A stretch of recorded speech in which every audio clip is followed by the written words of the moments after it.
Hello. Hello, my goobers. Hello. We're early. We're early. I'm early, just for you. Hi. Good morning. It is still morning here. You don't have coffee yet? Whoa. I drink my coffee early. Like 8 a.m. CST, we got coffee down our gullet. Aw, welcome on in, Shadow. Hi, Grim Isaac. Welcome in, Loyal Rook. YouTube, I have you in your separate private chat in my OBS. I will not forget you today. I apologize to the YouTube folks who got a little lost in my multi-chat yesterday. Sorry about that. So, today we are doing reacts, and then we are painting more. I would like us all to take a very quick moment. While we're starting, I'm going to show you something. I think this is, yeah, here's my little camera. So we got this bad boy. Why did it just change? We got this bad boy, brand new. Brand new. Look at this gorgeous paint organizer with all of my paints. I do have too many paints to fit on it. So, it's really great. Thank you to Wisdom for getting this for me. And now we also, I don't know if my thing will reach that far. We have a sprue organizer. All of my sprue is in here, ready to be made. And of course, as always, we have our tiny hand. It feels weird to like be able to move you guys around. But yeah, so I'm very excited about this. My mom and I put it together yesterday. I pulled it out of the package and was like, thank you. I pulled it out of the package, showed it to my parents, and my mom was like, oh, I'll help you build it. And literally 2 minutes later, she was basically building it on her own, with me vaguely helping. So, it was great. It was great. So I'm gonna put you guys where you should be. Also, chat, I'm so sorry. I kind of cheated on you with myself. I did paint another little guy, but I am really, really happy with how this guy has turned out. I think a single coat of the contrast ultramarine is the way to go. I am loving how this looks. I think I'm learning how it goes on. And I think in my head I was like, what is that on the top left? I don't know. Which direction's left? This guy? We have to be hidden because Twitch knows we are stronger, and that's kind of true. Damn, that looks good for a beginner. Oh, you had to qualify it, didn't you, Deca? I see. Lightcore, Deca's coming for your spot as the meme lord, by the way. Deca, you wouldn't happen to also be British, would you? Because then I think it would just be that my British fans love to bully me. Anyway, I think he looks really good. Here's our guy from yesterday that has 2 coats of paint. They honestly don't look dissimilar to me. But I do think I think I've learned to like the single coat of contrast. I think the double's a little too dark, yeah. I think we should skip contrast and do one completely dry caked on layer. Well, we did give that a go with this guy because I know people who thin their paints and they're cowards. He's looking really good. I like him quite a lot. Welcome on in, Iratrix. Hi, Pope. I showed them off to my mom, too.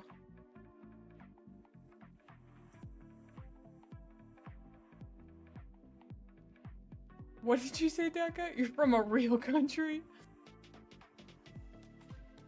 You're multifaceted? Mm-hmm. How dare you have fun painting without us? I know. Yeah, well, Green Archangel over on YouTube. Yes, they are traditionally used in one coat, but when you're really bad, aka new at painting, you do tend to do 2. I used the, one arm off method.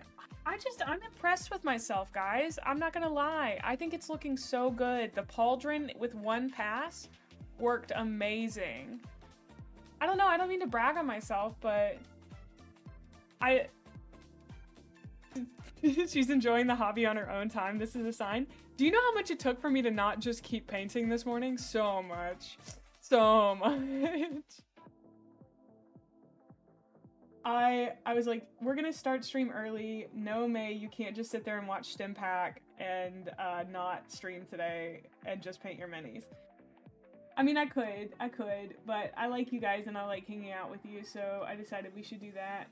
Oh shoot, I missed a spot on that. I'll need to paint that.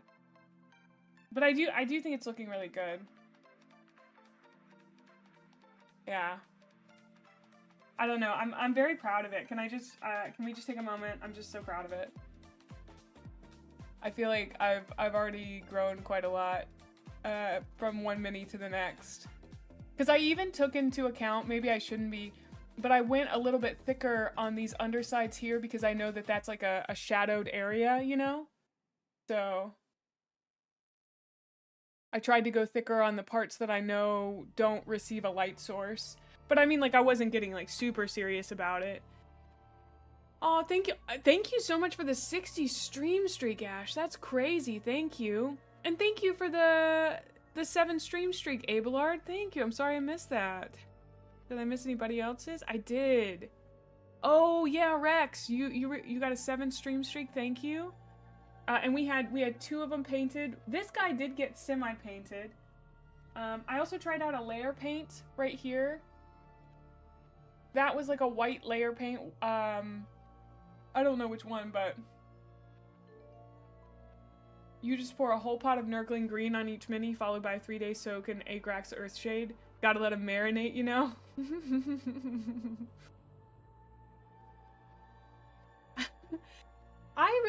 I think I'd like to learn the techniques. You got a 33 stream streak? You're also very cool. Any stream streak, even if it's just 1 or 2 or 3. If you showed up to my stream, you're very cool. That's what I think, at least. Are you guys ready for your Diet Coke crack of the day? Because I got my Diet Coke right here. I'm ready to crack. Are you ready? I gotta know that you're committed and you're ready. Thank you for the 7 stream streak. Thank you for the 10 bits, Lightcore. Oh my god. You, okay. Okay, I'm turning the gain up.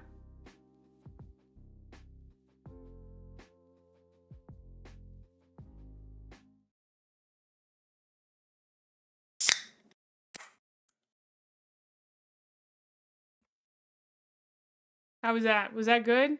I might have had the noise filter on too hard. Attention, anyone who joins it on a May stream is extremely cool. I think I have been getting the feel for the contrast paints, yeah. I'm really enjoying them. That was a crisp one. Ooh, I'm so glad to hear it. I did change it to, so I changed the, I'm gonna do something to my mic real quick. This is me with the noise removal on. And this is me on 5 gum. No, this is me with the gate, noise gate instead.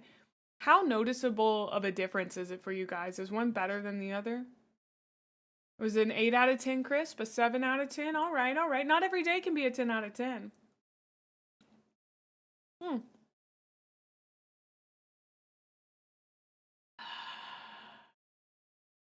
The thing about the noise gate is that it doesn't stop me from when I'm laughing.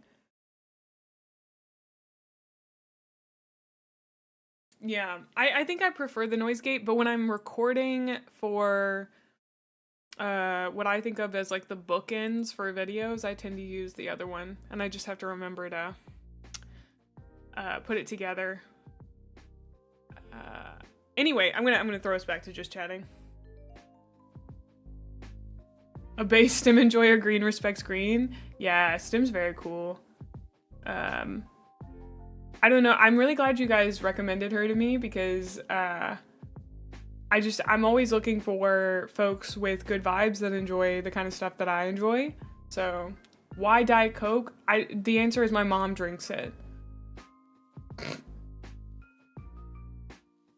Does Slanesh approve of a noise gate? Isn't its purpose to limit excesses of noise? Its job is to kind of, I guess it is, but it's also to keep OBS from fucking up, you know? Because OBS will silence me, and we don't want to be silenced, you know? We wanna be free. Are we doing a love yourself thought of the day before reacting? We should. Oh, actually, we gotta go back for that. The worst of the 3 Cokes? You're just objectively wrong, but that's like okay. Like, it's okay. Today we're gonna be reacting to some painting videos that were recommended to me, so thank you for the 3 stream streak. Slanesh wants perfection, not clipping audio. So true. Okay, so our self-love thing of the day today is love is my birthright. Many of us are taught to look or behave a certain way to earn love or approval. The truth? You deserve love simply by being alive. Take a moment to consider the expectations you've set for yourself to gain affection. How do they influence your actions? Alternatively, think of examples of unconditional love you've experienced in your life. What emotions arise? Wow, this is a deep one. I feel like they're all kind of deep, but this one's definitely like really deep. I feel like my parents love me unconditionally. That's really nice. I'm blessed in that regard for sure. The emotion that I feel is gratitude, definitely. But I think about the fact that I work to gain affection quite a lot because like that's my job, right? I'm trying to get you guys to like me. So I think about the fact that I get anxious because I'm worried that people will get the ick from me. Hi, Torpala. But one of the things that I'm working on learning about streaming is that sometimes people are just not gonna like you, you know? And that's okay. As long as you're not like actively hurting people, you just keep doing you, even if somebody doesn't like you. Even if you like that person, even if you respect that person. You know. Are we supposed to like you? Oh, well, I guess people could hate watch me, but I don't think I'm really that fun to hate watch. I don't know. I've been hate watching myself for about 31 years, and let me tell you, it gets a little tiring.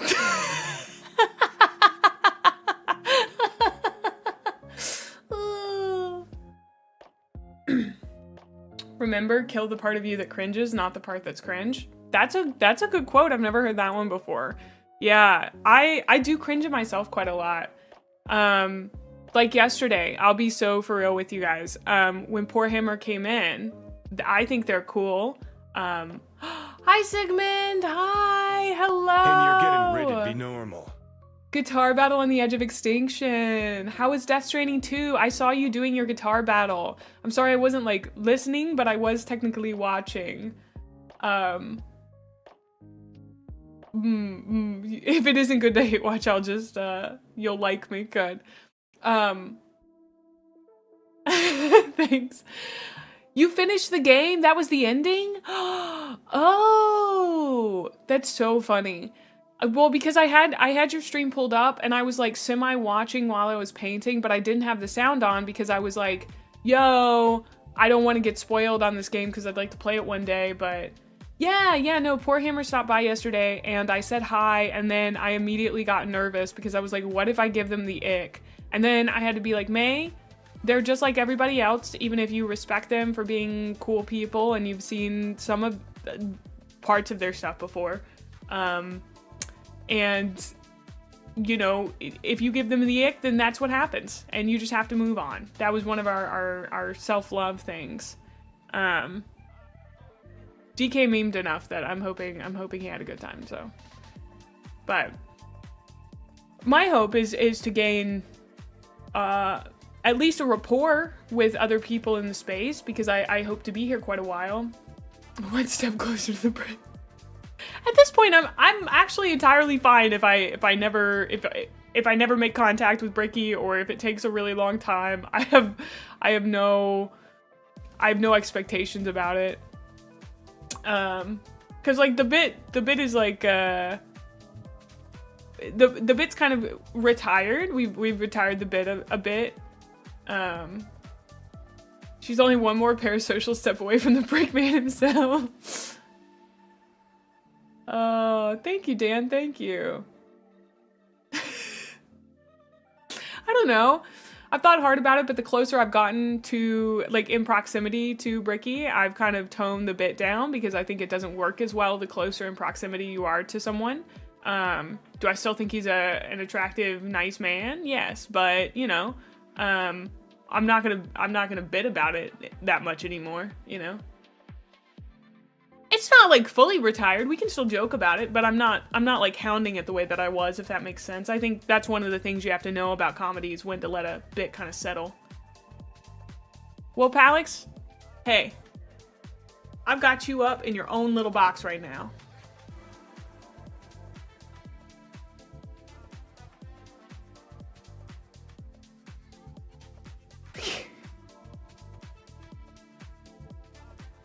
Also, May, for real, don't worry about ick. We're grown adults and make pew-pew sounds with plastic soldiers. We're all weird and that's okay.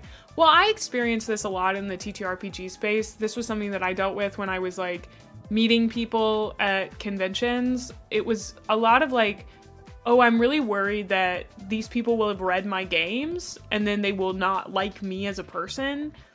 But I found that to not be true. Hi, Zircon. Welcome on in. Hello, hello. How are you doing?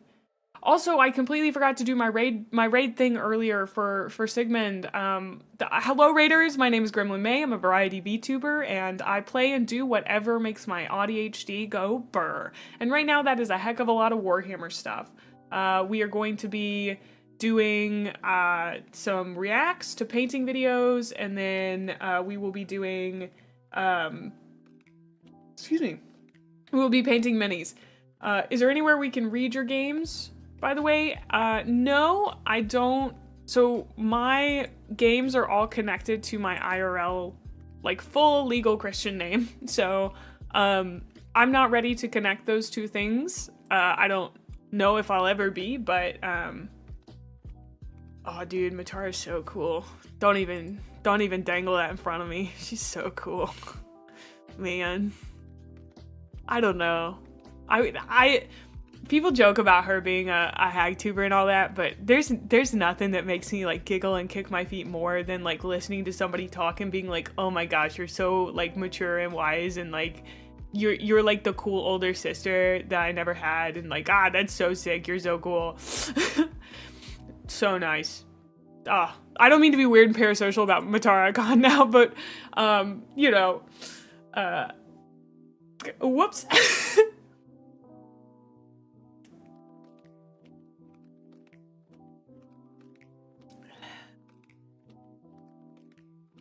Gotta hit 5 years of sub to see my TTRPGs. I'm doing good, Zircon. Thank you. Thank you for the raid. She has peak wine and energy. Yeah. I feel like I really admire people like Matara for a lot of reasons, but one of them is that I feel like she's a lot... here, I gotta put this in just chatting. She seems to exude an energy that does not have the anxiety, like the social anxiety that I have, and I really admire that. You know, she's very sure of herself. You're making me a whole social schedule there.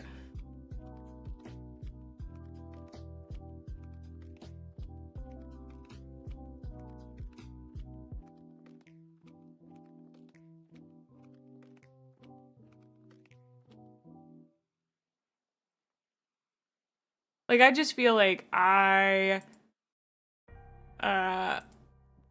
tend to, you know, I'm a little anxious guy. That's kind of me. I wish I wasn't, but I am, and I think that is part of what makes me me. And I always hope to get a little less anxious, but it's okay. It's okay.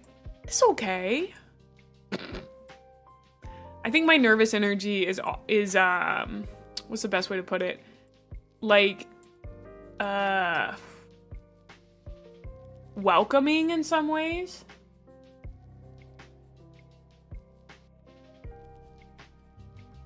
Any Emperor's Children in my reacts today? I don't really know. I'm not really that interested in reacting to lore as much anymore, just because I've really enjoyed consuming the lore through the books.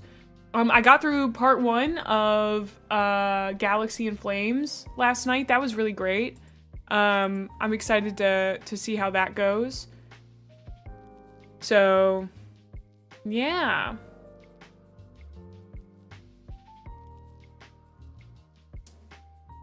It's like you're as scared to talk to us as much as we are to you. Yeah. I am enjoying the book. Okay, here's my thing. I need everyone who's ever made a top 10 list of Black library authors to write a handwritten apology to Ben Counter if you left him off. I've only read 3 authors, and he is right now my second favorite author. I know I haven't read Aaron Dembski-Bowden, but ADB. Do I take book recommendations from chat? I do, but in our Discord. You enjoy Counter as well?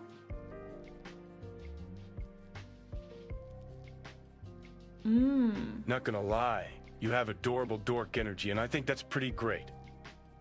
Thanks, Dylan. I appreciate it. I am very much a dork. I think that's a good way of describing it. I'm a huge nerd. I'm both. Hi, Seeger. Welcome in. Emperor Protect. He also attack. He attack and kill his sons sometimes. Ben Counter is honestly pretty great. You've only read a few of his books, but they're all great. It's just so crazy because, like, literally no one mentioned Ben Counter when like I've been recommended books. I have not heard his name, and I'm like, this is a good book, because people will be like, yeah, Galaxy in Flames is a good book, but they don't talk about like Ben Counter himself. Nah, that's totally good. Thank you for asking, Shadow. What's up, Dillo? Good to see you.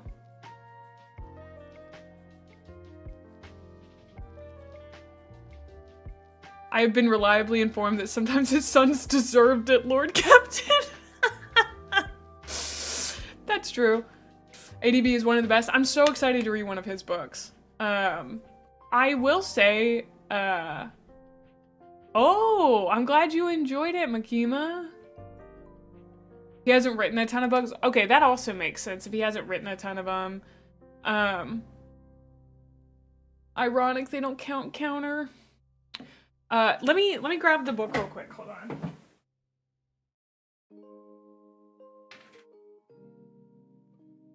So there was one chapter that I think I literally, it wasn't a chapter, but it was a section.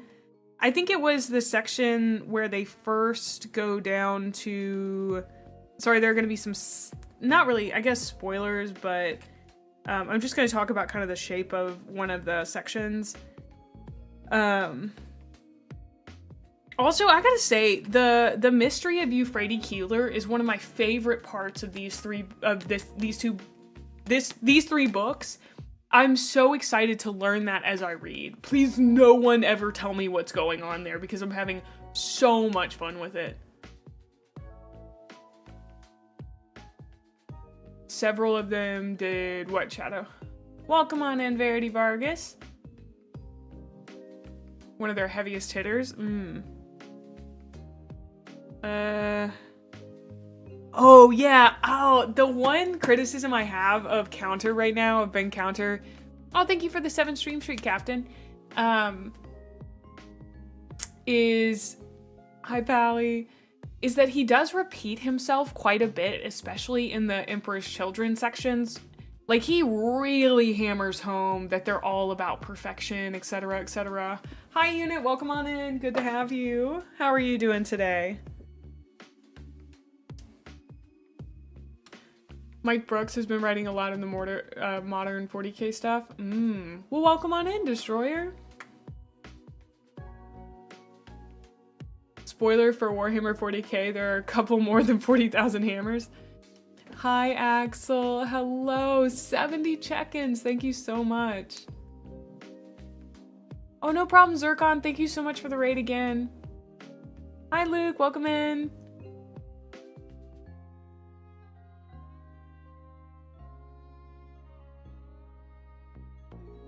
There's 40k hams?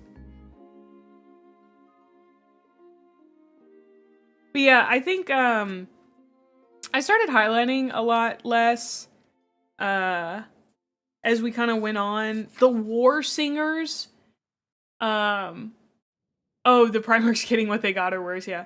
The War Singers were so cool. There are a lot of really cool ideas in this book that are coming out. I'm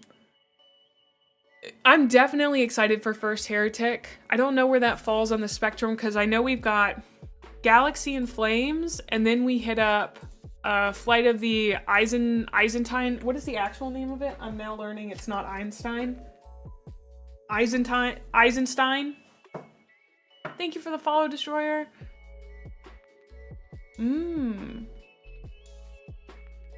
It's 14th. Okay, okay. So we're gonna wait. Who made me Halloween? Okay. Sick. I kind of missed the weird fusion between regular May and Halloween May, actually.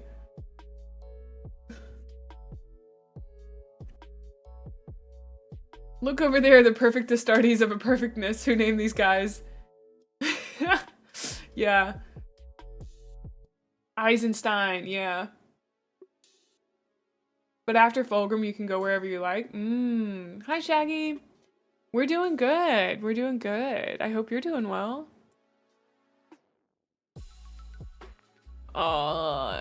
Campy just went live. That's illegal. I want to watch her.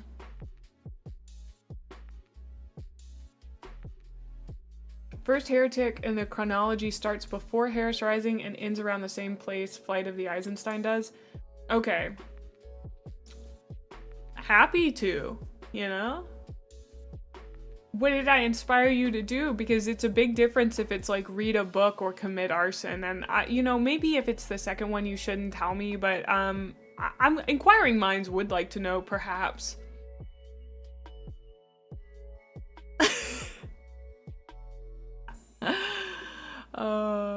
I make myself giggle. Funny rule of thumb, if there's white scars in the book, it's a good one. That's good to know. I've seen the Horus Heresy book chart for sure, yeah. It's just, I can't hold the Horus Heresy book chart in my head the whole time. If that makes sense. There's a lot going on. I think somebody recently linked it in the Discord in the recommendations. It's kind of funny to me that they did, because I was like, yeah.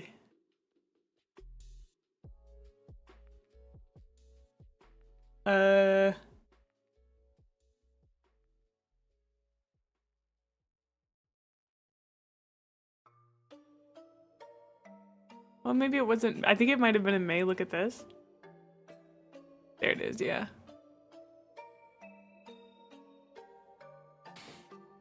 Was it? No, it was Pickle. Pickle's new though. That's totally fine. Somebody linked it in our book recommendations. I don't mind if you guys link things multiple times. Okay, so this is my plan right now. These are the books that I want to read. I'm gonna just kind of throw them out there. So we want to get to Flight of Eisenstein. Then we want to read Fulgrim. I want to take a detour after Fulgrim to read a crime noir book. Luton has recommended one before. I think I have it somewhere. And then I want to read Legion at some point, which I think is book 7. First Heretic for sure. Let's see if there are any other names that jump out at me. I want to read the I have the Eisenhorn omnibus coming. Yeah, I want to read something with Alpha Legion. I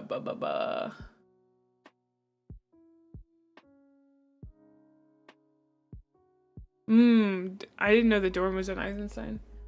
Treyer. Yeah, I've heard Thousand Suns and Prospero Burns are very good. Like, it's really funny because there's like a bunch of stuff in here that I'm like looking at and I'm like, yeah, these have never been recommended to me, which is kind of funny. Like the Unremembered Empire. That's, no one has ever talked about that. The 27th novel in the Horus Heresy series by Dan Abnett. There's just so many books that get kind of lost. But like everyone recommends Legion. Everyone recommends The First Heretic, which, like, you know, it's good to keep an eye on it. Book 16 is Little Horus. Is that about Aximond? Honor to the Dead, the audio drama, is a fun 1-hour trip.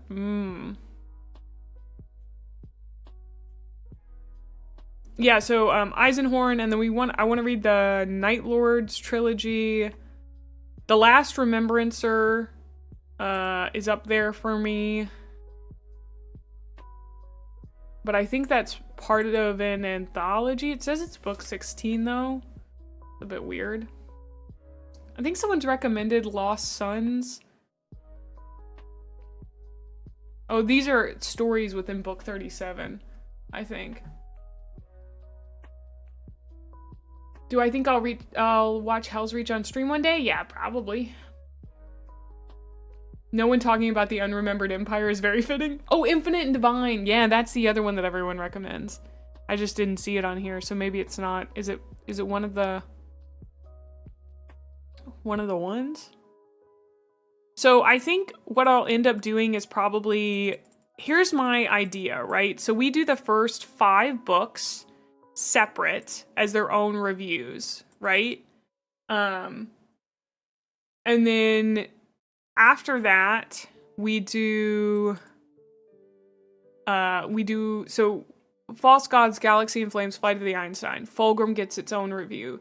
Then I'm going to read the Eisenstein Omnibus, which might just get a singular review, or I might break it up into 3. It just depends. Same for like Night Lords Omnibus. All the omnibuses, I'm just gonna have to see how much I have to say about it.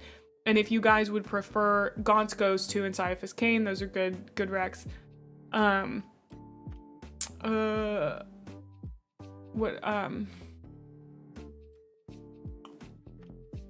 Oh, it just depends on if you guys want like a 2-hour long video or 3 45-minute videos, you know? That's what I've got to figure out. Yes. Which one of those, the 2-hour long video? Because I would just essentially smush 3 reviews together, so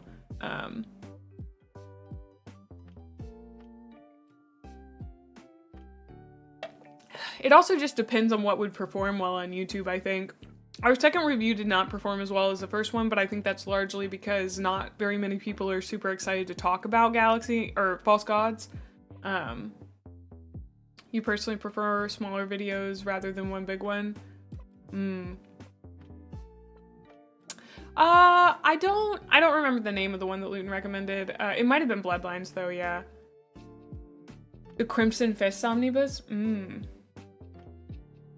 Would it be more beneficial from a channel growth perspective to post them individually over a massive one? I actually don't know. One day I'd like to get in touch with VTubers I love, Vil. He's an absolute sweetheart, and he knows, he's like a YouTube manager as well. I really just need I need to ask a few questions and consult about a few things in terms of specifically VTuber stuff. So 3 separate videos would work better. I mean, I could also upload all like the 2 different options, you know? I could upload them separate and then also together, possibly.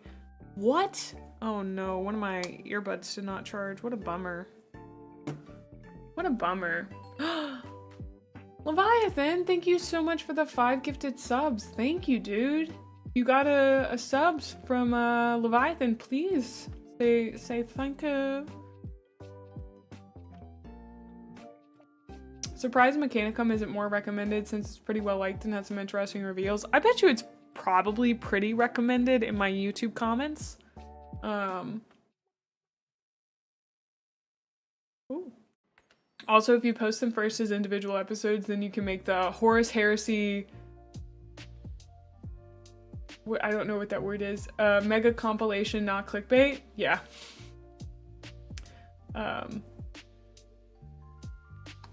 The High Fleet scatter.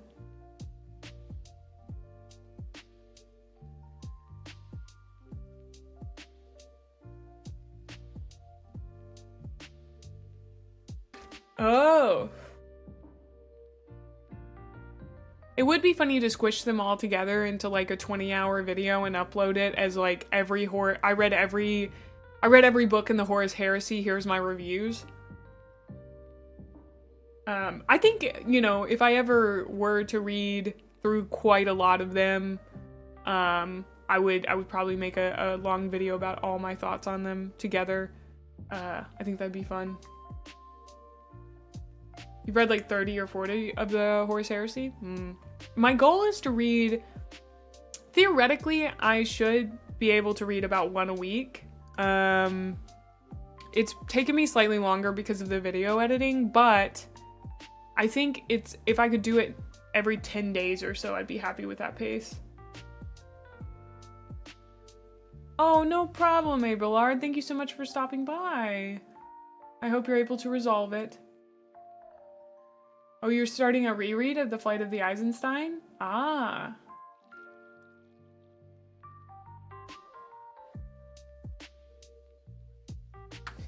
YouTube TikTok short of one-word reviews of each book, the entire heresy in 1 minute. That's a good idea. I like that.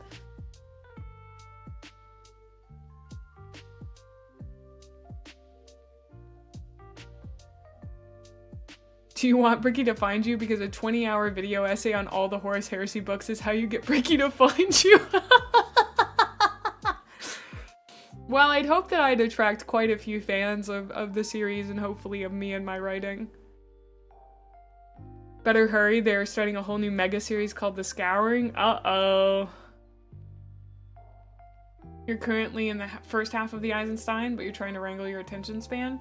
Well, hopefully me getting to it and reading through it will help you guys get motivated to read through it as well. Also, I love my folks over on YouTube, but don't forget, I am over on Twitch. If you use Twitch, we'd love to have you here. I am currently kind of quietly partner pushing, so welcome on in. Uncia? Oh, I think you're a YouTube person, aren't you? I feel like I recognize your name from over there.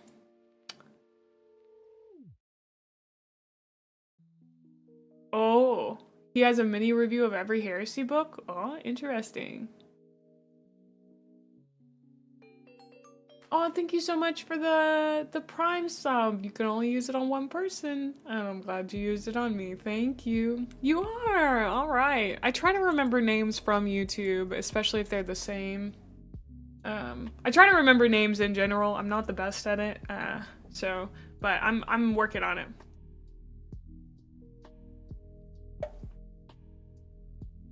Is it Uncia? Is that how I pronounce it? Or Uncia? Thank you so much for the 7 stream streak, Wanted. Oh, okay. I wanted to say thank you, May. Seeing you building and painting minis has gotten me back into painting myself and reignited my love with the hobby. Alex, I'm so glad to hear that, dude. Can you change your name on YouTube? I had my account before I started transitioning all my names to Lady instead of Lord. I think you can, and it's actually pretty easy. Holy shit, thank you so much for the 10 gifted subs. Thank you. Thank you so, thank you. Thanks. Is it Maysige? Thank you for the gifted subs, thank you. The level 5 hype train is crazy. Well, welcome on over, Shadow. It seems like you got a... Oh, thank you for using your Prime on me as well. That's so sweet of you. Wow. I don't mind if people stay on YouTube. absolutely, if that's why I stream to YouTube, because I know that people prefer it, you know? And like, I'll be so for real. I stream to YouTube for Palix, who's been here for a while now. Palix was like sometimes my only viewer on YouTube, but he showed up every day, so I streamed to it for him. I don't know if that's sorry to call you out, Palix, but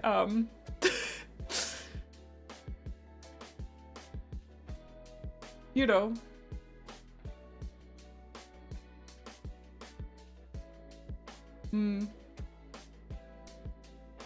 Yeah, you can pause on YouTube. That is nice. Oh yeah, smart TVs too. A personal stream just for Palix. I mean, for a little while it was like Palix and Kyrie, and they were my YouTube viewers, and they didn't move to Twitch, and that's totally fine, and I kept streaming there for them, so. Yeah, also the VOD stuff is nice, yeah. How are the blueberries looking? I can show you real quick. I still got that up.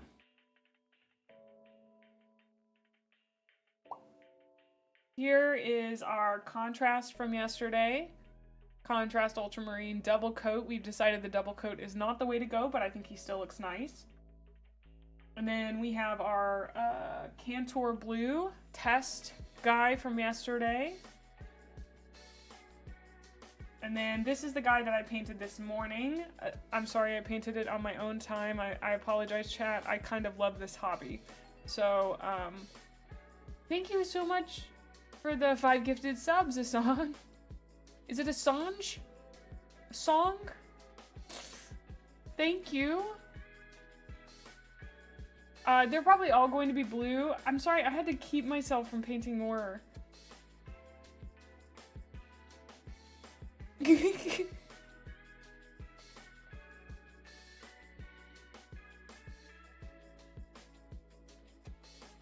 I'll be so for real. Every time Kyrie comes into my YouTube chat and is like, "Hi, May," I'm always like, "Hi." I don't know. She's zoomed. Yeah. His arm needs to be glued on. For some reason, it's just, I think it has been glued on before, but it came off. So it needs some more Tamiya. But I need to, actually, I know I'm supposed to, you do not know how to respond to compliments? That's totally fine, Palix. You really do not have to. Just know I very much appreciate you. You do hope the Miniso's battle report is doing well for you for me on YouTube. Thank you. That stuff, for me, something doing well is like people at all engaging with it. Like, we don't always need a banger. And I if people like it, that's good. You know? So I would say it did very well on YouTube. I blame you. I modeled a 3D piece and had it printed, and as half expected, some of the small fiddly bits didn't survive the printing, so I ordered 80 ounces of resin with a bunch of colors to make an insert resin piece to complete the 3D model because of your crafting inspired me. Good. Get inspired. Get inspired. Nomad, what are you feeling so many emotions about? Alright, we have fixed that guy.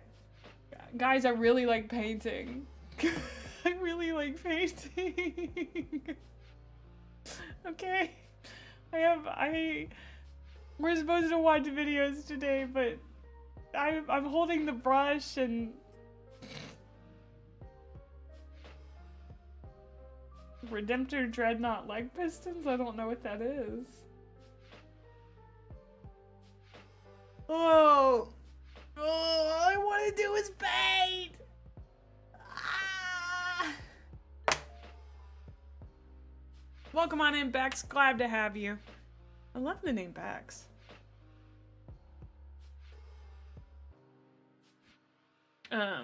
Oops, all painting.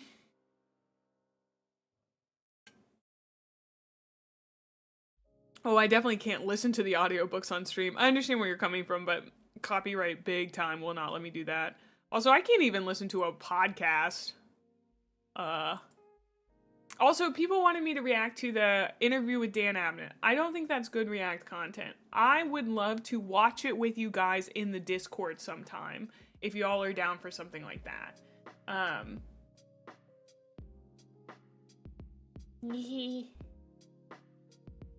You just bought a 3D printer to have little guys to paint because of my streams? Aw, Ellie, that's so fun. I hope you post your pics in the Discord.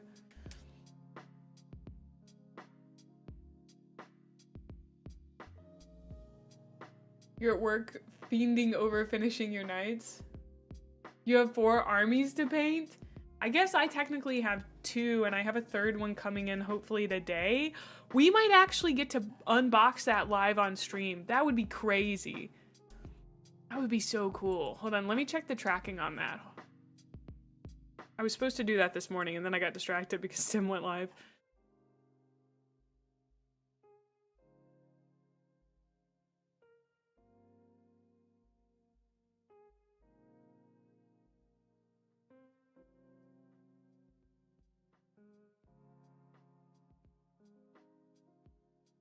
Because I'm getting my newest box sent by Zephyr, which if you don't know what Zephyr Arcade is, you can check out their shop via my link down in the About section on Twitch. Welcome on in, KD Gamma. And you can get 10% off by using my link and my code Gremlin. You could get Gunpla and Warhammer stuff, and I get a cut of the proceeds. I get a cut of it's an affiliate link. I make money off of it. So you help support me if you buy through them and also support a local game shop. Thank you guys for the level 6 hype train. Thank you so much. Hi Imp, welcome on in. Wow, that's a crazy emote. Please tell Zephyr to restock the Zoc and balls, please and thank you. Hey Zephyr, can you restock the Zoc and balls, please? I feel like I just got baited, but I trust you, Gwen. Can we get more Zoc and balls on aisle 10, please? Thank you for the you have a body. I'll drink some Diet Coke.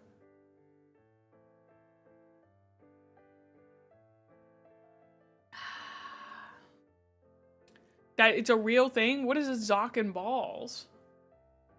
I'm not Googling it. I don't know if I want that in my Google search. Okay, I'm tracking my package. It's coming between 11:15 and 12:15 p.m.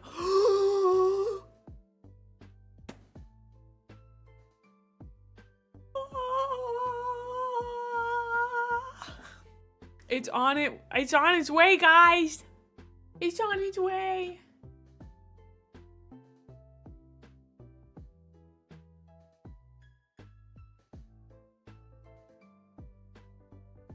Welcome on in, True Demon Lord. Ain't that like now? Yeah, they got 25 minutes before they're late. Does Zephyr have the new Clarence Tyrannid model in stock? I don't know, Boredom. Is that an official model? I still haven't found out if that's an official model or if you guys are memeing about it. Because I know that it started as a meme model. Is it not a meme model anymore? Like, is it a... We're painting now, I'm sorry, we're just painting. That meme has gone so hard.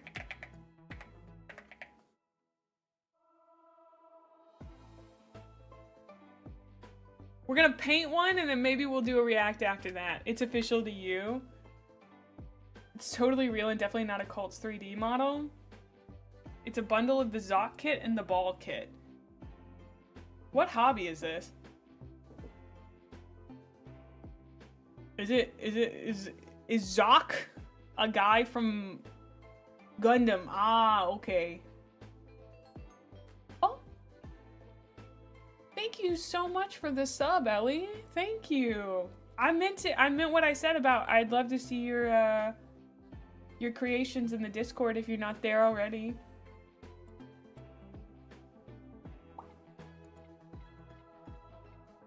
Gosh, I love painting my little guys. It's so nice.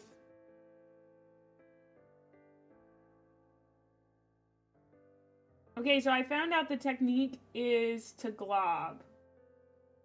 You glob, and there's a lot of praying that goes on. You say, Emperor, protect me. Emperor, protect me with my glob.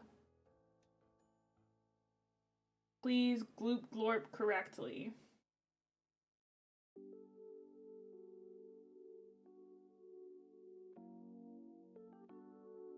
And then you just kind of direct the glob, and then gravity does the rest. That's what worked for me on the last model. I was supposed to look up a tutorial or something, but I've known painters who look up tutorials and they're weak. Shizaka my ball till I Gundam? That's a good one. What kits am I thinking of for my first mini purchase? Well, we actually have the Blissbound Warband box coming in today. So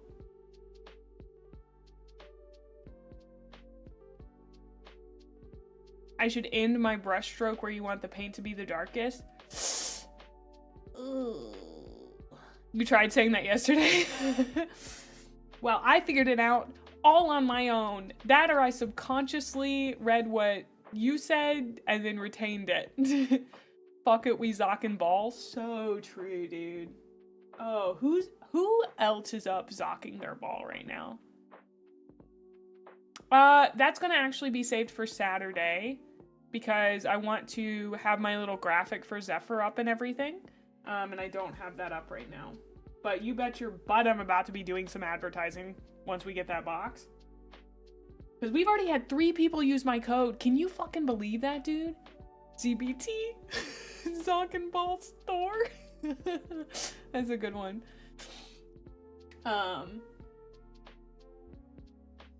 3 people have used my code. That's crazy. I thought we might get like 1 person in like a month to use it, you know? But you guys have been buying your minis and supporting me, and I really appreciate it. Supporting me and supporting Zephyr and helping a young hobbyist to be able to indoctrinate more stuff. Thank you. That sounds like something an orc would say, Zonkin balls. You're zonking your balls so hard right now, getting ready for the honk shoe, me. Well, I hope that me streaming slightly earlier was better for you. I know it's like hella late anyway, but I hope it's slightly better. I'm definitely, I mean, I haven't even built the full Indomitus. We might take a break from painting today as well because I do need to continue building the Necrons. I don't want to spend too long on any one part because number one, that'll help keep my hands healthy. Building takes different hand muscles than painting, and I don't want, as someone who crocheted and knit, who crochets and knits for, or has done that for a long time, you need to be kind to your hands. They do have an entire glitch jar section on the site. 3 people use code Gremlin on the illustrious Zephyr Arcade's link in bio. Online store to order a selection. Mae is the orkiest orc. To order a selection of high quality minis, cards, and merchandise at 10% off on purchases at checkout. That's so true. Welcome on in, Shashra. Wait a minute, Mr. Postman. I haven't done that in a while. Gwen, we're back. Gwen, how is Tiny Mailman? Ooh, dinner and Warhams? Nice. Is that the place with the hard-to-find Gunpla models at discount prices? It is. It very much is. I was hyping him up so hard for how cheap his stuff is. I was like, holy, that's crazy. Also, we're about to hit ads. I'm sorry if you wanted React content today. You're gonna get it later, but the tiny mailman is getting his ass handed to him in the latest raid series. I'm so sorry to hear that.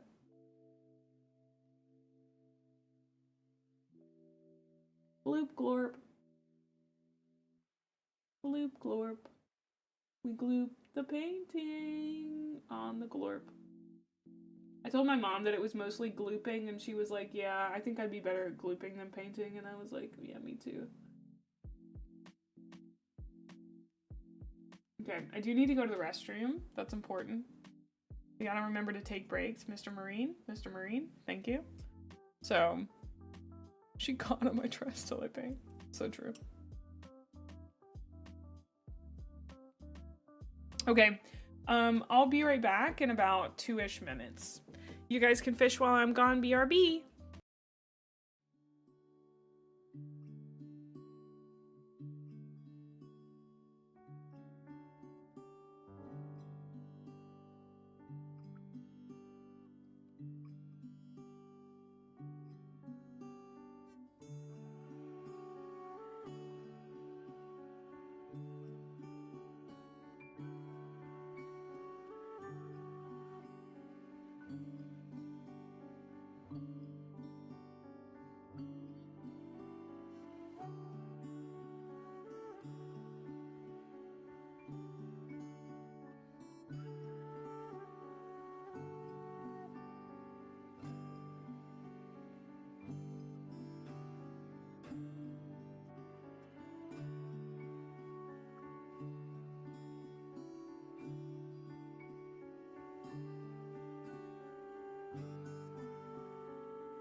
I ate the rest of your fish.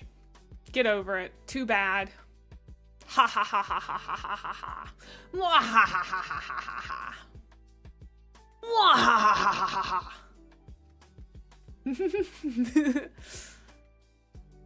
Sorry. That was very evil of me. I should not have relished in eating your fish. Too bad.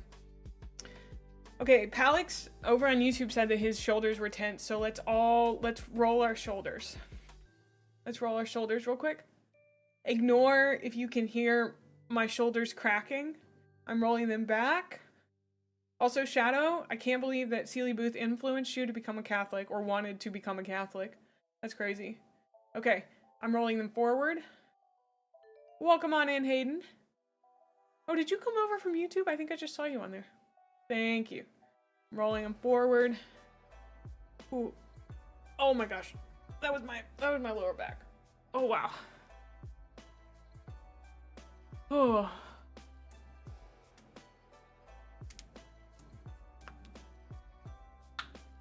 Yeah, I definitely have glow stick bones. That's great. That is a great way to say it. I have glow stick bones for sure.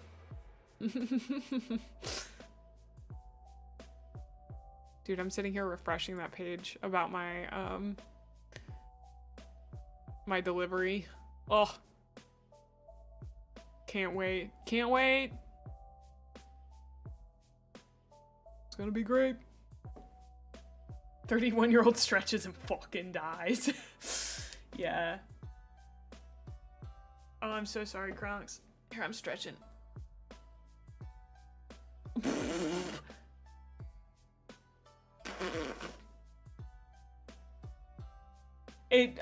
Auto mod caught it as far as I can tell, but I can also delete it. There you go. That feels so much better. I'm really glad. Oh.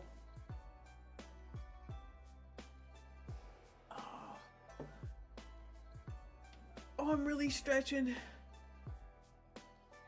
Spoiler alert for turning 30, your bones will freaking die. I mean, it's true though. It's kind of true. Oh, I forgot to close my paint. Shit. You struggle with back pain at 23? I'm so sorry to hear that, dude. Bones. I had bones once. Oh yeah, wiggle your toesies.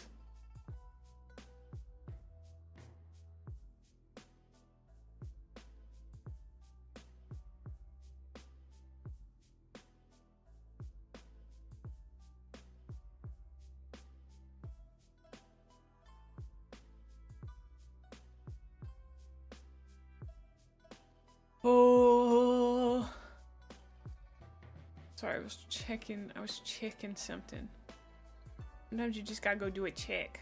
It is not a huge deal to me. I'm very grateful that it's not. I think Twitch is being really weird again. I don't know if you guys remember in January where Twitch was like, oh, we're gonna stop counting viewers correctly. I think it's fine on my stream, but I've seen it on some people's streams where I was like, I know they got more people than that.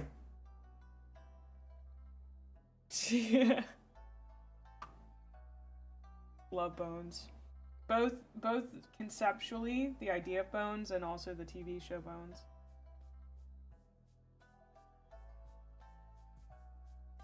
I think that looks pretty good. Like, I don't mean to brag on myself, but that looks pretty good already.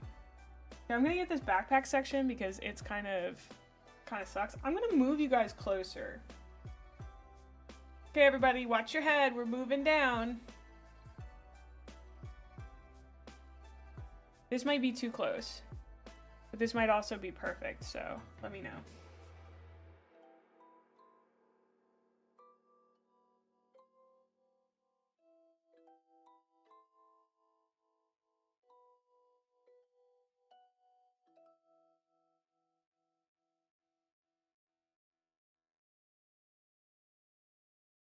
If I go quiet, it's because I'm concentrating.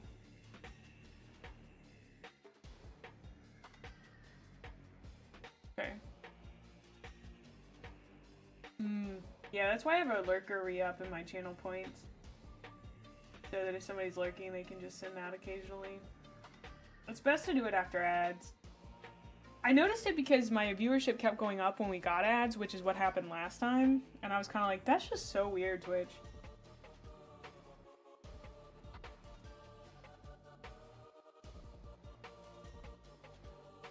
Oh, bye, Dilio. Dillo. I don't know why I said Dilio. Painting helmet stripes? Does anybody have any tips for painting helmet stripes? Oh, I did see the, I do see that these guys do have helmet stripes. Oh, I painted his gun on accident. Uh-oh. I am slightly further away from it when it's here, but...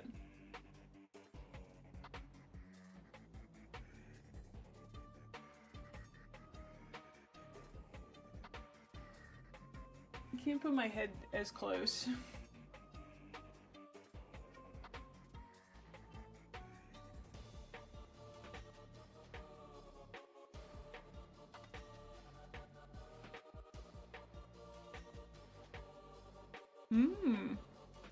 You're on mobile now. Masking tape and ideally an airbrush. Oh. Yeah, CheeseX, what happens is Twitch starts so like they weren't counting lurkers because they weren't talking, but then they would count them for ads because then they could charge advertisers more, etc, etc. I don't know, dude. It's just weird. I'm very grateful I don't think that hard about it anymore, but like I've noticed it because I have been going into other folks' streams and noticed that their counts were lower than normal. And I don't think that's usual fluctuation. So,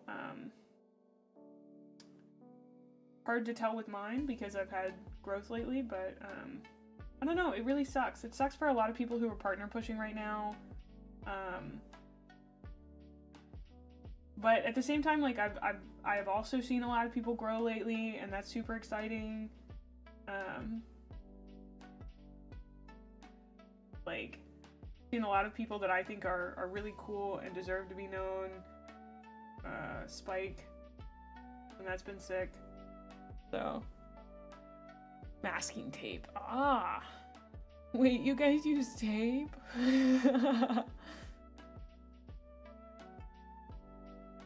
I think you just accept you're gonna be miserable at some point.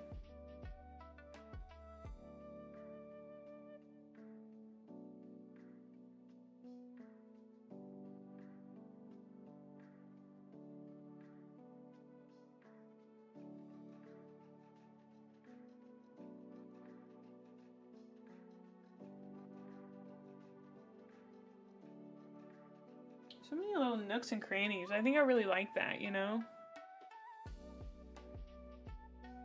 On the way to yeah, that was really interesting to watch, Finn.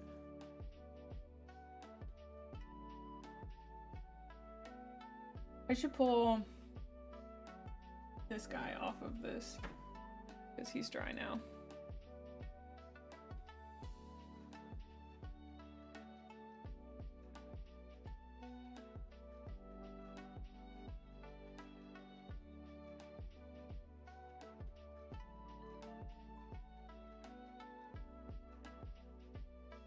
Welcome on in, Barskus. Welcome on in, Bars.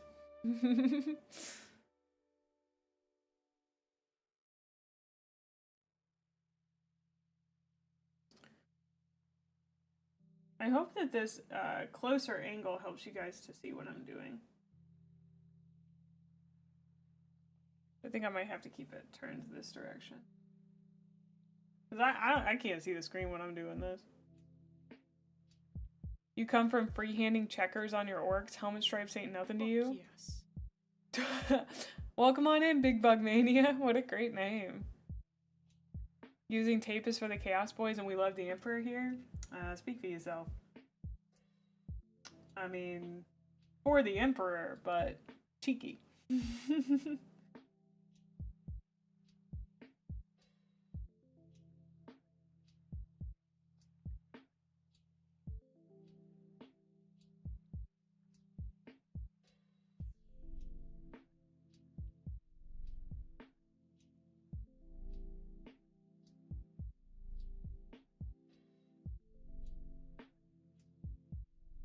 I think car doors are opening. Hold on. Let me see.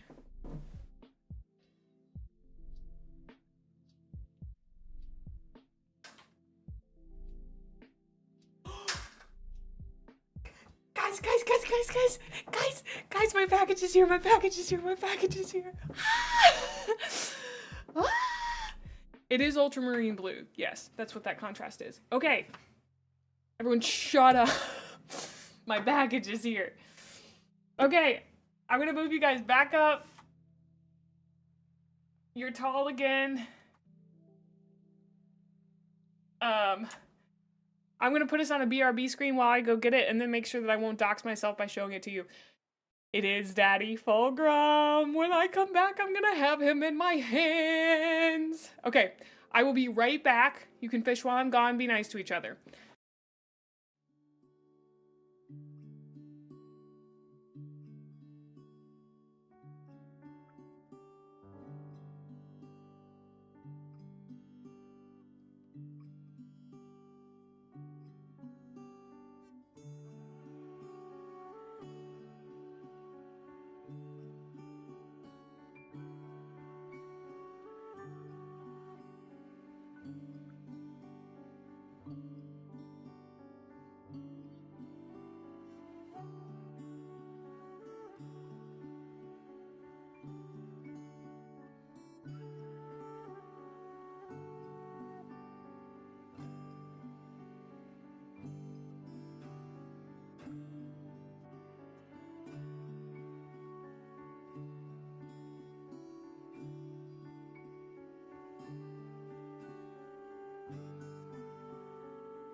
Oh, I'm screaming, I'm crying, I'm throwing up.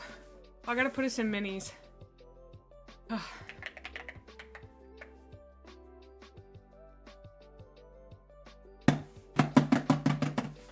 Okay. Let me move my blueberry boys out of the way so I don't accidentally turn them over. Okay, get out of here. I've torn off the thing. Don't worry, I'm not gonna dox myself. I'm just gonna show the box first because this is sick. Oh, a lot of weird twisting. Okay.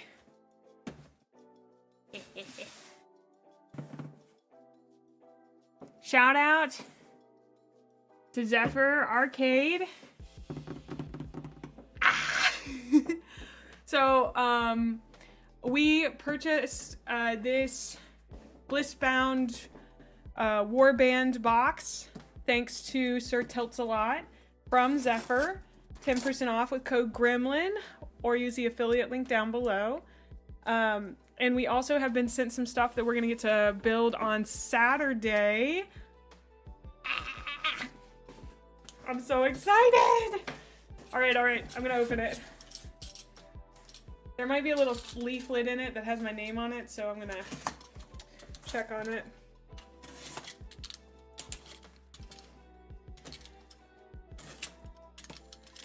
Can't have you guys know that my middle name is Stinky. Even though I'm sure you all know that. Okay.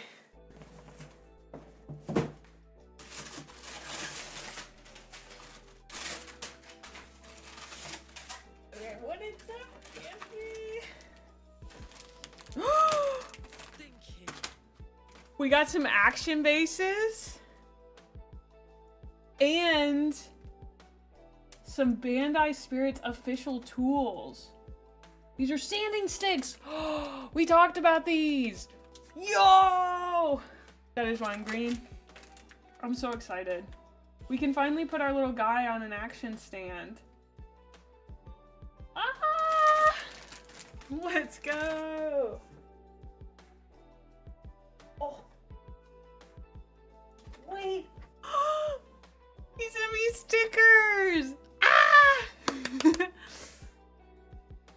Okay, I was correct. There is a little thing with my name on it. Get out of here. So this is going to be for our building stream on Saturday. We have one of the coolest looking Gundams that I've ever seen. Gundam Elfrith. Thank you for the follow, Ellie. I'm so excited to build this. Anyway, very, very excited. And then we also have another one, which is a variation on Grandpa, very angular variation on Grandpa that I am so excited to build. So I am pumped about these, dude. It's gonna be great. If you don't know, I have built 2 Gunpla before. Recently we got to build Grandpa as well as Rising Freedom, and I loved both of them. They were so fun. They've gotten me into building Gunpla, and it has been just literally the time of my life building stuff. I've loved every single minute of it. It has been rediscovering play that I have not gotten to do since I was a kid. I love it so much. So I'm excited to get to share the building experience with you guys again on Saturday. Wahoo! And then, what many of you goobers have been waiting for, including myself.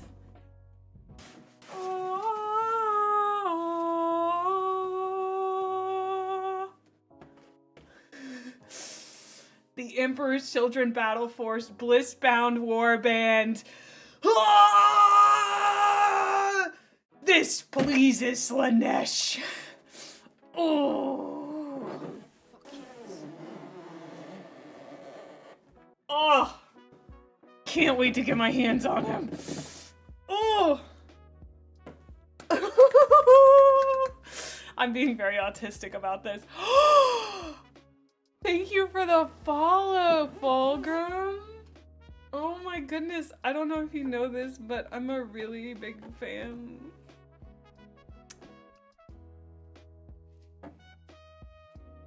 I'm a really big fan. I'm a big fan of my snake man. Yes, look, I have you. I have you. I'm gonna fucking scream. I'm gonna fucking scream. Ah! Ah! I warned you. I warned you. I'm sorry. I'm being very autistic about it. That was so dumb. Look at him now. Ah! I gotta stop freaking out. Oh. Anyway, shout out to Zephyr Arcade. You too could have this box for 10% off using code Gremlin or my affiliate link down below. Oh, VTubers making Fulgrim uncomfortable is a strat I never imagined to see. I don't think you get it. I don't think you get it. Oh, I need a little exclamation point Zephyr. I was supposed to make that. Bad girl. Yes, Zephyr is in the Discord. Let me get you. I can link it in chat. I'm going to become Fulgrim's final wife. I hope. I don't really care if he's been with other women before. They won't be as good as I am, you know? Sorry.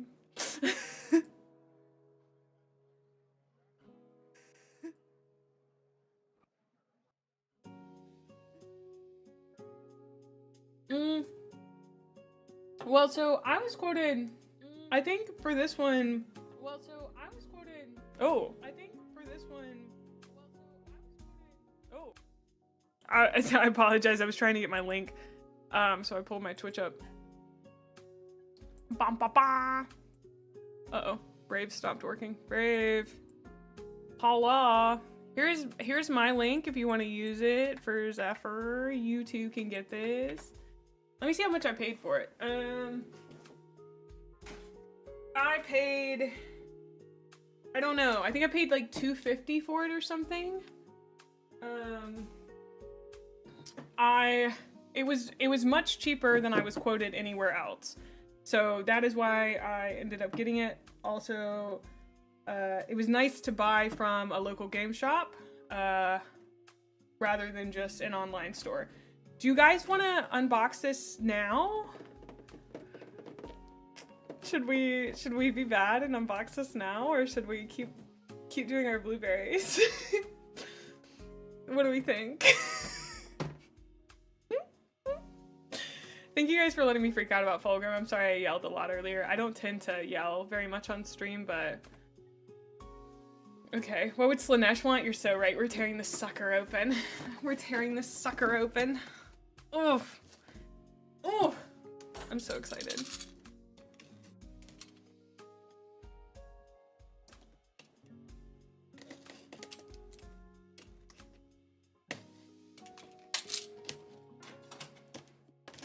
Okay. Sorry, I'm still... Make sure to excessively touch the plastic. I'll do my very best. Alright. Oh. Oh. That slides out beautifully. Gorgeous. Something just fell though. I don't know what it was. Alright. This is just for making him? Whoa! This is gonna be the most complicated model I have built by a long shot. Oh, wow. This is gonna be so cool, dude! I know! This stream is still safe for work. I'll stop freaking out so much. I get to paint them. Can I say I really like the helmet? I don't know how people feel about the helmet. The helmet goes sick. I kind of like it. Oh, it looks like we've got different options for what his hands do, or maybe these are variations. Hi, Tony! You get 5 spare Fulgrim faces? That's so many.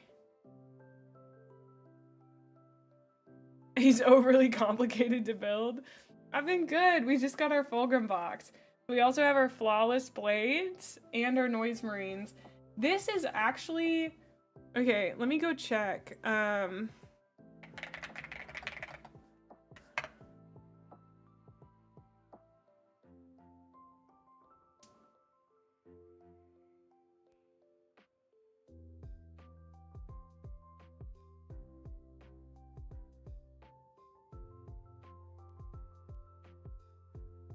How many noise marines do we get? 6? Yeah, so the only thing I'm missing for my 1,000-point army is Lucius and a Chaos Land Raider. Ooh.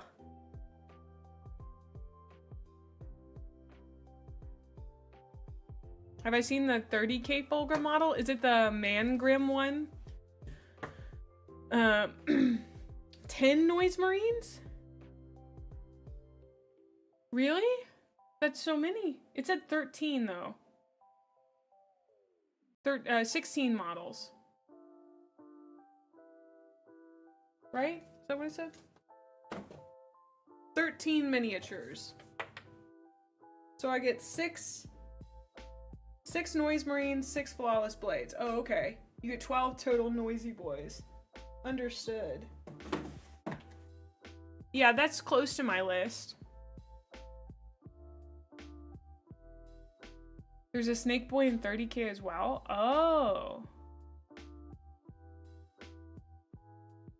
Yeah, we changed it to Lucius a little while ago because I found out that I could have him in there. And I like Lucius, so we went with that. Yeah, we got our Fulgrim boys. I'm so psyched.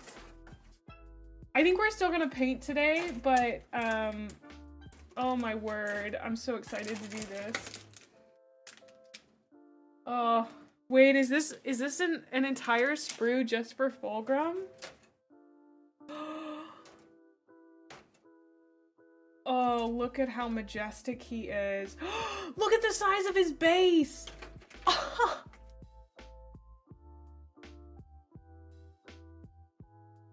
He's gonna be gigantic.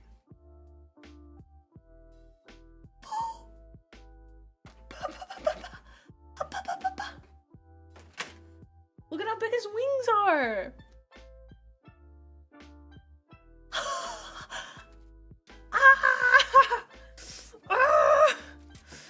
Oh my gosh, that's so cool. I am beyond overjoyed. Thank you so much to Sir Tiltalot for helping to fund this, as well as Sigmund. Thank you guys. Thank you. This is I will definitely build all of these guys on stream. I can't wait. I wish I could stream 24 hours a day and only build. I'm not kidding. It's so exciting. He's a very big boy. He is. I'm so. It's gonna be amazing. We're gonna have the bestest time, chat. What if I built him today? I mean, what if? I mean,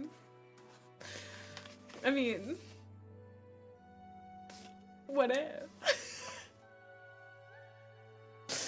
Oh. Both the Horus Heresy Fulgrim models are in the Look at This channel. I think I wouldn't paint Fulgrim until I painted all my Noise Marines as well. Another box of Noisy Boys and a few Tormentors would be nice to have just in case you get sick of trying to maneuver Fulgrim. He's a cool model, but sometimes he just doesn't fit on the table well. That's fine.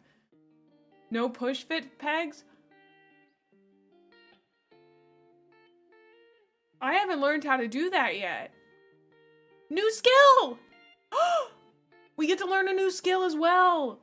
Ah, that's so exciting.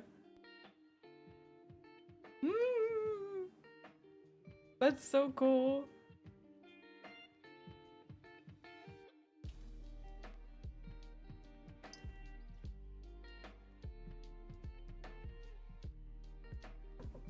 Sure, you can send a Fulgrim quote for me to read. Let's see, you said it was in May. Look at this.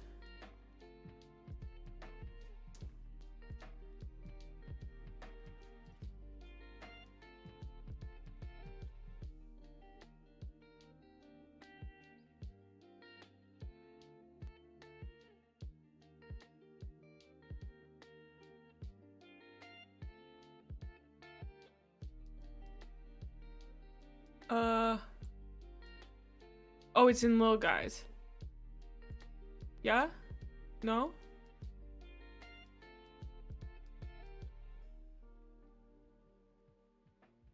We do.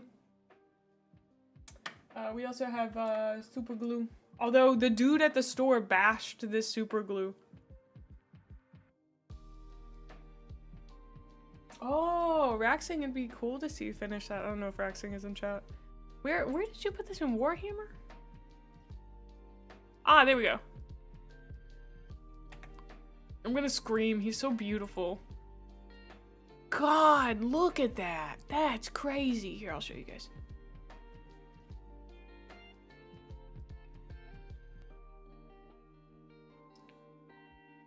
Look at that. Look at that detail right there. Look at his hair. You can't see his hair. Look at his hair. Look at every little bit of detail on him. I want to throw up. This is amazing. This is a resin model. This goes hard.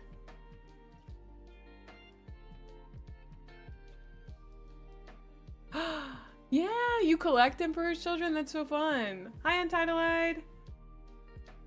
The transfigured wings are giant. They look giant, dude. Those look bonkers big. This is the 30K model, though? Wow. God, I'm punching the air. That's so cool.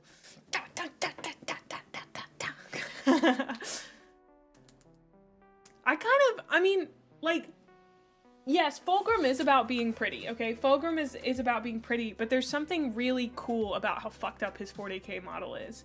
You know?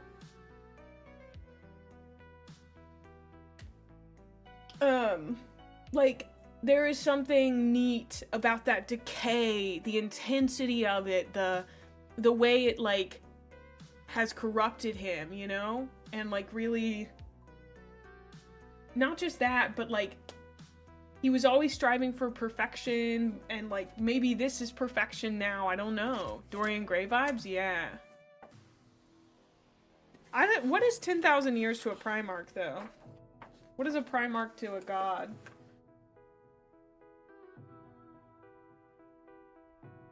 Because, like, to me, this is very, like... something about the mask is really cool.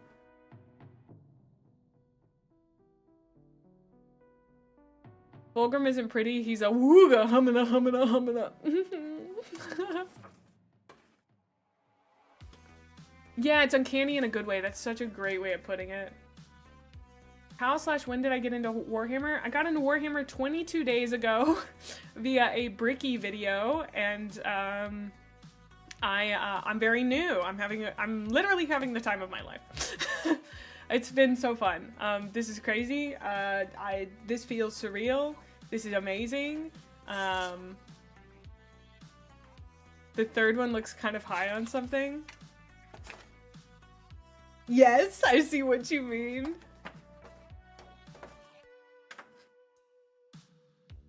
It's so goofy.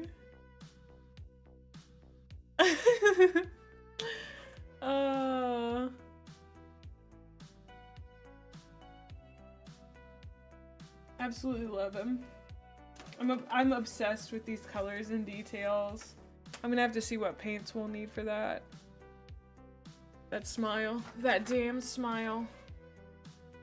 Got into Warhammer not even a month ago, she says with the Fulgrim model in front of her. People are too nice to me, I swear to God. I get bullied a little bit, but people are by and large way too nice to me. Yo, bro, what got you smiling like that type face? Yeah. I think we'd have to start with one of the Noise Marines. I don't know. What if, what's on my schedule for tomorrow? Oh, I think I said painting or rogue trader. Right? And then Saturday we have Gunpla. I was supposed to be reacting today too. Oh. Commission painted? That's no, I mean, like, that's great if you love that. That's, to me, like, the fun is in the painting. I've enjoyed it so far. You love the nail polish? Thank you. It's actually, I have it right here still. It is Headhunter from Hollow Taco. Love it. You can post it in Warhammer on the Discord, and I'll take a look at it later. Are you saying that what you've been doing thus far is not reacting? I guess this is react content in a way. I'm screaming, I'm reacting. I love Hollow Taco, oh my god. I've only gotten 3 of their colors so far, but wow. Wow, I used to be an OPI girly, like through and through. I did not deviate from OPI. I only bought OPI. And then I tried Hollow Taco and I'm like, perhaps there is room in my heart for another. As someone who has ADHD and has been collecting and painting, playing, reading Warhammer for 7 years, this feeling of pure joy that comes with a new and exciting model hasn't changed or left at all. That's so nice. Love that green, it gives you good vibes. Aww. I'm glad. I'm glad. I think we'll at least hold off because I do want to paint today. I'm enjoying painting. And then we'll figure out a good time to do that. And get into it. Because I want to do my Blueberry Boys well. I want to practice that painting. Because I think once I get them assembled, I'm going to want to paint them. Like ASAP, so.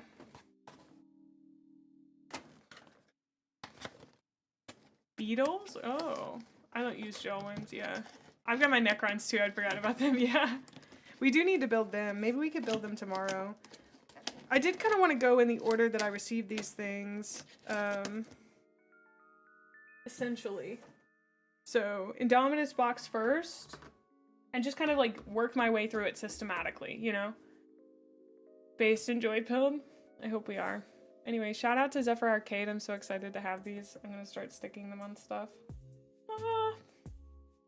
Use code Gremlin for 10% off your purchase and help support the channel. You can share the comic strip of Fulgrim on the Discord if you'd like. The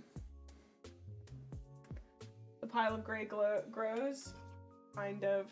I'm gonna be so diligent about it. You don't even understand. The building I do kind of want to do on stream, but I may do some of it off stream. I don't know quite yet. But I am the painting, like doing the base paints especially, once we get a few of them done, that I'll probably also continue doing off stream. So, yeah, exactly. That's what I was thinking, Zobo. So, that's my basic plan. I'm actually pretty good at sticking to plans like that. I say having had a plan today and not stuck to it, but, oops. Thank you guys for letting me geek out over that.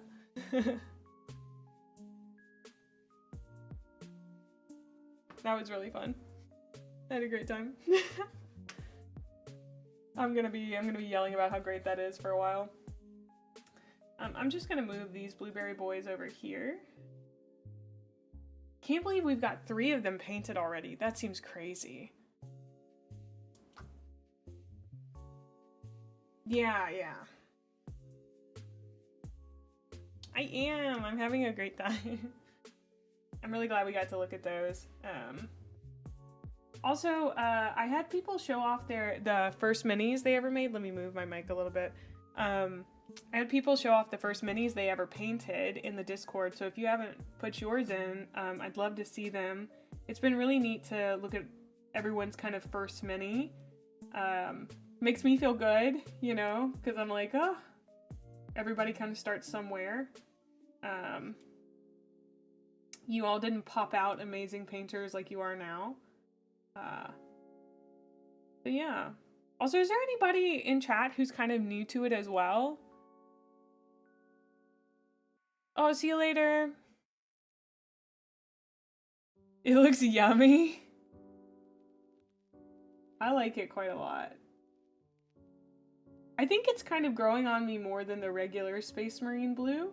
I know that it is one of the regular Space Marine blues, but the McCrag blue. I think they both look really good, but I think this one I'm enjoying quite a lot as their colors. It has been fun to paint with. Definitely enjoyed using the contrast paint. I think that's a really fun experience. Do I count as new? I started late September. Oh yeah, that's new. You're like half a year in. You still haven't done painting? Oh. Oh, you should met those. You got into it 2 weeks before I did? That's fun. That's so fun. Man, it's been really cool getting to see both veterans and new people interacting in the Discord and stuff, and also in chat. I feel like, my hope is that, you know, my Discord is, you know, a place to talk about me and my stuff, but also hoping that it becomes a community place to talk about our different hobbies and interests, not just Warhammer. I feel like it's always fun to see people talk about other stuff in there. Like Magic the Gathering. Harp rises out of whatever place they're in right now to say, "Aww, Magic."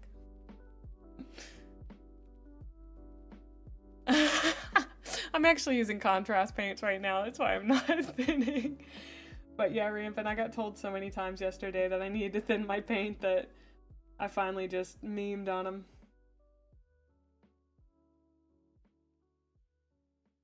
Sometimes you just gotta say, "Alright, guys. If you keep telling me to do something, I'm gonna say, nah, no thanks. Let's do the opposite." Me, I need detailed instructions. Someone gives me detailed instructions. Me, I hate instructions. I don't like being told what to do. Oh, it's a struggle.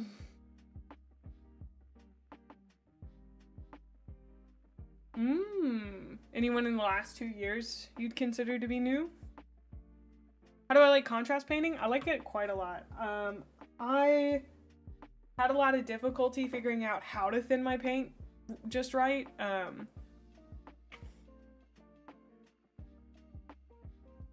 And this is a lot easier. I'm just gonna say, by and large, much easier painting method. Does it give a different result? Yes, but I think I kind of like the result.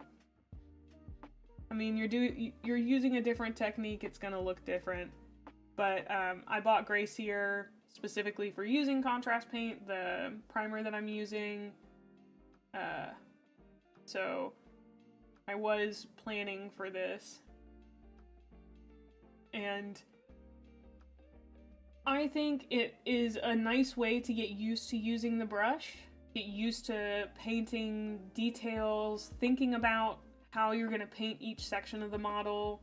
At least it's gotten me thinking about that kind of stuff without feeling intimidated by regular, quote-unquote, regular paints.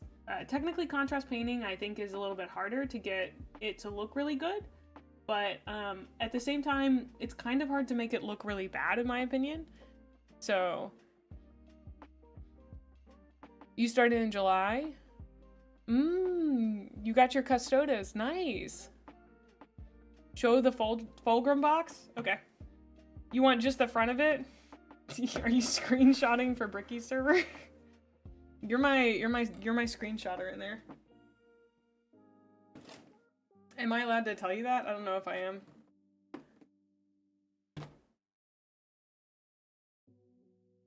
Would you, I could do it a little bit lower. You can see.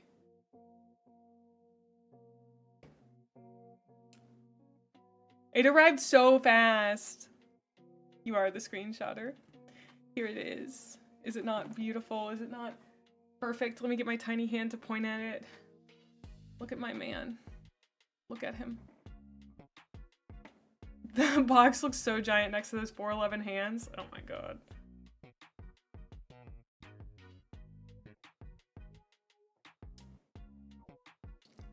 Can you apply plastic cement with a paintbrush?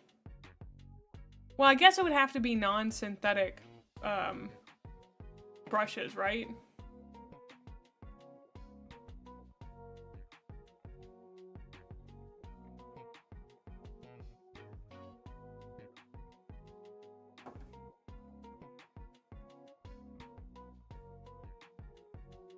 Okay, I gotta correct something here. Fulgrim with Bricky's face on it fundamentally misunderstands Bricky as a person. He's so far from Fulgrim. He's a barbecue dad. Affectionate, not derogatory. You know? You get what I mean? Like, I feel like, in the nicest way possible, perhaps he is adorned. Well, no, he's got a good sense of humor, so perhaps he is. Is there one of them that is? Fulgrim is a barbecue dad? You're right. We need to put Fulgrim's face on Bricky's body.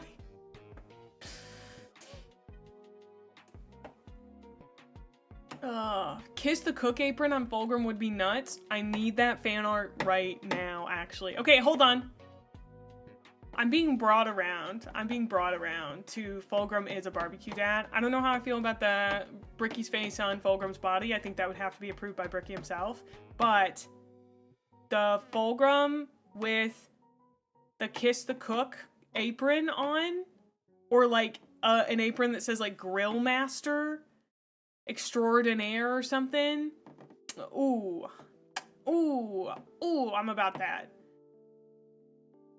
Bricky did Slanesh legs on himself. That's pretty good. What is a barbecue dad? It's the kind of guy who barbecues the entire the apron says Grill Daddy. I love that. I fell to Slanesh and all I got was a stupid apron. Yeah.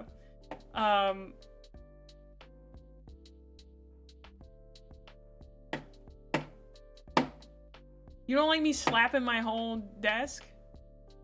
Bricky is 30 years old though. Listen, anybody can be a grill dad. He has a Femboy Hooters shirt. Does he know the song? I love the Femboy Hooters song. Oh, it's so good.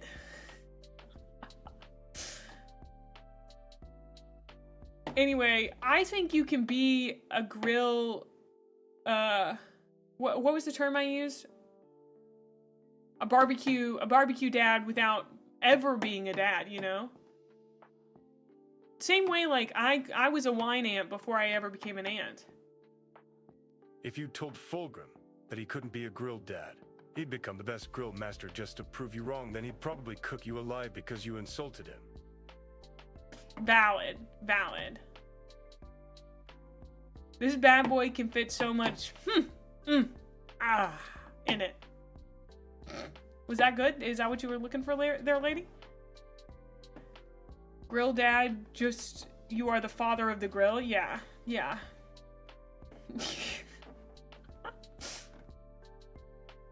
Fulgrim is the kind of mom that brings a whole school bus of her kids to a Mickey D's. Yeah, I can feel that. Oh. It is, I mean, somebody called it jaundiced the other day. It is a little yellow. I will say the skin tone's a little yellow. We did that, 14 with the Gundam, and it was very funny. So we may do that again with Fulgrim.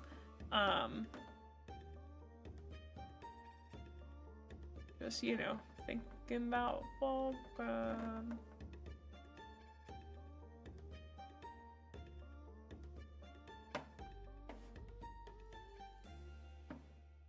This conversation is making my choice to make a red Corsair army more valid. Yeah, the singular nail that we painted, very slay. Very slay. Can you be a grill dad without having a grill or a dad? Yes, I think so. It is a vibe. It is an energy. Okay? Like, I think it is exemplified in Bricky wearing those little collared shirts that he wears in his fireside chat videos. In the willpower mustache. But also you can think of many other figures in media that are grill dads. That are barbecue dads. I think Curtis Connor is a barbecue dad. I think on some level, Ludwig is a barbecue dad. Like, a barbecue dad is a state of being. I called you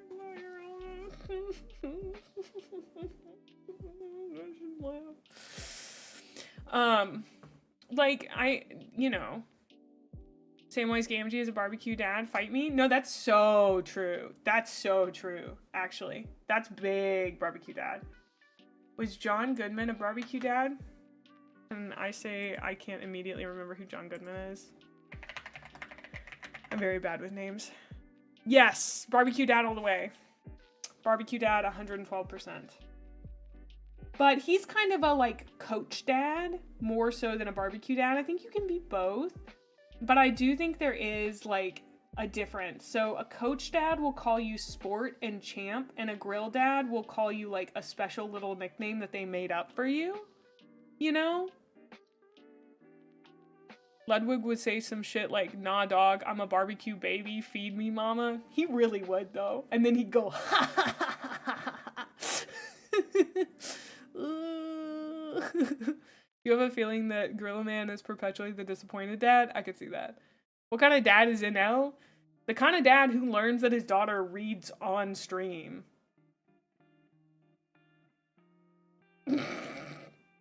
A good father. I don't know. I think he gives off, like, cool dad vibes, you know? But that's because he's literally a streamer, you know?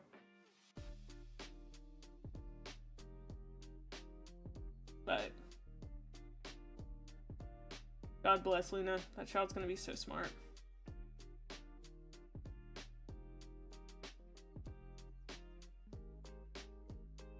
Okay, can I, oh, can I, what is Germa?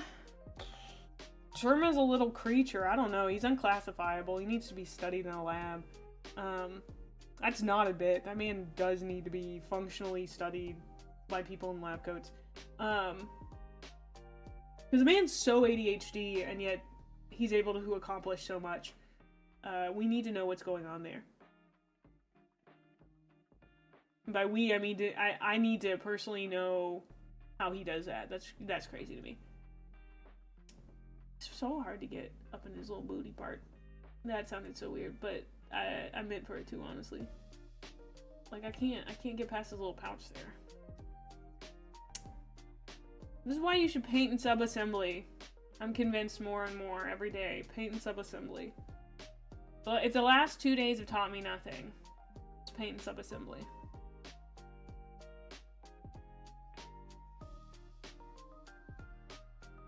Germa is a hottie, that's what he is. I don't know. I don't know. I mean, it doesn't really matter if I find Germa attractive or not, but he's just like... I think he's a very pretty man, but I don't know if I find him attractive, if that makes any sense.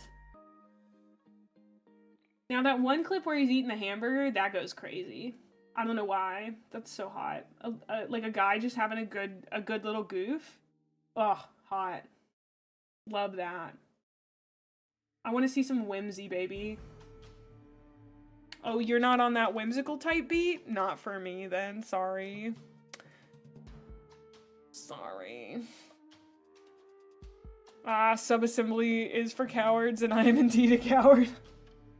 I don't know, it just seems like it's making your life easier. Whatever you need to do to enjoy the hobby, dude.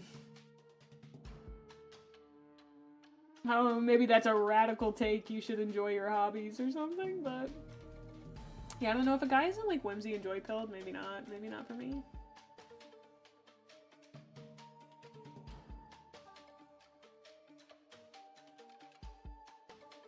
I think it's very important for my friends to also be joy and whimsy pilled.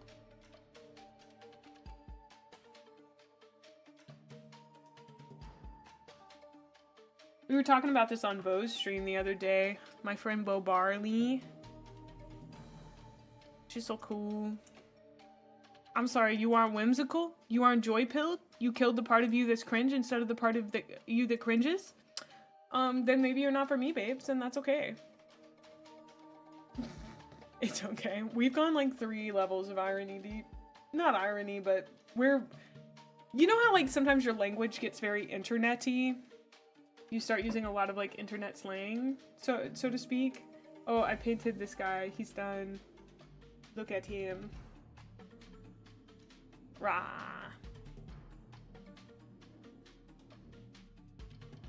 I see a spot I missed. I fix. Is a lie. Liar told you that.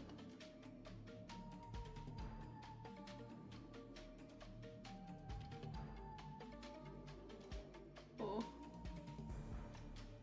Coming at that from a weird angle, I accidentally got a sword. Arner. Okay. Boink. After the ads, we're gonna start on another one. We've been talking about internet personalities this whole time? Yeah.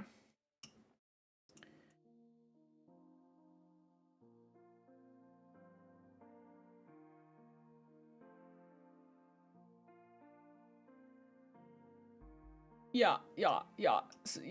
So true. Hi, Joel. How are you? Good to see you, dude. I do need some help from you guys when we get back from the ad break. I need to know which one of these I should not paint blue.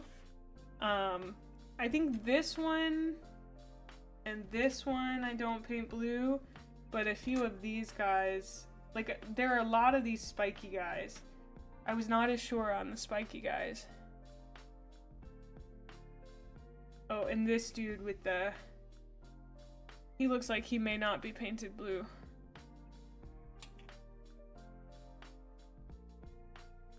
Spiky. Spiky, spiky. Spiky and ornate. Mostly just spiky.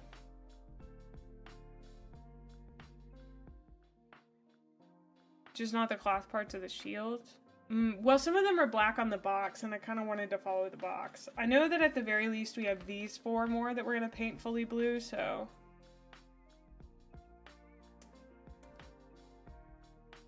The one with the flat edge on the sword?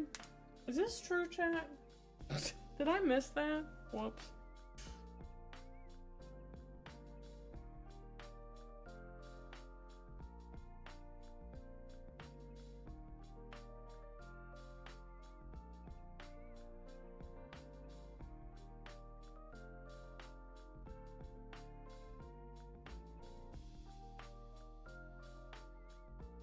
Blunt sword and club guy. Okay, this is club guy and this is blunt sword. Okay, those are the black ones. So all of these guys are blue? Even these guys?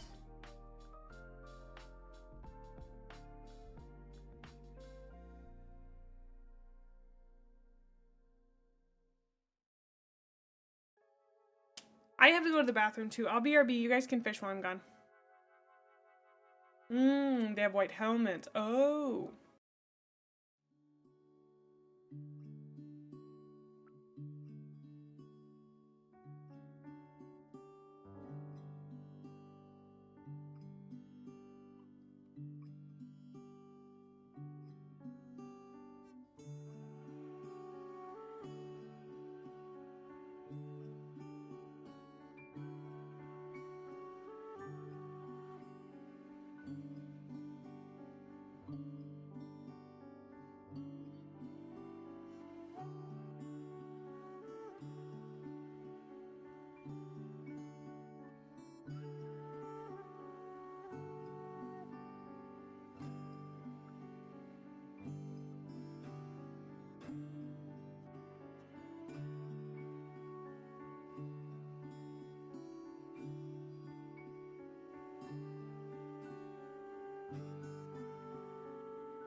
What's up, nerds? I ate your fish again. So these are my cool guys that are gonna get painted black. And I have to paint them Abaddon black, I think. So we're gonna put them in a corner over here. And what we're gonna do to motivate me is move all my guys over here so I can see which ones I still have left to paint. We're gonna see how many of these guys we can get through today. It's gonna be more and less than you think. I mean, eat so much fish, I'm gonna have mercury poisoning.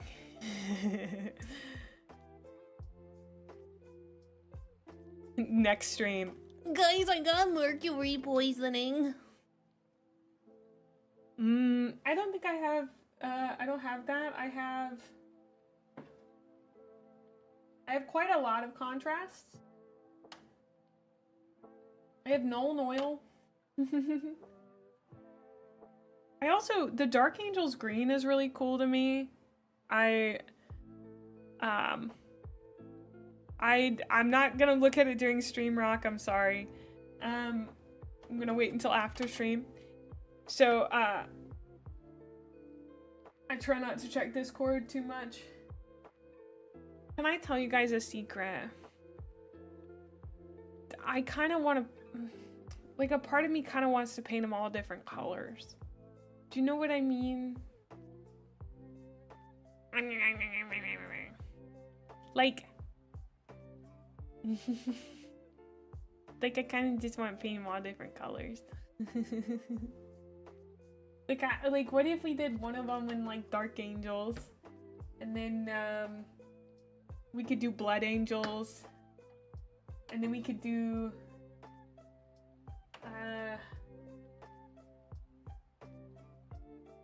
Flesh Terrors, unless that's a Xenos.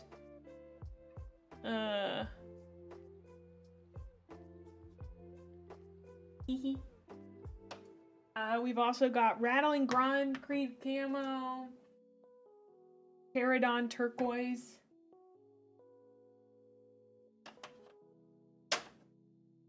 Dark Oath Flesh, that's Flesh though. We've got Shyish Purple, I don't know what that one is. Igor Brown, Null Oil. Oh, they're a Descendant chapter. I don't know, but also at the same time, having a little army of guys that look all the same sounds kind of cool to me. Do you know what I mean? It's a hard choice.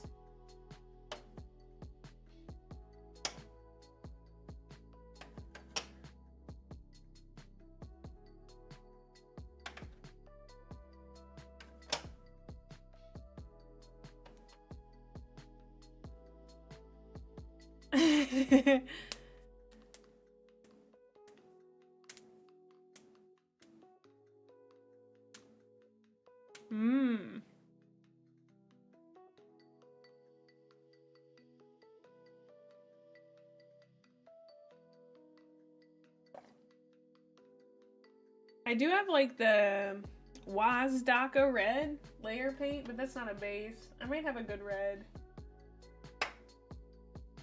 Yeah, I have corn red.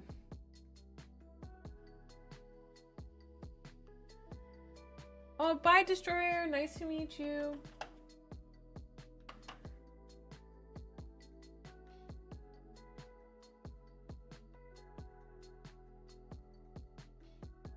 Mephiston red? I don't know. My paint app is on my camera, and my camera is it's on my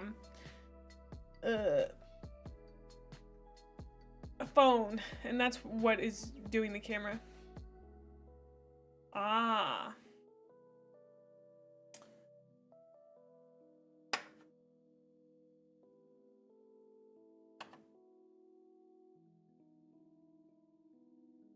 We do have Wild Rider red, which is a really orange red. I think it looks really cool.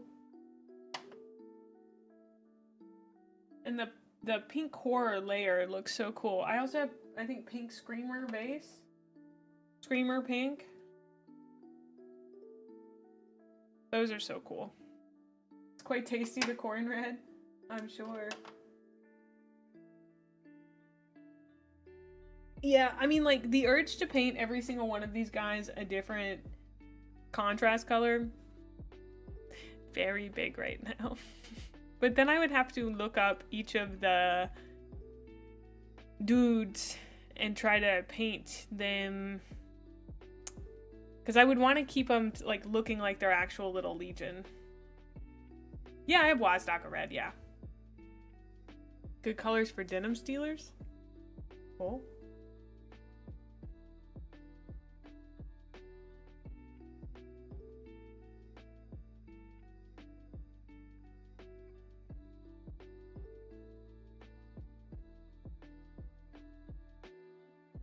Well, the only reason I'd want to is so I could have a little guy from each legion. That sounds fun.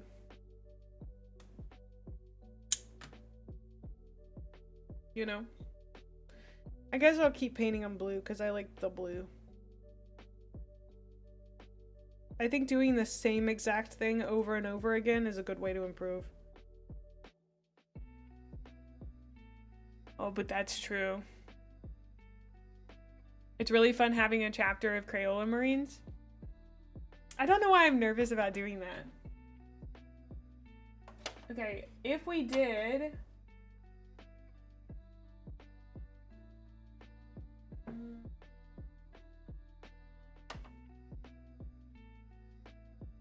I would want to do the Dark Angels and the Blood Angels. Because I think those would look really cool. Who are the Dark Angels anyway? Could do brown leather for the Judiciary's coat. I have a few leathers, yeah. Who are the Dark Angels? They're the first chapter? Who's their Primarch? Oh, the guy who has the name that sounds fake.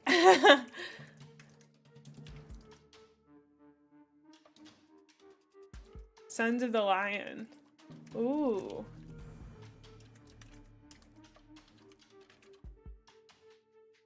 I mean, his name does sound kind of fake. I'm sorry.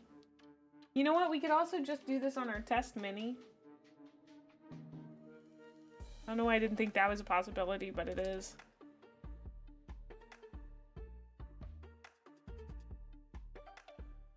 Sorry. I don't want to give Luton a heart attack if he shows up. I'll move that over here.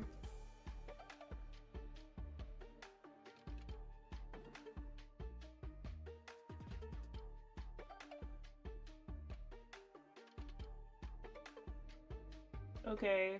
You guys know I'm a little partial to green. That looks so sick, dude.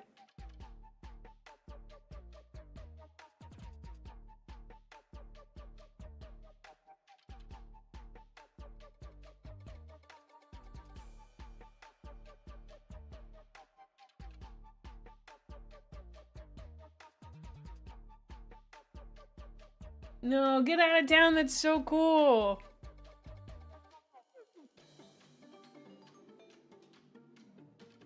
Lionel Johnson's was named after an 1800s poet called Lionel Johnson who had a poem called Dark Angel about gay yearning and tortured existence. Its opening line, Dark Angel, with thine aching lust, to rid the world of penitence. What a fun tidbit. Thank you for the bits and the tidbit. Wow, for the tidbits. Wow. Yeah, this is the Abaddon Black. I tried that one out. I like it a lot. That green is so cool. Wow.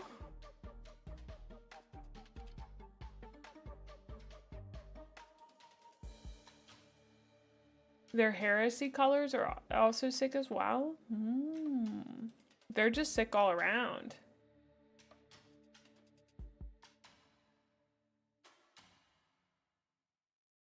So cool.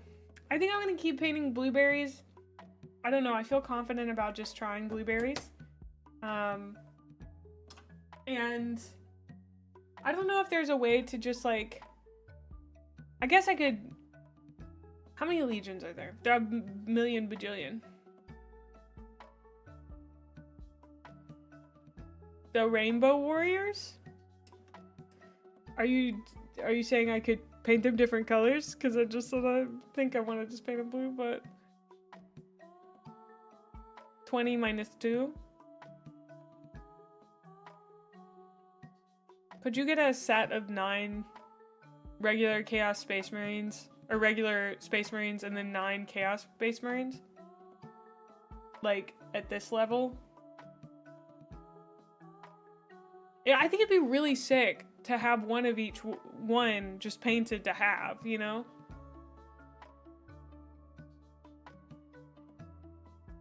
Do you know what I mean? Chaos Legionnaires. 10, but just don't. Okay. Well, the 10th one I could just paint, you know.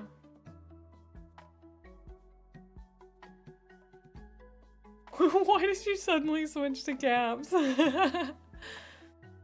I think it'd be nice to just like get to explore painting them, you know?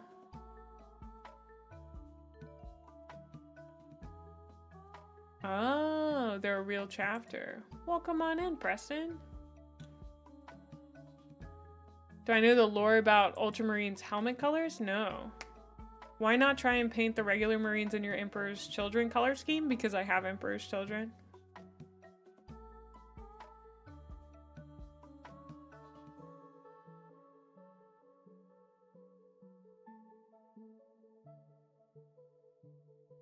Yeah, but I want to paint these guys the blue. I want to just paint the same thing over and over again at first. That'll feel good to me. Then I don't have to make complicated decisions and feel weird about it. Does that make sense? I guess it doesn't matter too much because it's the choice I'm making, but also...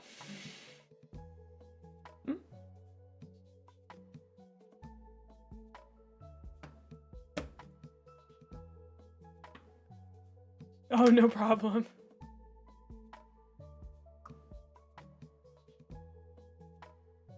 You have 80 Emperor Children, guys? Wow. I just got my Emperor's Children box. I'm very excited to paint them. You legitimately love batch painting? I mean, it feels like an easy way to improve my skills. Because I'm not having to think about the switching up. You know what I mean?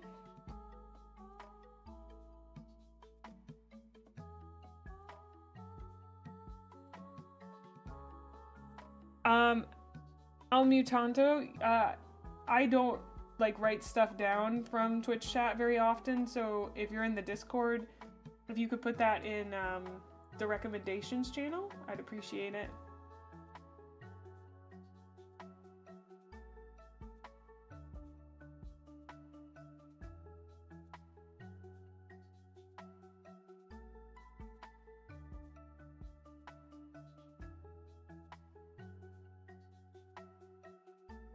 I don't know if I'm supposed to start with the pauldrons, but I sure do like doing it.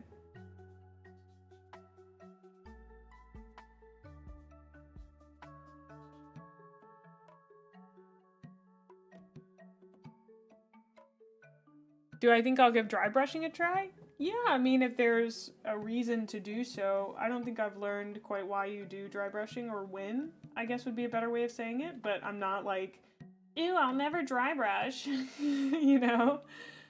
I don't have any, like, opinion on it at the moment. What do you guys normally use dry brushing for?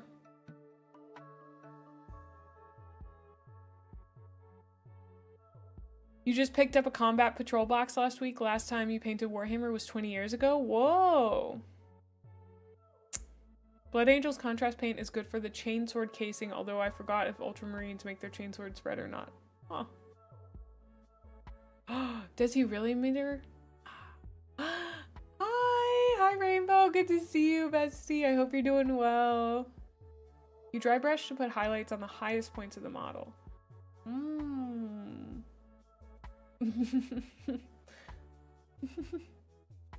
Becca, I was not laughing at your joke. I would never.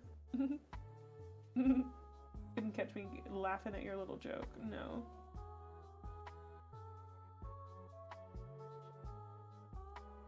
Dude, my eye is twitching. Diabolical. I hate this.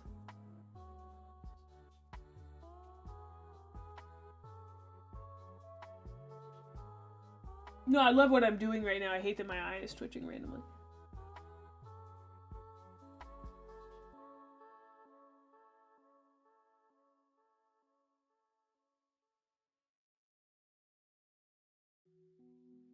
Boink, boink. Boink, boink. Suddenly just got nervous because I didn't do React content today, so I don't have anything to upload on YouTube. Oh, I don't care. Oh.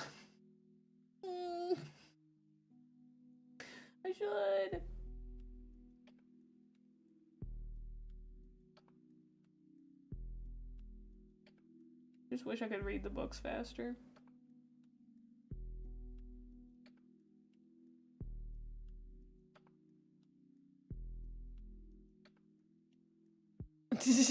Twitch mentioned. Upload the Ludwig joke and add him. Well, I do upload a short every day, except I think I fucking forgot today. Oh my god. I cannot get my chair to go down. Hello, chair? Thank you. I need you to go down so that I can sit correctly. Bless. Did you just say she's so sick with that little guy holder? I'm doing my best. I don't know if it's goofy. True, I could take a break. I did want to, that video that got linked earlier, I did want to watch. It looked cool. I don't know. I think, I am always worried that we're going to start watching a video and I'm going to have to be like, I'm sorry guys, I'm not super interested in watching this on stream. And then I'll feel like I wasted everyone's time. I'm not, like, worried about that in the sense of, like, oh, golly. But it's more like, that's something to consider as a possibility. Like, it won't be the end of the world, but, I would like it if that didn't happen.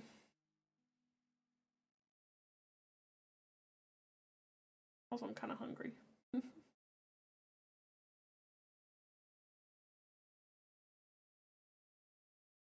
Why did the music stop?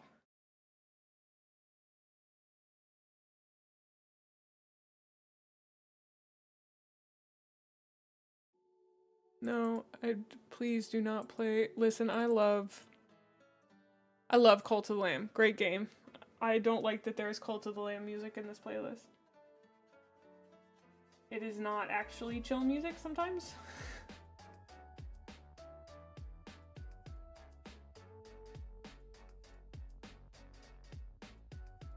You love doing tricks with the little guy holder? You be spinning that shit in your hand like a finger skateboard? That's crazy.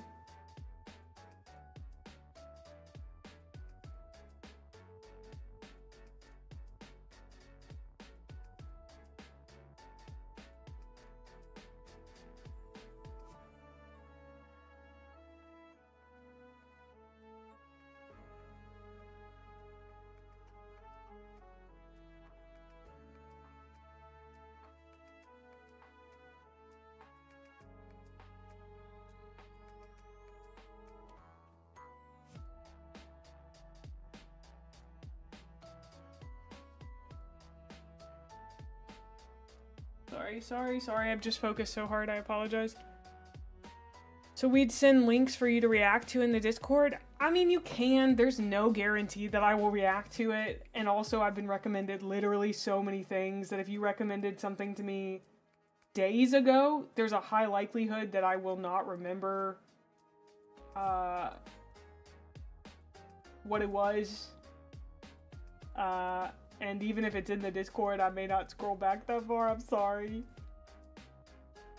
But I'm just a little saturated with recommendations. One of the things that I'd like to do is, it is a new coat of nail polish. How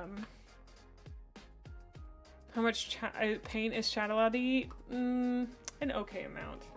An okay amount. I do my best to, like, keep up with recommendations and stuff, but, some things are recommended that I think people just want me to watch on my own time. Like, I got recommended to watch that interview with Dan Abnett, and, like, I'm totally down to watch that with you guys, but it feels, oh, I've talked about this before, some content just doesn't feel like React content to me. I don't know how to describe it. Maybe it is, maybe it's great React content, but sometimes I get a little chicken about trying it. Because I don't think I really want to become like a React streamer. I don't think there's anything wrong with that, but I think that is kind of an exhausting medium for me personally, having to show my reaction to stuff all the time. Because as someone who is very autistic, it can be difficult to display reactions, like, to everything. Takes a lot of masking, honestly, because most of the time I don't think I show that much reaction unless it's, like, big. But you gotta balance who you are with making entertaining content, I believe. And I know I talk a lot about the content that I want to make and plan on making, etc. while making content, but also, I'm just painting a little guy, so it's kind of nice to have something to talk about. Thank goodness his arm's so easy to paint. Not holding anything. Let me get your little fingies. Let me get your little fingies there, bud.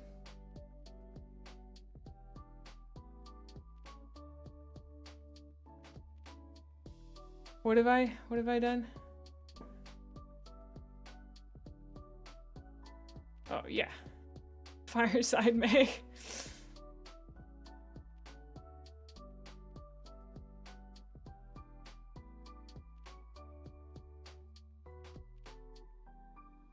I'm trying a lot of new stuff, and I think that requires some self-reflection about whether or not it's what I'd like to do long term, because what you do every day is kind of who you become on stream, I think.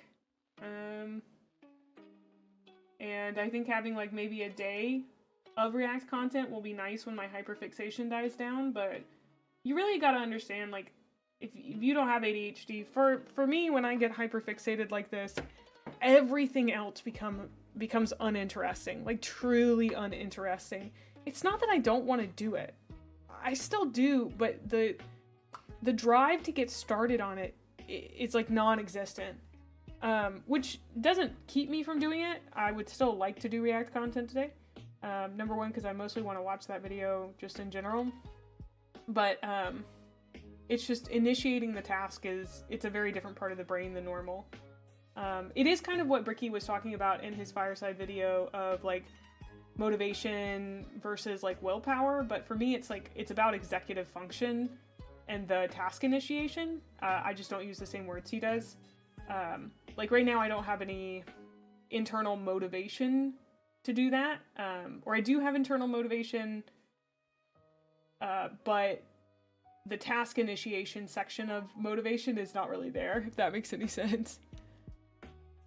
Ass don't have dopamine, so true. So true. Right after you started reading the Horse Heresy books, you were like, oh, Emperor's Children seems super cool. Oh. Thanks. I'm glad you enjoy it. I'm trying to keep up with chat. I'm sorry, I'm a little focused. Not complaining at all. I just think I think like I've had hyperfixations on stream before, but this is probably one of the most intense ones where you can see what it is for me to do something physically, not just playing a game, because I think games, I lose interest in those much faster than I do physical stuff. Because I could do this for upwards towards a month, where it's the only activity that I will enjoy doing. I will still do other activities and have a good time, but this is like what my brain is going to think about while I'm doing that activity. It's the thing that my brain wants to focus on. And like that's how my brain works. It does kind of suck at times, but I've learned to live with it and learned to negotiate with my brain a lot of times and figure out what works for it and what doesn't. Like, it's not that I don't enjoy doing other things, it's just, like I said, my brain's just gonna be thinking about this the whole time. It's what I wake up thinking about, it's what I go to sleep thinking about. It's obsessive, you know? And I think when people refer to me being very intense, it's often in relation to my hyperfixations on stuff. Just my ability to consume it over and over and over again with such intensity can be a little intimidating, I think. Like, not only did I do this before stream today, I will do this after stream today, provided I'm able to like stretch and get my back to feel okay. So, yeah. This is the reward activity, yeah. Oh, you started reading The Infinite and the Divine? That's cool. Sorry, I hyperfixated, or kind of hyper-focused for a moment, and then just kind of ranted. I hope that made sense and explained it. I don't know what I said, Decca. I literally blacked out. Dante's speeches with G-Man and any devastation of Ball are great for React. I don't really want to react to lore stuff right now. Thank you, though. That's just a personal preference at this time. But thank you so much for the 3 stream streak. And thank you for the 7 stream streak, Draggle Slayer. Anyway.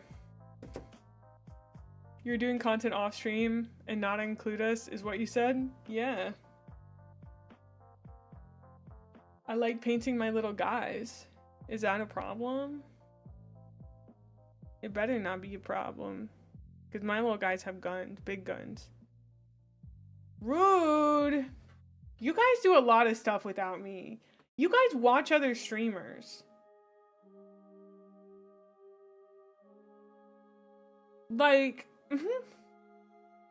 And you want me to save my little guy painting for stream? That's rude. That's rude dude behavior. Oh my gosh. Surely no one would betray you like that. True. You guys wouldn't do that, would you? Uh-huh. Uh-huh. You would never stream cheat. I've never heard that before. Can't believe she hates us? Oh, nah. Whoa, whoa, whoa. This isn't about us. I think it is. I think it is.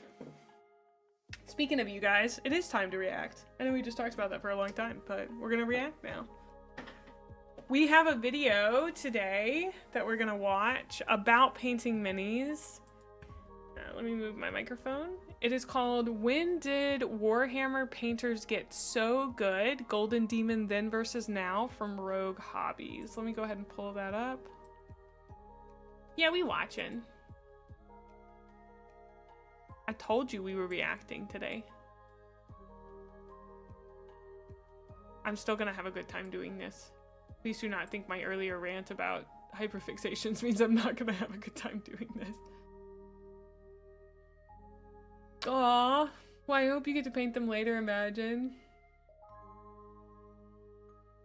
This is a really nice video. I have not gotten to watch her yet. I'm so excited. I'm stoked to learn more about the painting side of things. I think it'll be super fun to get into it. Woman to woman, she's so gorgeous. I'm not. I'm sitting here with my hands on the keyboard. I'm not fidgeting with one. Especially the Golden Demon stuff. I haven't heard anything about Golden Demon, so I think it'll be nice to learn a little bit about it.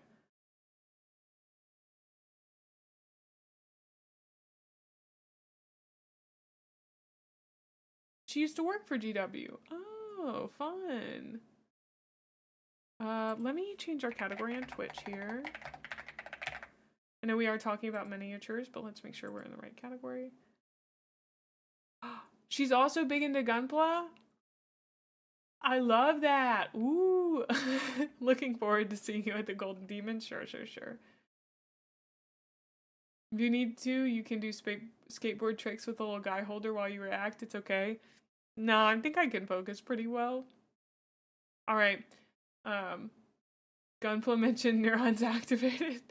Honestly, yeah. I just got some in the mail today from Zephyr Arcade. Shout out Zephyr. So... Alright, let's get started with this from Rogue Hobbies. Excited to learn more about her and also Golden Demon. That makes me wonder if Golden Cobra is somewhat named after this. That's a LARP competition. So, oh, she's muted. Can't believe I did that to her. Golden Demon is a painting competition that GW holds alongside their tournaments. There's multiple categories.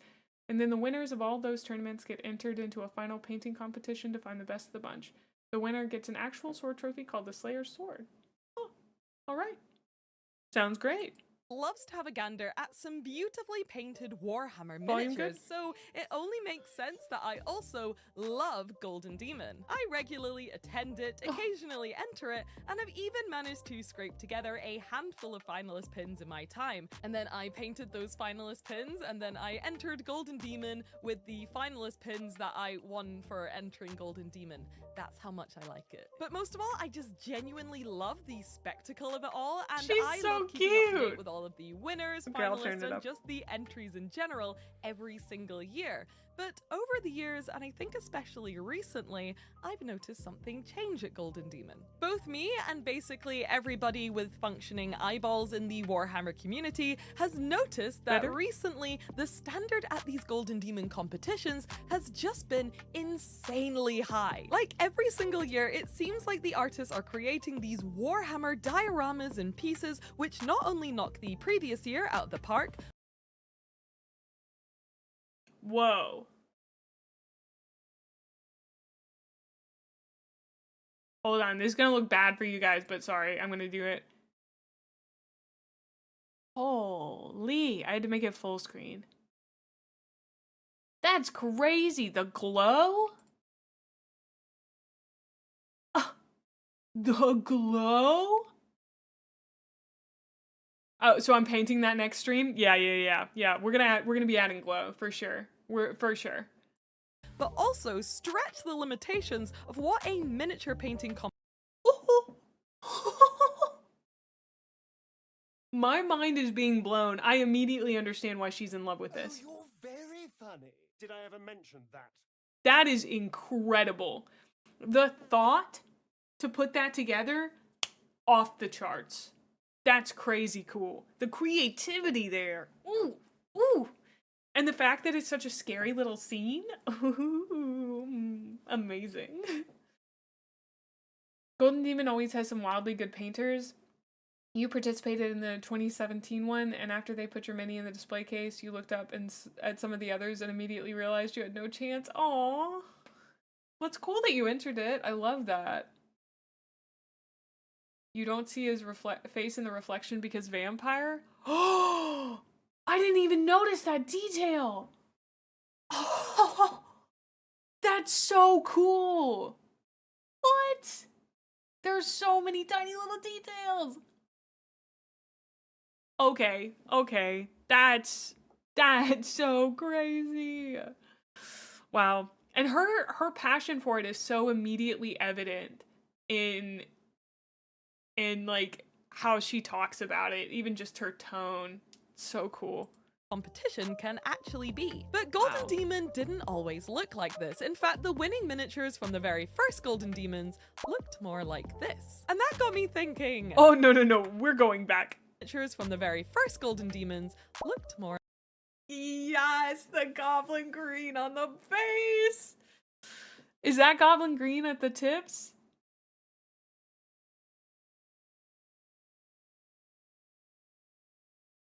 It's so good. It's unty. It's really unty. I love it. Oh, it eats. It eats. Oh. I kind of love it. Yep, love Goblin's Green. It's great. That's probably a yellow as a highlight on the Gobbo Green. Yeah, love that. More like this. And that got me thinking, how did we get to this point? Like, when and how did Warhammer painters start becoming so insanely good at painting Warhammer? So in What a this great video, question. we are going to use some modern technology to dive back in time through the archives of Golden Demon's history to see what high-end miniature painting used to look like and track which painting styles and trends went in and out Wow. of fashion. And most importantly, try and work out just when and how Golden Demon painters got so good. Back in time, whoosh, whoosh. Oh, she's so cute.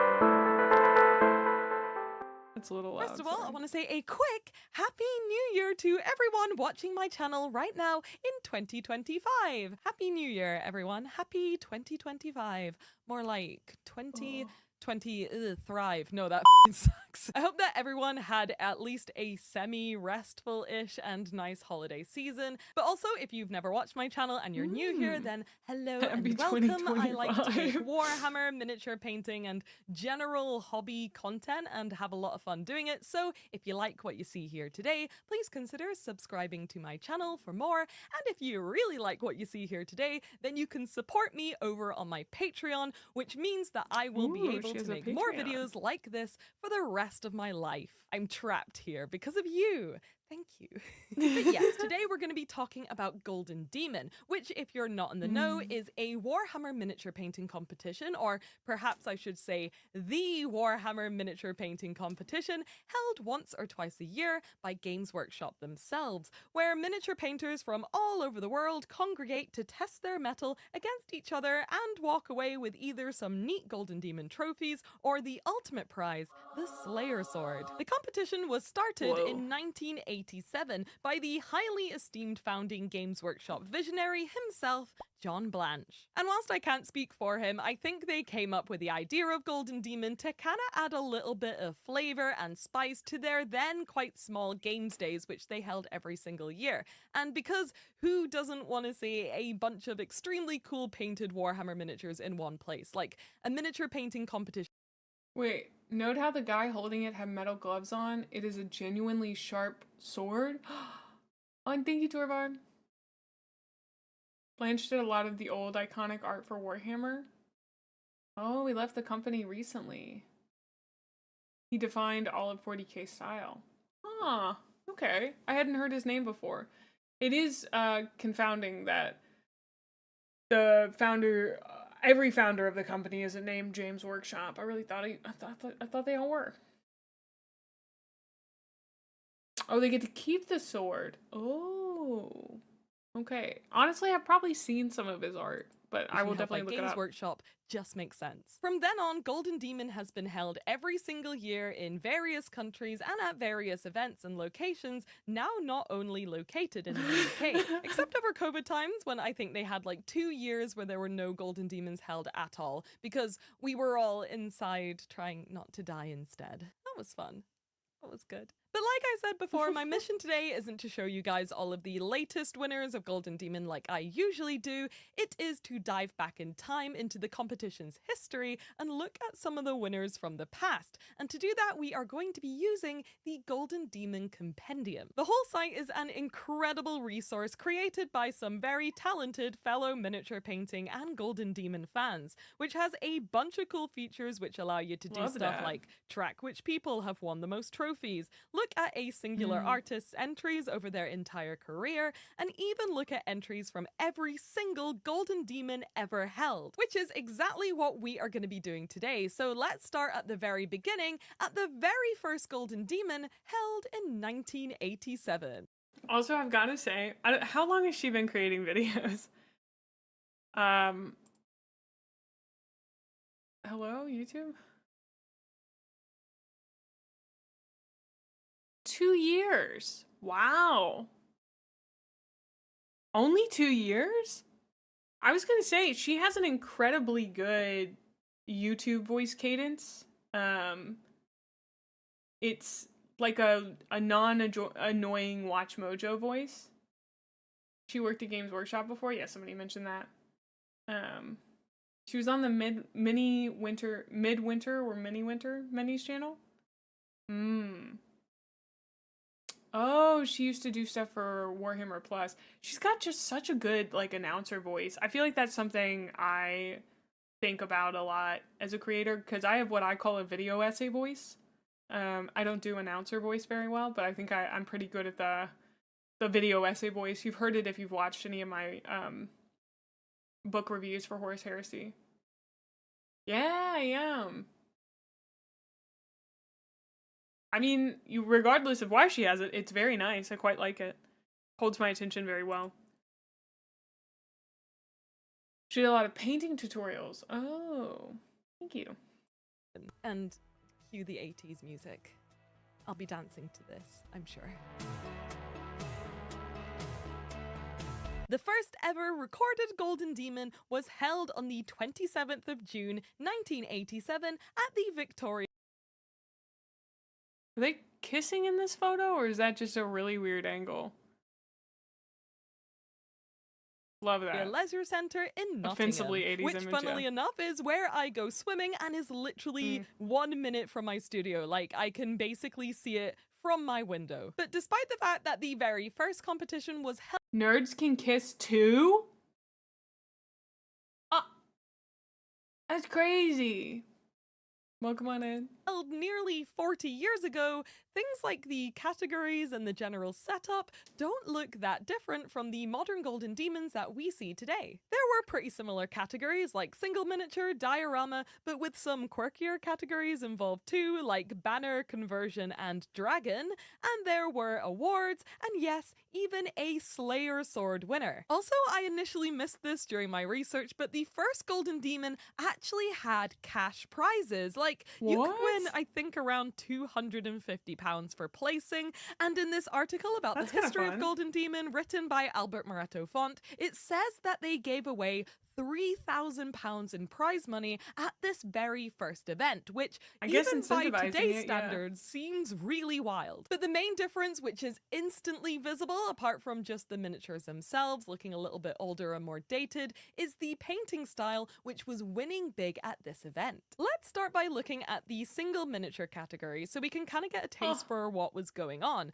And as you can see, the style at the time was pretty simple, and I mean that with all the love in my heart because I love these miniatures very, very much. And if you're sat there at home thinking, of course these miniatures look a little bit weird and maybe basic because the image quality is kind of terrible and looks like it's about 40 years old because it is 40 years old, then you are absolutely correct. So here is a bronze winning entry taken under a modern camera. And as you can see, it's very much the same style that I kind of described. It's good for sure, but it's safe to say that it probably wouldn't win a Golden Demon these days. But let's bear in mind that at modern Golden Demon, some participants have been painting miniatures, watching tutorials, and practicing their craft for maybe like 30 plus years. So it's no wonder that things have improved. Like, that's kind of obvious. But despite all that, I think that the main standout for this first year of Golden Demon was people's creativity in what was, at the time, a brand new hobby. We can see a lot of experimenting in freehanding, especially on the cloaks and the banners. Whoa, the square and most of all, bases? a lot of sculpting and Whoa! That's crazy sick. The goop? What? converting of miniatures. And basically it feels like there's just a little treehouse? That's kind of whimsical.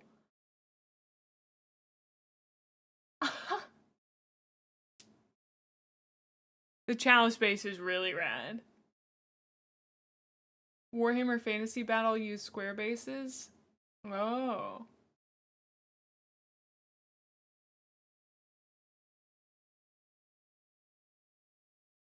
Old Warhammer was very whimsical.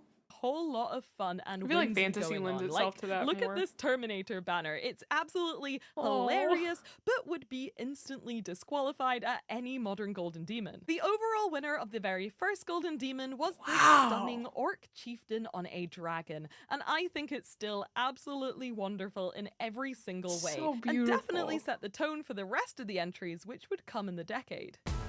Whoa. Oh!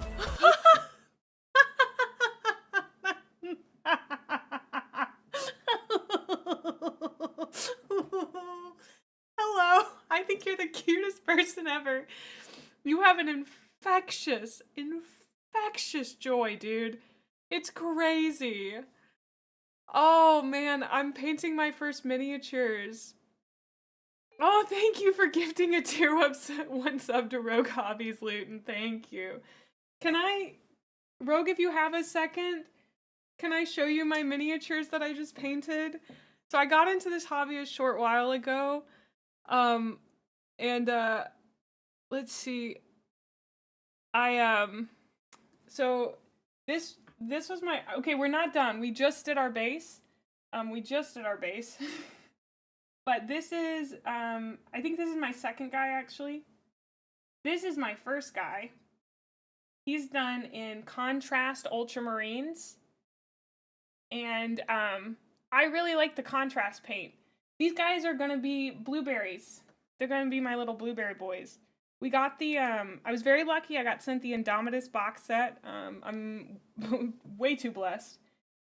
And so we've got Blueberry Boy Scouts, and then we're gonna have our Necrons. These guys. And I'm so excited to paint them. I'm so psyched. Oh. But yeah, I'm brand new to it, and I'm having literally the best time. Chad and I were just talking about how this is all I want to do. I painted some of them before stream. It's a problem. So, thank you for making such wonderful videos so I can experience the history of it. So cool. I don't know. It's been great to meet people in this hobby. Everyone is so nice. It's been a great community so far. So I am. We're on Galaxy and Flames, baby. We're on Galaxy and Flames. I love VTubers, by the way. I would love to be one myself. Oh, actually, there is a Custodes VTuber, but the easiest thing, if you ever want to talk about it, you could get into it for $150 and an iPhone. So, you can get into it for less than that, but they're really sweet. Gosh, everyone's been so kind. But if you ever want to get into it, it's not very hard. I paid $150 for this model, so it's very accessible these days. And PNG tubing, yeah, a lot of cool stuff. But yeah, thank you so much for dropping by. I know the rigging on this thing is crazy. Plus, I can make myself look any way that I want. Like, we have a million different ways that I can look just from this one model. So, a lot of really cool things in the VTuber space. That's one of my big obsessions is how cool the VTubing space is. So, true. Anyway, thank you for stopping by, Rogue. I can't believe I keep. Oh, that's so fun. Man, this community feels really big, but also really small, if that makes any sense. Oh. Wow. You can add hella ears. That is very true. That is very true. Let me switch this back underneath here. But yeah, loving the video.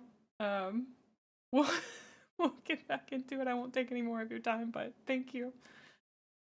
Even by the second year of the Golden Demon competition being a thing, you can really see the Warhammer fans of the time catching that miniature painting competition bug. And the small, by today's standard, amount of people taking part in the competition started to get even wilder and more creative with their entries. During the rest of the 80s, we see even more of these kind of big or very wacky conversions. Oh! Does she link the... What is this called? Golden Demon Archive? I wish I could see that, I guess, under regular picture. It looks like pot roast. Most of these models were metal. Yeah, the ones that my brother used to have were metal. That's also crazy. That's so crazy. They would have probably been in the GW magazine White Dwarf. Oh, to get my hands on one of those magazines. Golden Demon Compendium. Right. We may have to go browse that after this. This is crazy.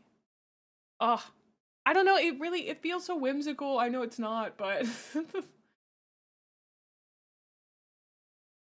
Yeah, I feel like, you know, it's the same as any internet community where it's like the people who aren't good often are very loud, so, but if you have Warhammer Plus, they have a White Dwarf archive online you can browse. Oh.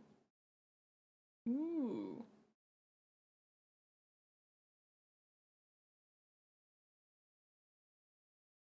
You got into it because you just thought painting little guys was cool. Suddenly, then you're pulled in by a huge local community in a town of only like 50K people. That's great. I'd never seen the dioramas before this. I think that this is wow. Like when you think you've figured out, like you're like, oh man, I've seen a bunch of the cool stuff in Warhammer. Then you watch a freaking reveal and suddenly you learn that the Age of Sigmar minis are like so sick. And then you also learn that the Blood Bowl stuff is so sick. And then suddenly you're watching another video and you're finding out that you can make freaking dioramas with this. You know what? When I first got into this, people were like, oh, you should get into kit bashing. And I was like, you know what I would want to do is create create a little scene of like a titan being reclaimed by a forest, and people were like, yeah, people do dioramas, and I was like, oh, sick. I didn't know they meant this stuff. What? You've watched this video half a dozen times, it's so perfect. It's great. Age of Sigmar exists for their modelers to go sicko mode, and they did. They delivered, dude. They delivered. It's crazy. It's crazy. I need to get my hands on at least one. I want, like, oh man, the problem is I just keep going, ooh, I want that one, but I gotta get through the stuff I have first. But one day I would really love to get my hands on that cool ass chariot, bone chariot thing that they showed where the skulls were inside of the horse's like rib cage and like,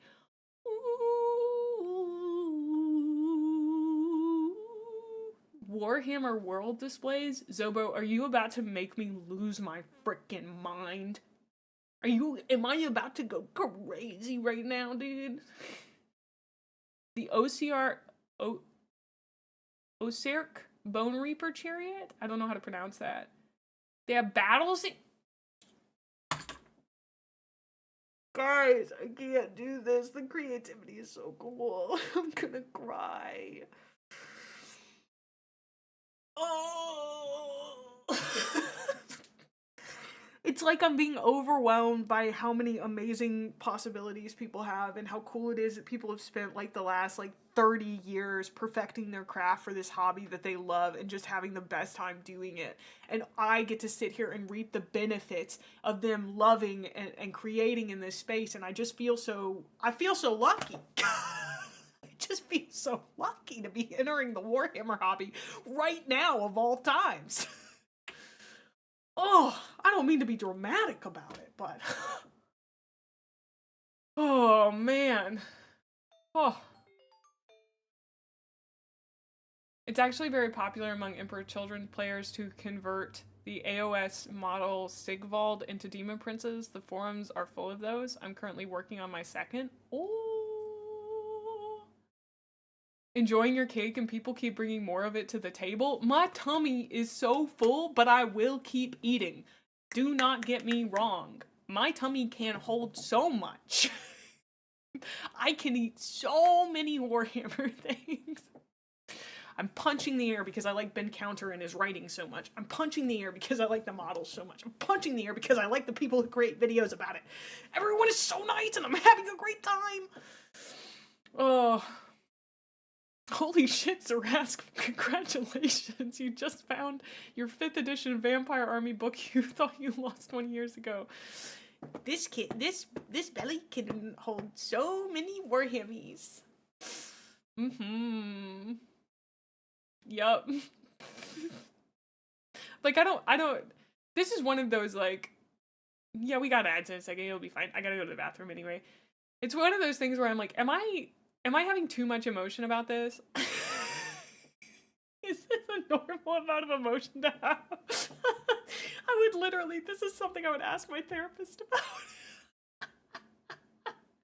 Where I'd be like, hey, Melanie, I got on stream the other day and freaked out because I thought the hobby was so cool and I yelled about it for about 3 minutes. Is that a normal reaction to be having? And she'd be like, yeah, every reaction, every feeling you have is valid.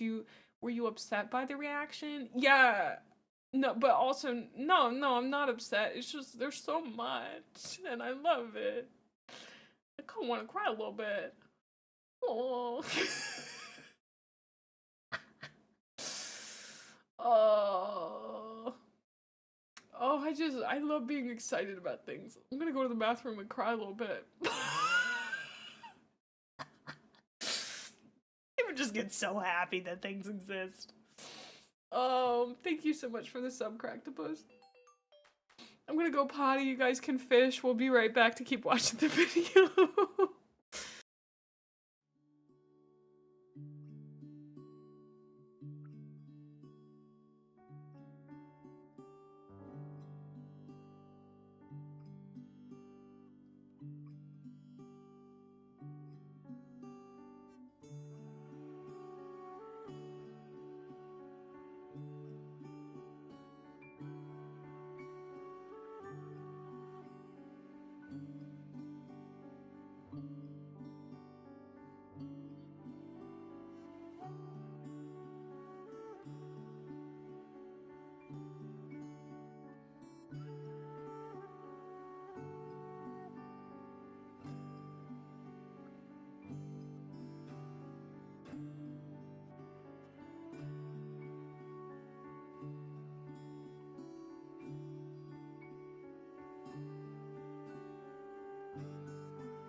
Hey guys, I have to go refill my water bottle so you can keep fishing.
I'm convinced one of you guys has got to be telling people about me.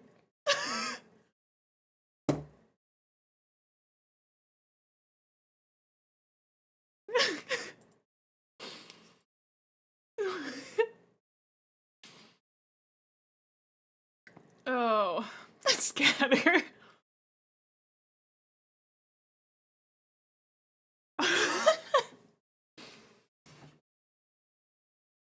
Also, welcome on in, Altian.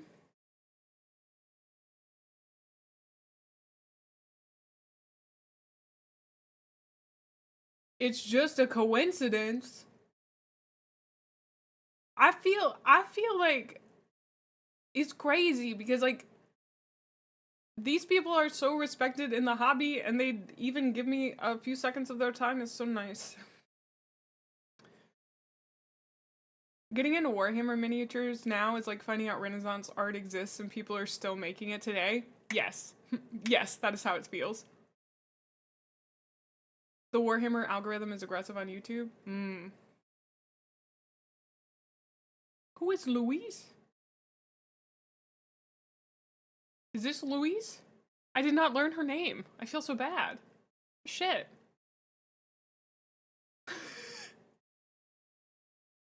What's her name?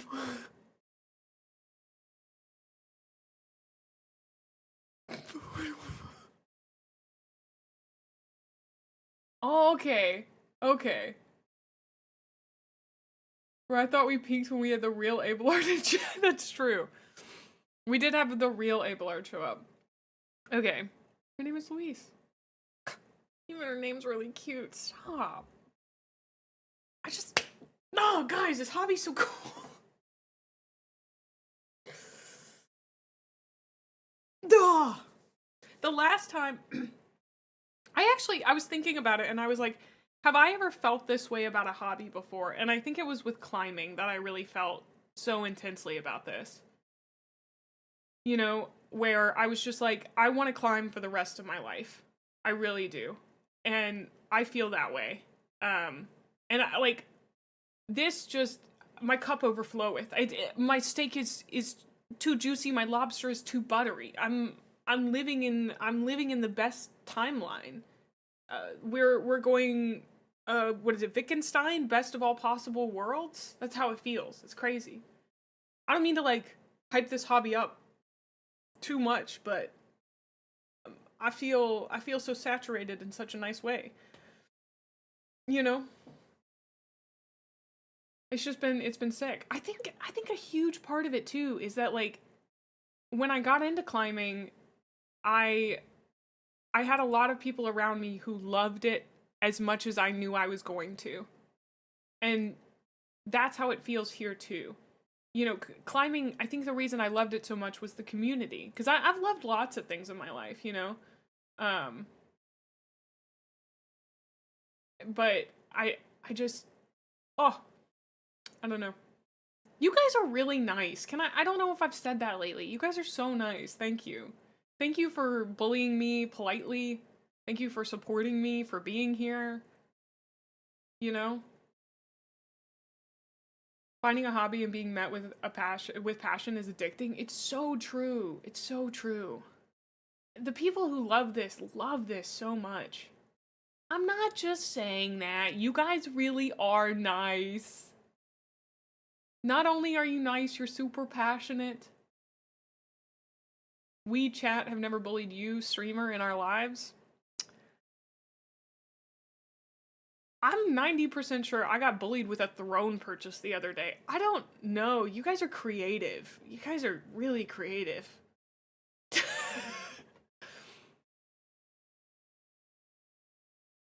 Like, it's been great to banter with folks. Did I thin my paints today? No, but I've known painters who thin their paints and they are cowards. So, we don't know what you're talking. Wow. Oh. Oh. Oh. This is heresy and I will not stand for it. Oh. Well, I hope you'll continue to love my journey into it. Mm.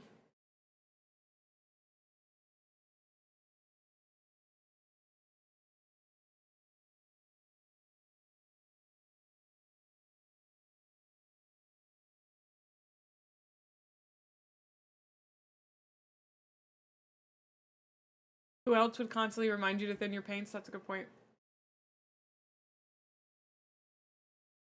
You thought the thinned paints thing was going to show up in the... Oh. Ditters, you said your start to this hobby was walking into a game store at 12, not knowing anything, and being helped by a bunch of grown dudes for 3 hours. It's been welcoming as hell for decades, and I love it so much. Aww. Oh yeah, our game is next Saturday, isn't it? Oh shit, fuck. I gotta read the rules to the game. Oh no.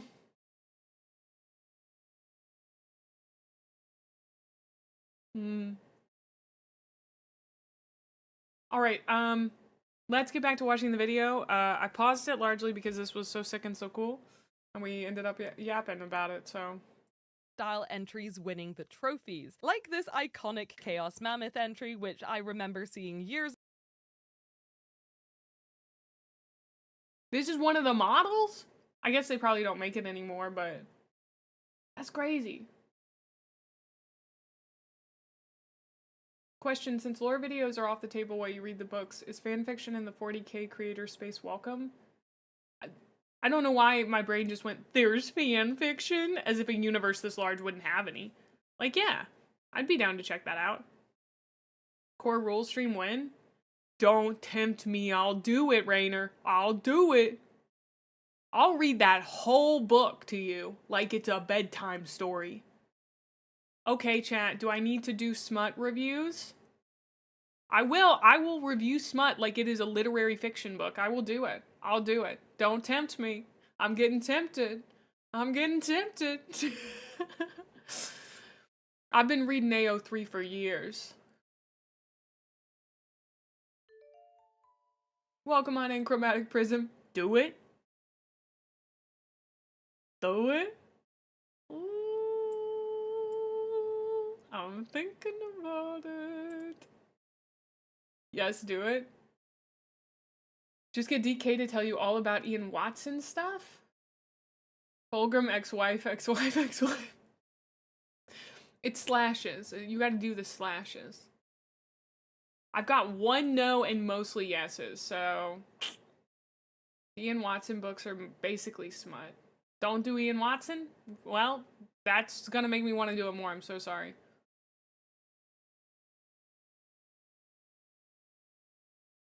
Oh, Baldermort is the 40k community's wholesome fanfic uncle. His whole vibe is like being sat down while he reads to you.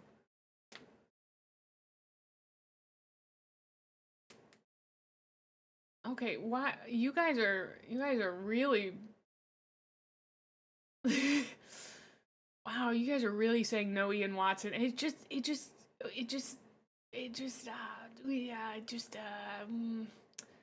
Jingle jangle, we need that reaction content for a video. You're right. Back on task, kids. I'm gonna keep pausing at every cool model, I'm so sorry. Oh, incredible. Incredible. Okay.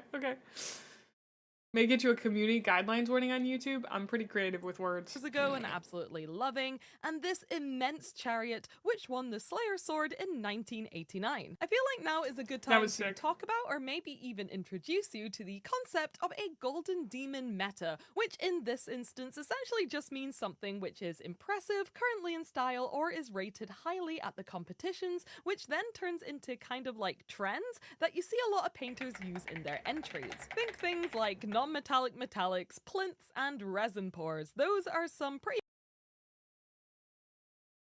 Excuse me? We're gonna have to go look at these. The Lord Captain's lexicon is broad and varied, thank you. modern examples of what people refer to as golden demon metas. And through my research... Okay, you know what that reminds me of? This was a very controversial art piece, but the guy who put the shark in resin. Do you guys know what I'm talking about? Um, NMM is incredibly hard to do. Oh yeah, the non-metallic something or another. Oh yeah, I heard about that. Oh, thank you for the 10th stream streak. Thank you. I think I've deducted that the very first Golden Demon meta was freehanding and banners. These elaborately painted banners and free-handed details that we see on these older miniatures, I think demonstrate.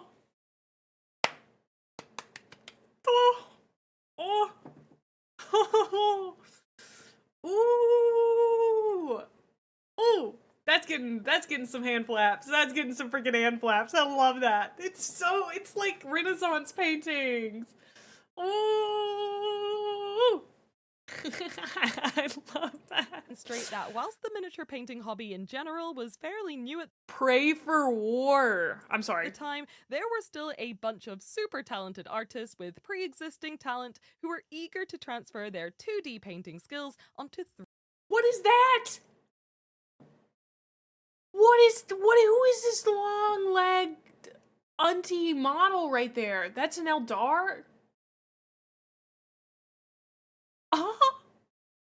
Honey, get that Eldar on a runway. That's crazy. Oh, wow. Very angry walking skeleton. I love that. There's something about that that's so goofy and yet so good. Who needs arms with legs like these? Yes.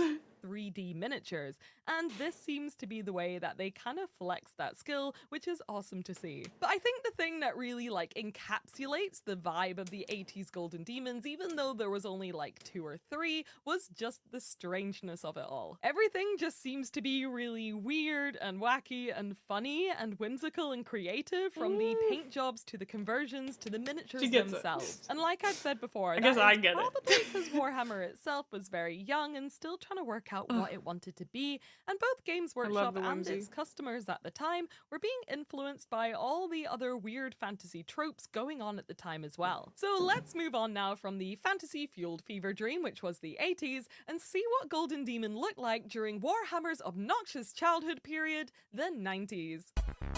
Obnoxious childhood period.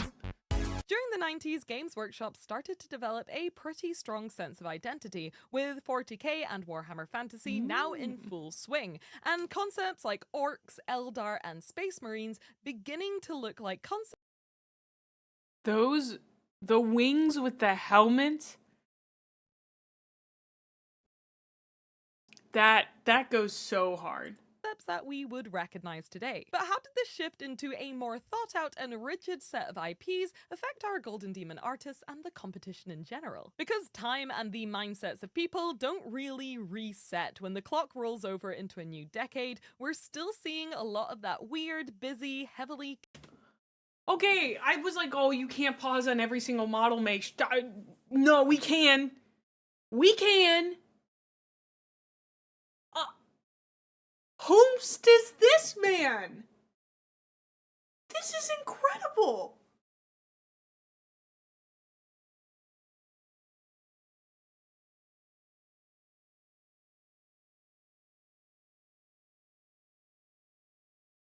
A corrupted Wraith Lord? Why is he puppeting a smaller Wraith Lord? It's him, John James Workshop. The creature design here is literally, it's like it's punching me in the gut, sending me across the room. I feel a physical reaction to how cool this guy is. Like, I feel like I need to jump up and down. I can't. Wow! He's so cool! That's sick. That's so sick. Oh. Oh. I love it. This is very John Blanche-esque. It's a dead Eldar possessing a mech. It's just a little guy. It's just the marionette. That's amazing. That's sick. kit-bashed and hand-sculpted wackiness that we saw in the 80s. And good, because I absolutely adore this era of miniature painting. However, as we start to move into the early competitions of the 90s, we do see something very subtle start to change. There's less banners and more Space Marines. Nice, clean, and neatly painted Space Marines. And I don't know what happened in this year, but it feels like in 1994 specifically, something just clicked and all of the entries started to look It's because it's... Wait, I gotta hear what she says. kind of, well, like 90s Warhammer. The focus was no longer... It's because I was born in 1994. I actually was the catalyst of all of this. Like the Chaos Gods, my descent into Warhammer is inevitable. So, it started in 1994 with my birth and the change of Warhammer into this, and now we have come here. So, 94, bless up. She's so old. It's crazy. The Mae effect. Boom. You first saw her on Warhammer's Masterclass painting series? Yeah, folks said that she used to do that. That's super sick. The year of the Grim Dark. The Gremlin Dark. Why? I think another package is getting dropped off. Hold on.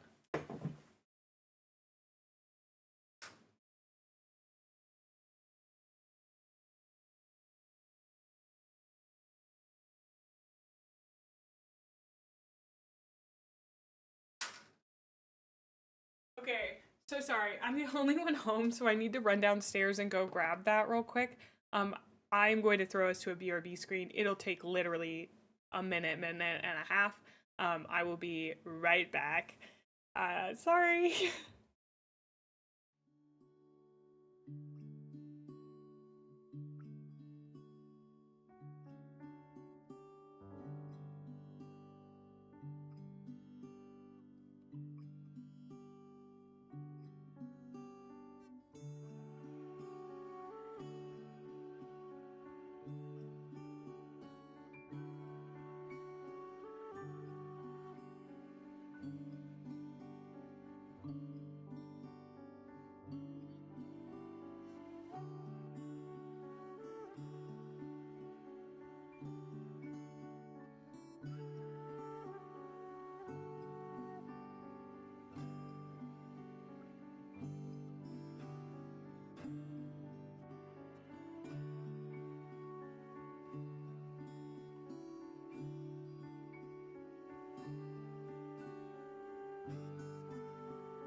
Okay, I ate your fish. I've received some sort of other package.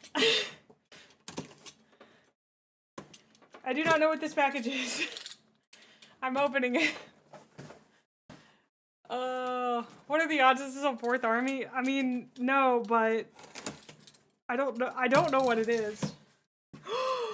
Oh my gosh, this is gigantic. Yes. Okay. Yes. Okay. Oh, stop. Don't do that. I don't even know if I can show it to you guys. I can show you guys the picture of it. We have received my, I got another package. I got another package because people are crazy and they've been extremely kind to me and they've been buying me things and it's very nice so that I could get into this hobby with the correct stuff. Not correct stuff, but with things that'll help my ADHD quite a lot. Let me see if I can show you guys the pictures of it.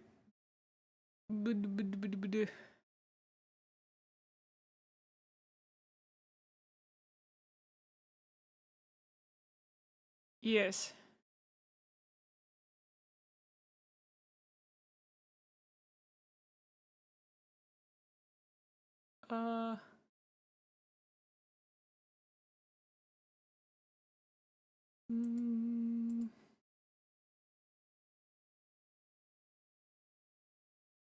It is this, behold, there's this thing for my extra, parts. For all my extra parts and things. Because I didn't have an extra organizer, because I use one for my keyboard stuff. So, I was gifted this one. Very, very sweet of them. It was Sir Tiltalot, yet again. Thank you so much, Sir Tiltalot. Huge appreciate.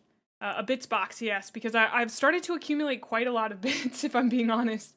So, that's a huge help. Thank you. It'll keep me organized, and feel a lot better about it. So thank you. Yeah, we have started to get a lot of the pile of shame. No, it is the pile of cool stuff that I have not gotten around to build yet. Yeah. Stuff to store leftover plastic, yeah. The pile of shame grows and must stay organized. Yeah, absolutely. So, okay, thank you guys for waiting. Like I said, I'm the only one home. Usually there are like 4 people here, including myself. But they're all out of the house today. I'm on my own, which is why I think I'm yelling about how much I like this so loudly. But thank you again to Sir Teltalot. It really is gonna be such a help. Appreciate it. I brought over a second desk. You guys saw it earlier if you were here. So that I could place my paints organizer on there as well. So, house is empty, time to fill it with Warhammer. Yeah, I'm having such a great time. Thank you. Oh, interesting. Those old orcs are so funky. You've got a few of them kicking around somewhere. I think it'd be really cool to get like a few of the old metal models.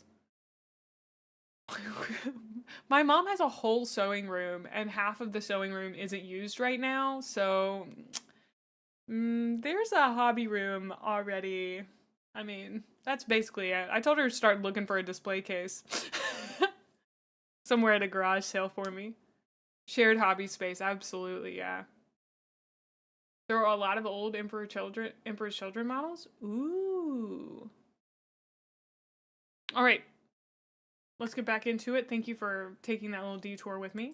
On these green and brownish fantasy tones and free-handed sepia banners with an almost painterly style, but now on these iconic bold primary colors with intensely Yes!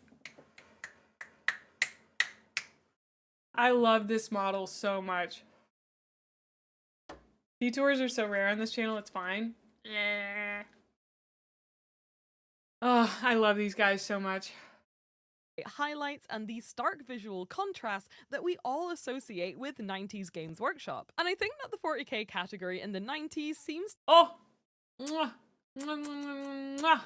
That helmet's so good. To be the one pushing the participants away from the style that we saw in the late 80s. We see a lot more of this crisper, cleaner style with smooth gradients and sharp edge highlights in this category specifically. And most importantly, already by 1997, a full decade after the very first Golden Demon took place, even though a lot of it happened subtly over time, I think we can already see a massive improvement in the quality of the entries themselves. But whether it's because the heavy metal painters were setting the trend, or by this time Games Workshop had produced at least one book on how to paint miniatures, or because people had had 10 years to sit at home with no— Also, one of the things— this is your era, that's nice. One of the things that I really like, with these guys, I don't know how much metallic paint was available. Or like how much it was in use, but the use of the yellow instead of a metallic paint is really interesting. Because like it looks like there's metallic paint here. Yes, I see that. Did you use that? That was all you had to go on as a kid? No. They literally said draw the rest of the owl to you, dude. I'm so sorry. I mean, given that that's what you had as an 8-year-old, you did incredible. I still think about that mini you showed us sometimes. It made it so challenging, yeah.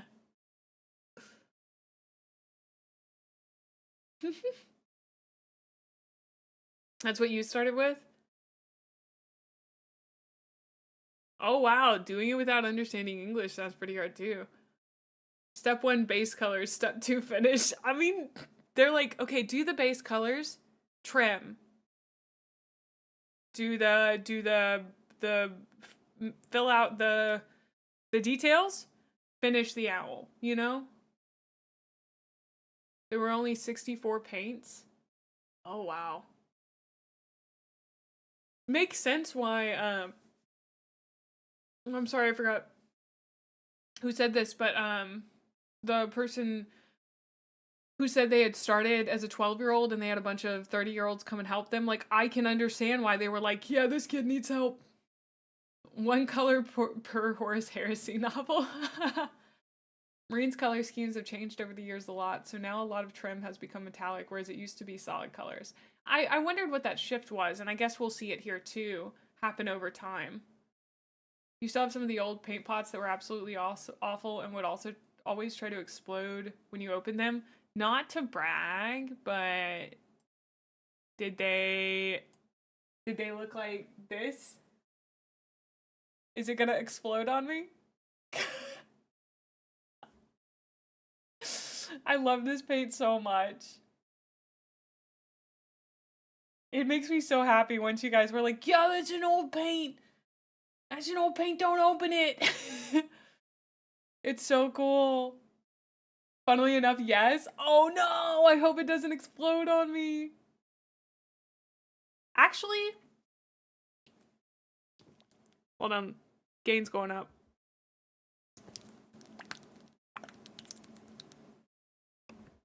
It's still very wet. It is still very painty.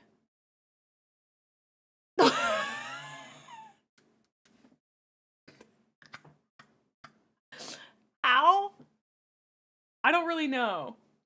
It's never been open. That's probably why.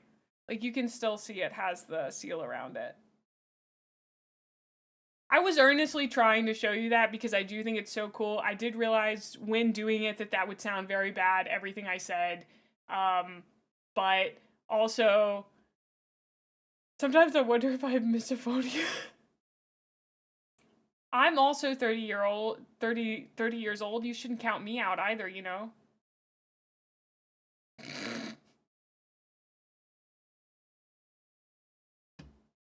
You know, I take big swings. I earnestly wanted to show you that it's still good without having to open it.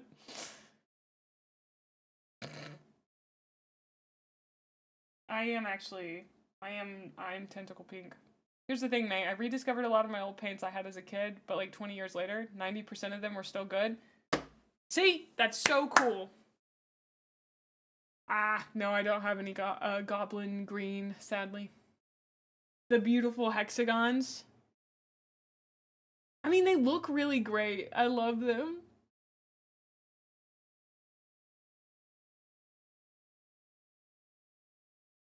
Thank you, Ash. Thank you. Honestly, I think they were very good about it. They did not do it. They didn't say anything too weird.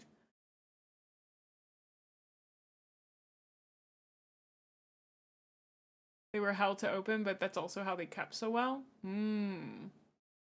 Yours became solid wedges after a year? Huh. Welcome on in, old school. The new pots, I've opened some that are brand new, which sat on my shelf for a year or two, and they are dead, which is insane. That does sound, that's crazy.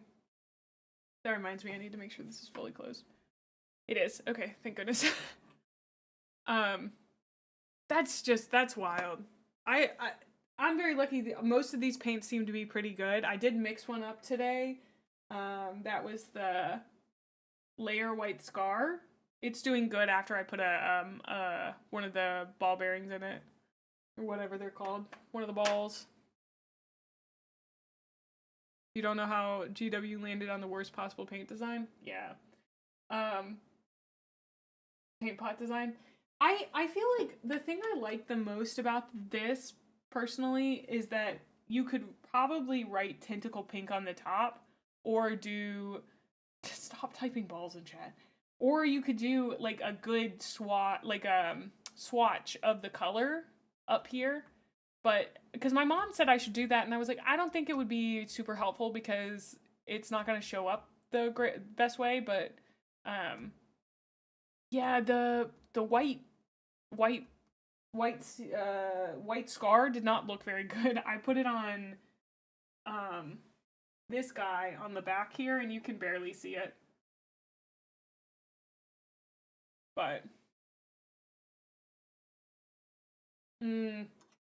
it's not chunky, it's actually too loose. So I may have to put it in the vortex. Send it to the vortex.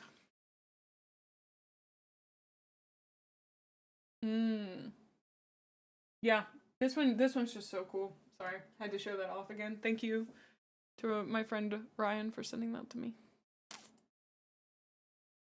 White Scar is a tricky paint.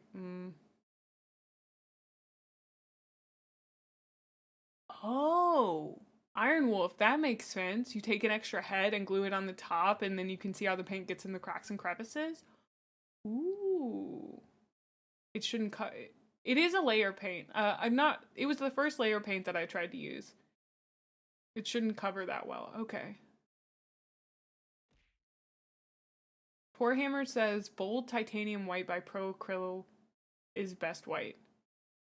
Huh. I don't think I have any Pro Acrylic. Pro Acryl. Huh, okay. Maybe I'll have to get that sometime.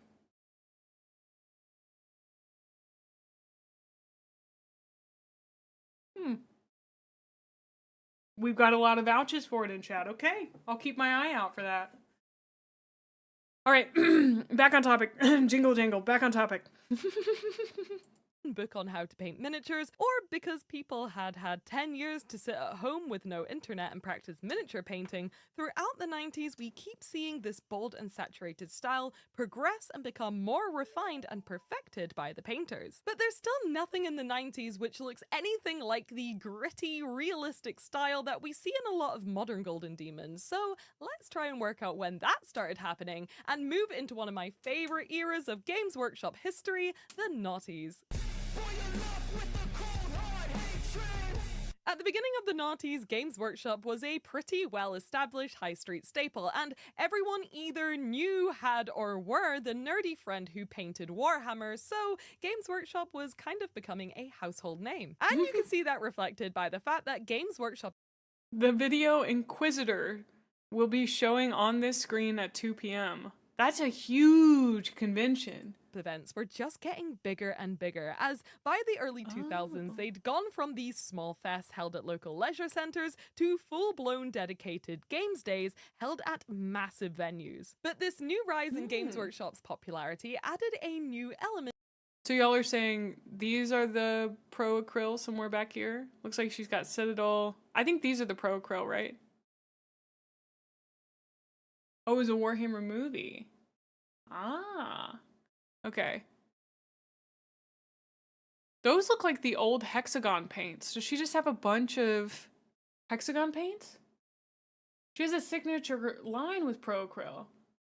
Are Citadel paints normally acrylic? I haven't learned very much about the paint types themselves.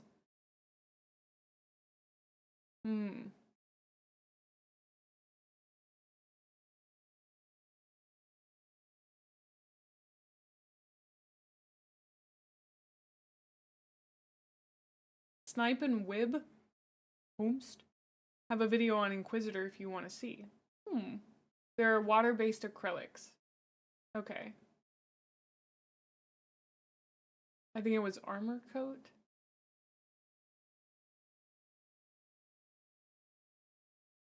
Oh, that's so cool, old. Most mini paints are acrylics.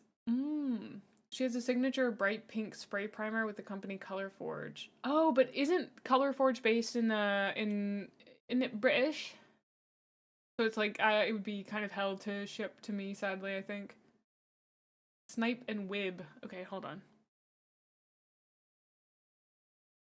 Doink doink doink doink doink doink doink.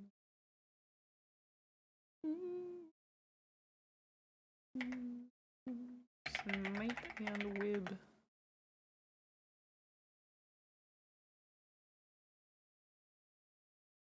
Dude, just from their profile picture alone, they look sick.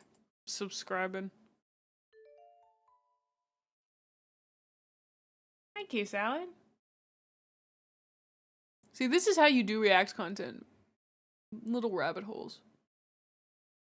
Oh, they recently got sent a 3D printer. I wonder how that went. What's her most popular video? Old school Space Marine models, Codex compliant. Huh. 10 weird and wonderful things from Rogue Trader.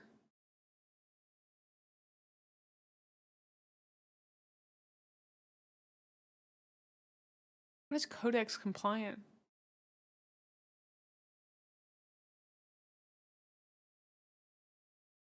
You can get Colorforge in the States? Oh. Zephyr does have her signature Rogue pink spray listed, so I'm sure he could get you some. Oh, you love retro Warhammer, been playing 3rd edition solo, and it's the most fun you've had with Warhammer in a long time? That sounds so fun. The retrospective on old rulebook and models. That sounds sick, dude. What? Oh, there's the video on Ultramarines. I wanted to watch that one. They seemed like they might be a little goofy. It's kind of nice. I haven't explored the codexes very much. That does seem like a very interesting thing to look into. Monument Hobbies are the ones that make pro acrylic paints. Oh. They are sometimes goofy? Okay. Right. Thank you guys for that little detour.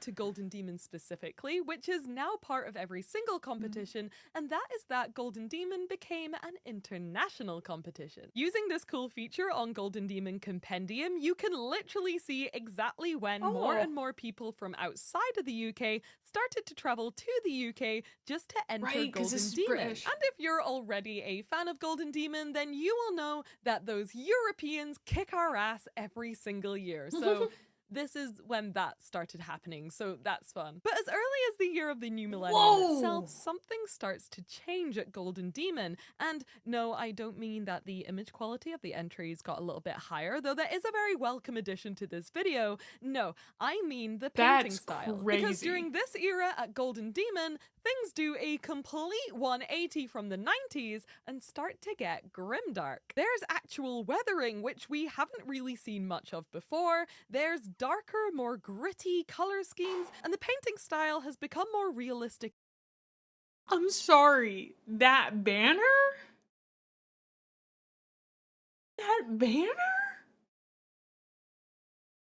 That's an art piece in and of itself. That is crazy. Yeah, some dude's flex. Like, dude, that's so wild. I remember when I saw the same picture in 2000 and said the same thing.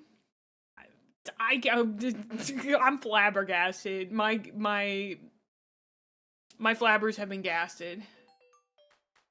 Thank you so much for the sub, SW.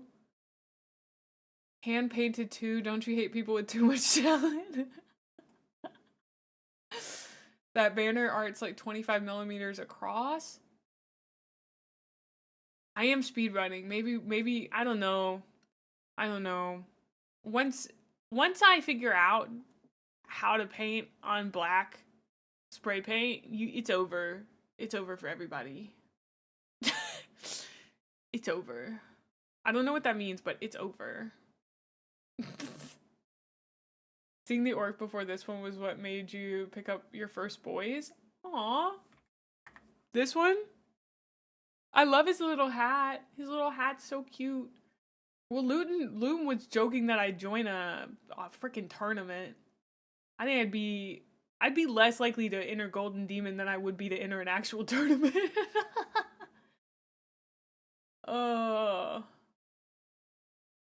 It's a good orc. It's a good orc. In general, and more lifelike, rather than something you'd see in a cartoon or fantasy illustration. This winning miniature from 2002 especially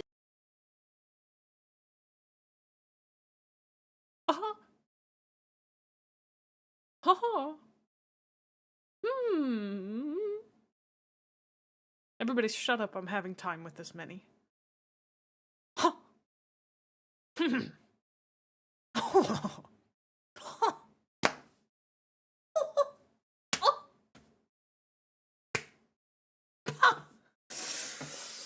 I feel like I can't physically express everything this makes me feel.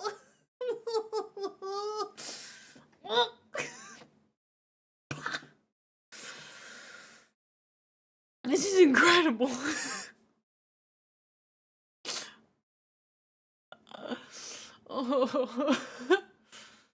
Oh. Wild. So crazy.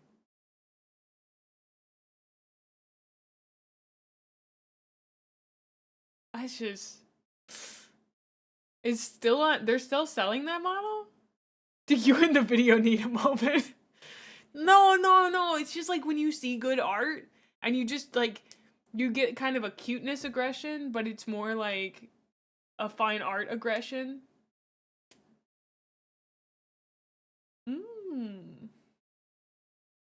Wait till I get to modern day. I'm gonna have to like get a pillow to punch or something, dude. I'm gonna have to figure out some way.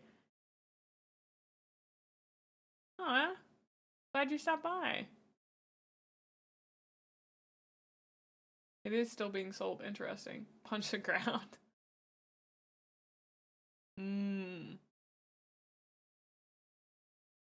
Alright. for I'm gonna me freak out feels about like other ones. a step into a new generation of Golden Demon painting standards for the competition to come. It's realistic and gritty, sure, but it also demonstrates artistic creativity and free-handed detail on a whole new level, which is something we see more often than not in today's modern Golden Demon competitions. But what's the most crazy to me is that in the span of just 5 years, which at the time when the internet wasn't as prevalent as it is today, so trends don't come and go as quickly as they do nowadays, we see that bright and saturated 90s style all but disappear. In fact, by 2004, it's pretty much entirely been replaced with far more muted colors and realistically weathered paint jobs, which look almost modern. But one of my favorite things about this era is that we start to see some names winning their first Golden Demons, and those names will keep getting more and more familiar over the next 20 years. Now, even though I'm wrong and time has moved on, I still consider the 2010s to be like modern Warhammer, and I still think that miniatures released in 2014 were released 5 years ago, and that kind of scares me. But this is the decade where I started to Girl, same. I double taked when someone was like 2010 was 30 years ago, and I was like, I had to think about it. I had to give it a moment. Oh, I had to give it a moment. I know some people have that way worse than me, but saying I was born in the 1900s goes hard, dude. Goes hard. Oh. You remember when they released the PS3 10 years ago? I played on a GameCube when I was a kid. I remember playing on a Nintendo 64. Ugh. Whoa. It's crazy. Goes crazy. Oh. Remember VHS? Oh, I wore out VHSs. Don't even talk to me about VHSs. Oh, I remember we had the clear, my brother had the clear Game Boy. The chunky but kind of see-through Game Boy. Ooh, ooh, ooh. We had floppy disks in my house, yeah. You've met Louise? She's lovely? I bet she is. She's got such incredible energy. I said it earlier, but it's infectious. You still have your childhood GameCube? That's crazy. The clear consoles were so peak. I don't know, I kind of liked them. I think there were times where, like, I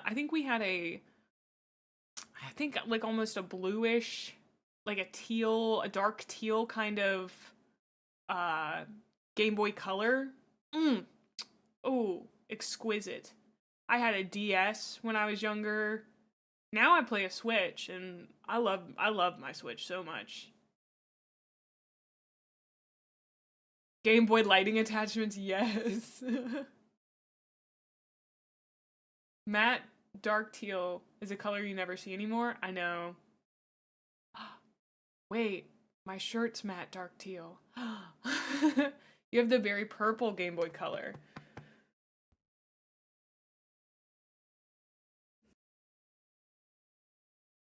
Yeah, the GBA lights, that's crazy. The OG DS model, love the DS. Sorry, I had to step away for a moment and respond to a new guestbook entry in my Zinc. God. Oh, don't make me feel so old, and I'm not even that old. Okay, one of the things, this is so off topic, but I want you guys to know one of the things that has not changed from the 90s is RV designs on, like, you know, RVs that people travel in. They basically look the exact same. If anybody wants to get into designing modern RVs, we need that desperately. I see a lot of RVs and they all look the exact same. The exact same. They need to figure it out. Sorry, my parents are RV people. I've had to look at their RV for a long time. In Europe, you have a lot of different RVs. Yeah, they've mostly got swooshes, like little swooshes on them. That's pretty much it. They got swooshes. Swooshes in varying colors of, like, white, black, gray. They do still make Tamagotchis. Do they need to figure it out? If it stayed the same, it sounds solved? Nah, just looks bad. Yeah. Your dad is an RV guy too, yeah. Yes, my favorite 40k faction, the Adeptus Arvitus. Really? They're not a thing there? Oh yeah, no, put the purple teal swish on them. That'd be great, actually.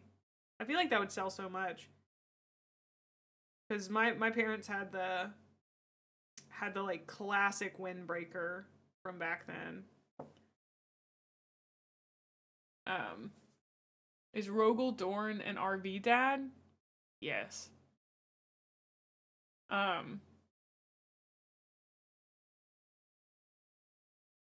Anyway. Little tangent. Really get into Warhammer and miniature painting, and also when I started working for Games Workshop. But I think it's also when I remember Golden Demon entries starting to get really, really good. Like, really good. People are taking this stuff seriously now and are aiming for gritty, high-end paint jobs and are less focused on things like banners, colors, and kit bashing. Now we have realistic rendering, battle damage, weather effects, and plinths. But if the 80s was about banners and kit bashing, the 90s bright colors and saturation, and the early 2000s about grim, dark, gritty realism, then I think the 2010s was the start of the rise in popularity of non-metallic metallics. Love them or hate them, this way of painting swords, armor, and just about everything you want to be shiny and impressive looking really set the Warhammer painting world on fire. And as early as 2012, you can see the top entries every single year, dabbling in them in some capacity. And I think it's this sudden interest in non-metallics which led into what kind of became the thing to do at It is Golden kind of Demon. crazy. And it's hard to explain, and maybe someone in the comment section who is smarter can do it better, but it's almost the idea of painting everything on your miniature to the 11th degree in a hyper-realistic and artistic manner. Like every single stone, belt buckle, and strand of hair on a miniature is painted with a light source, shading and highlights, and some kind of effect, and it's like at this point people are painting full-on paintings onto their miniatures. I think that 2015 is a year where you can fully see this kind of thing come into play, as the top 3 miniatures in the single miniature category start to go beyond just neat and clean realistic paint jobs, and they start to demonstrate that the artists taking part are really exerting themselves and their capabilities to create incredible effects and push the boundaries of a painted miniature. And as the competition seemed to get fiercer and fiercer every single year, so the participants rose to the challenge laid down. I love that color scheme. That goes crazy. That doesn't look real. I love that. The like technical globby stuff too. That's so cool.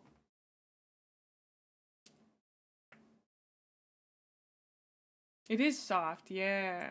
By their fellow artists, now in their hundreds all over the world. And at this time, it felt like every single year you'd turn up to Golden Demon and see something which would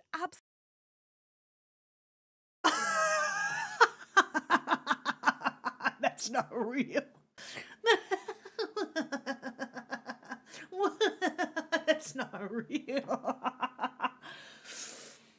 Wait, is that the dude who requires the bones? Bones for the bones throne? Such is his power. The throne of Nagash. Bone Daddy. The vampire cape further down? Ooh. You saw this model in person? Oh, I want to see. Okay. absolutely blow your mind, and that you'd never have thought would be possible on a Warhammer miniature. And I think it's this.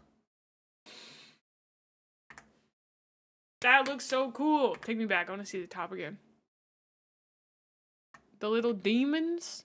Mwah. Also, we got an ad starting in 30 seconds, and I really have to go to the bathroom. So I'm actually going to take my break a little bit early and go stretch a little bit and go to the bathroom. So I will be right back, and we'll finish this video when I get back. So, yeah. Oh, BRB.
I'm back.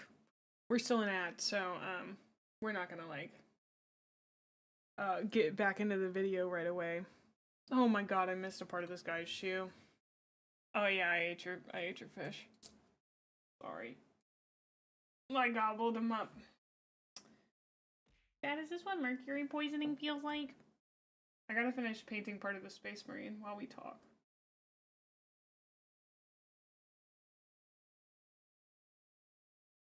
If you would like to know what issues with task initiation feels like, the best way for me to describe it to you is how I hemmed and hawed about watching a video today. And then the minute I started watching it, I was like, this is the best. I'm having the best time ever. Woo! That's like that's what executive dysfunction looks like. It's just sometimes it's real hard to start a task. Do you know what I mean? That is literally, you watched it happen live. You watched it happen live. Oh, even if it's something like I know I want to do. It's so silly. So if I ever hem and haw about something, I will probably do it not too long after I hem and haw about it, and then it'll be fine after that.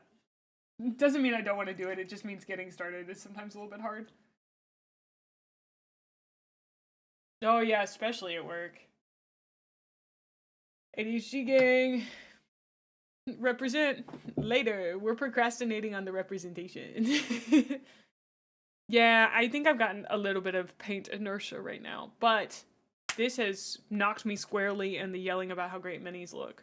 So, such is the power of Nagash. I'm just watching that painting and watching. I want to make sure that I can pause it fast. Both my hands would be occupied otherwise, so.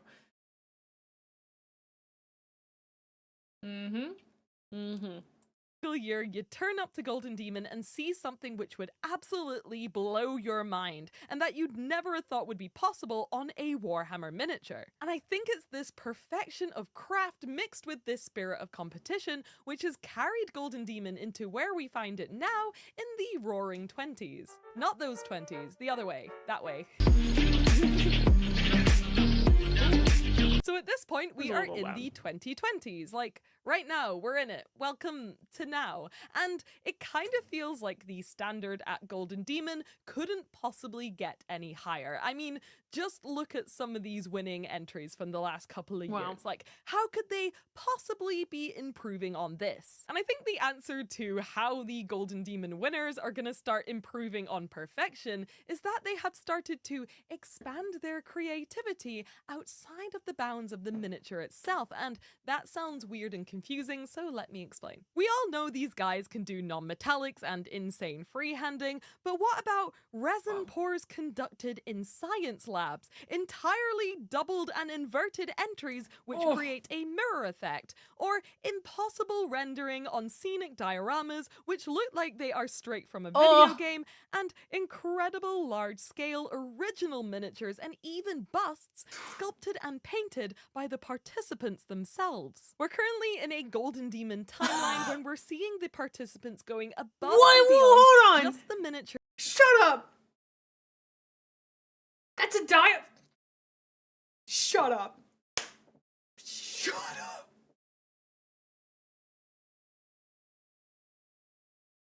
Shut up. No! No! That is so cool. Diorama made to look like a boo. Oh my god, they gotta stop being so cool. They gotta stop being so cool. Oh my god. That's not a magazine cover. That's minis. That's minis. I'm screaming. I'm crying. I'm throwing up. Oh my god. I love that. The creativity is off the charts. I'm gonna be thinking about that for days. That is bronze for that year. That's not even gold. That's... oh.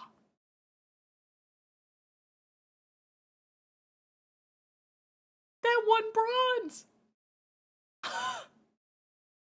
Demon timeline when we're seeing the participants going above and beyond just the miniature itself for their Golden Demon entries and starting to Okay. This one gold, this one Slayer sword. think of the entire pieces as opportunities to flex their creativity.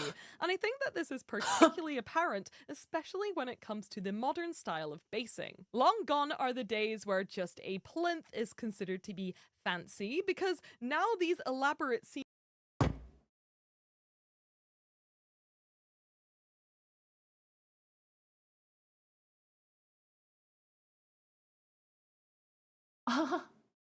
Oh.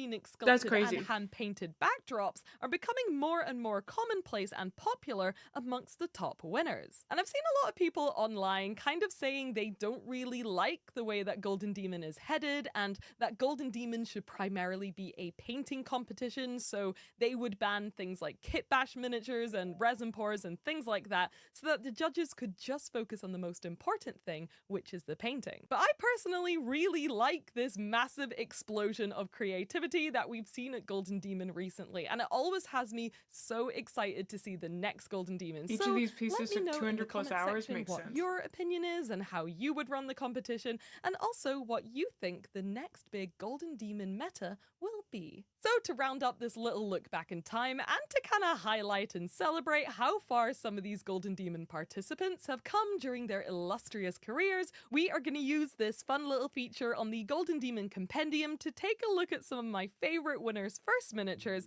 and compare it to some of their latest. And I think that That's this so may end up being fun. my favorite part of both the video and all of the research that I've done, because it's so important as creative people who are trying to improve our craft to remember that nobody gets good overnight and perfection can take decades. So sorry if this embarrasses any of you Golden Demon painters, because here we go. Okay, 2015 and 2023. The 2015 is off the charts too, dude. That's crazy. This model just goes hard. This model goes really hard. Is this a Slanesh demon? Yeah, the silk trousers are crazy. Ugh. Yeah. Ooh, I called it. AOS Slanesh? Ah. Yeah, the texture on it is crazy. Look at those grippers.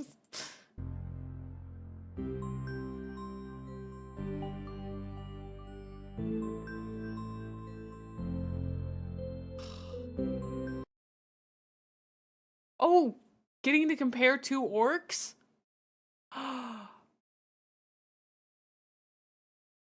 Oh, just the shading, the palm color difference. Oh.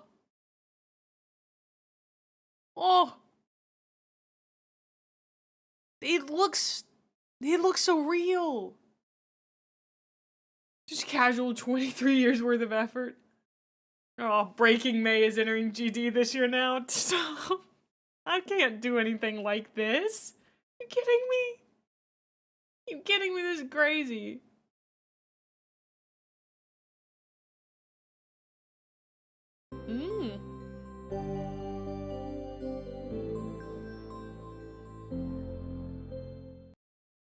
Wait, this is the one that the first winner? Oh. The difference. Not yet, you can't. Ah. Enter GD so you can have an excuse to see all the cool models in person. That's not a bad idea. This is the same guy. What is that, 34 years of progress? I've seen it. I've seen the great unclean one, yeah. This is... Wow. I mean... I love it. I love it. And with that uplifting bout of inspiration, I'm afraid that's all we have time for today. As usual, thank you so much for watching this video. I hope you enjoyed it, and thank you for being rogues. I'll see you in the next one. Bye. Bye, bye, bye.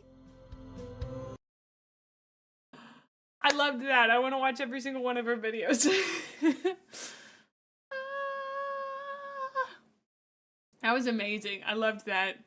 Getting to see the past like brought to you with such care and joy is so incredible. I love it. I love it so much.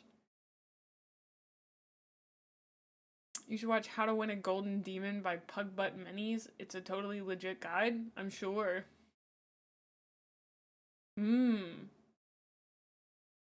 She streams on Twitch occasionally? Oh.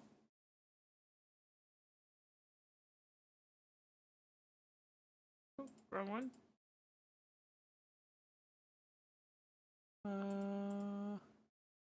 Twitch. Let me go follow her.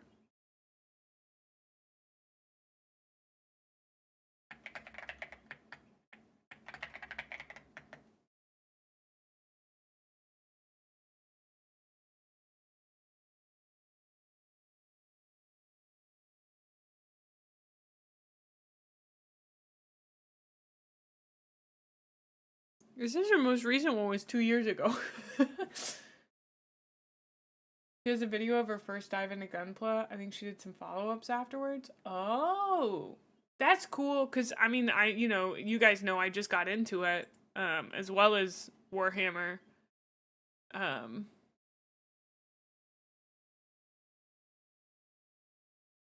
She has a Warhammer miniature iceberg video. That's pretty cool.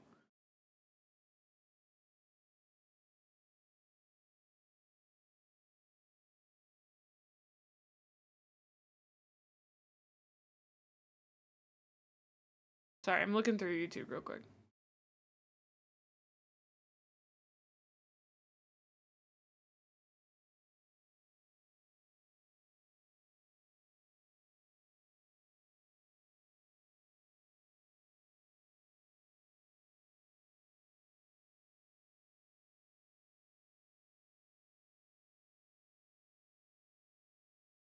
Anyway, that was great. I had a great time watching that.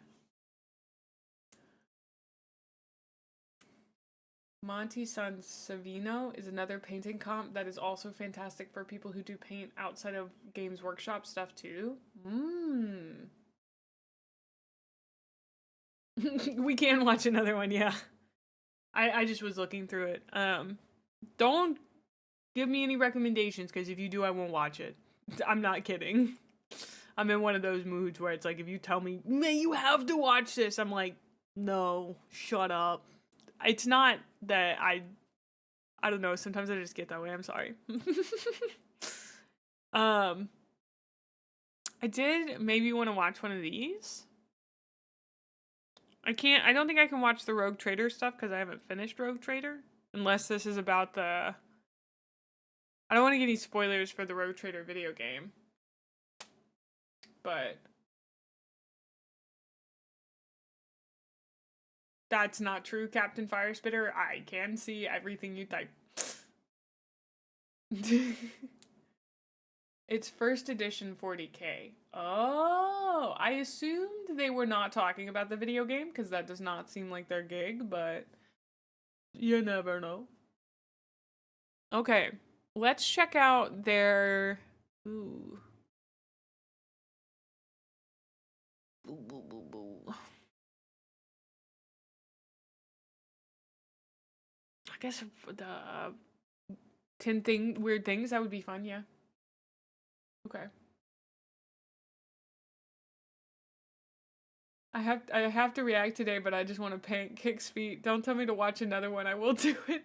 No, I literally said don't tell me to watch another one. I won't watch what you say, or what you suggest.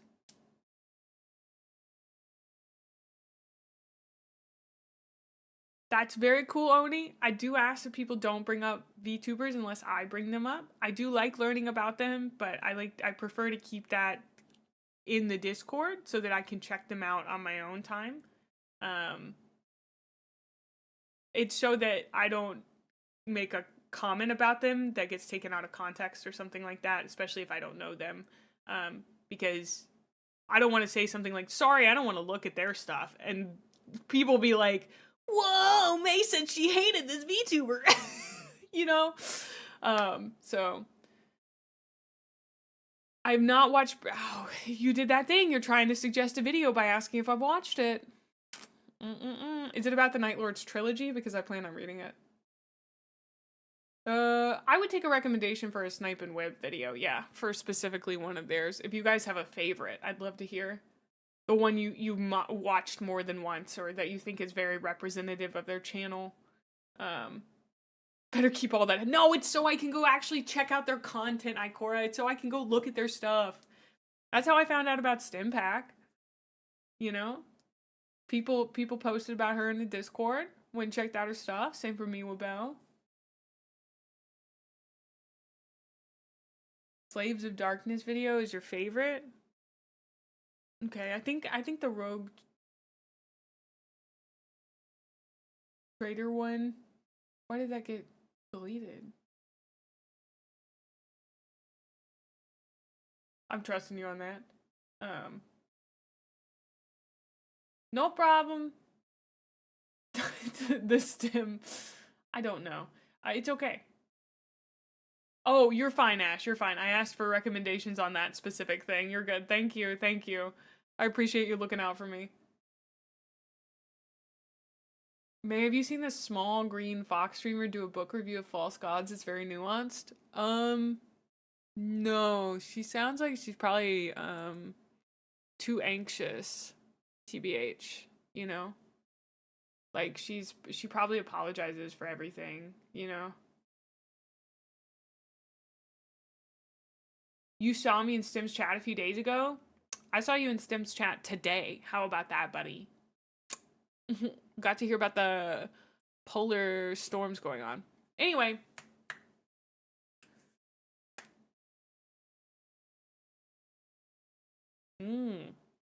We're gonna watch this 10 weird and wonderful things from Rogue Trader from Snipe and Web. Recently, the 8th edition of Warhammer 40,000 was released, and whilst we're sure there's plenty of videos with opinions about how it has either saved or ruined the game, we thought that instead, we'd take a look back through the mists of time to 987.m2, or 1987 if you don't want to play along, and the very first edition of 40k known as Warhammer 40,000 Rogue Trader. Written by Rick Priestley, this first edition of the game was very different from the game we know today. In many ways it shared more in common with RPGs like Dungeons & Dragons, even going as far as to have an extra player as a games master or GM to oversee the game. And it got even more interesting. I need everyone to understand that, and I've said this many times, D&D is just what happens when you try to story game a war game, and Warhammer is what happens when you war game a war game. Buff Custodes are real. Buff Custodes can't hurt you. Buff Custodes. In the lore department. You see, Rogue Trader's lore was a bit all over the place. There's plenty of it that's still canon even now, 30 years later, but there's also stuff in there that was jettisoned out of an airlock at the first available opportunity. So, with all that in mind, here's 10 weird and wonderful things from Rogue Trader. Their editing is really great and snappy. Time to switch me shooter from tickle to slap. Probably the first thing you'll notice when you peruse a Rogue Trader rulebook is how the artwork is both amazingly 80s and, shall we say, erratic in quality. If you're used to the very refined look of modern 40k, then seeing a squat with Slam Sector on his space surfboard, or an assault marine who desperately needs to take a piss. Chad, is this true? Were there space surfboards? I'm not being lied to, am I? This is not fake news, correct? Why'd they get rid of it? That was such a good idea. That was such a good idea. Why would they do that to us and rob us of our space skateboards? Did you know, not to shell for a TTRPG, but did you know that you could kickflip over a quantum centipede in Slug Blaster, the critically acclaimed TTRPG created by Mikey Ham. I'm not sponsored by them, I just really like Slug Blaster. So, whoa, dude, like Surf's Up, Radical. Same thing I asked when they took guitars away from Noise Marines. That sucks. Can I show off my Slug Blaster to you guys? Hold on.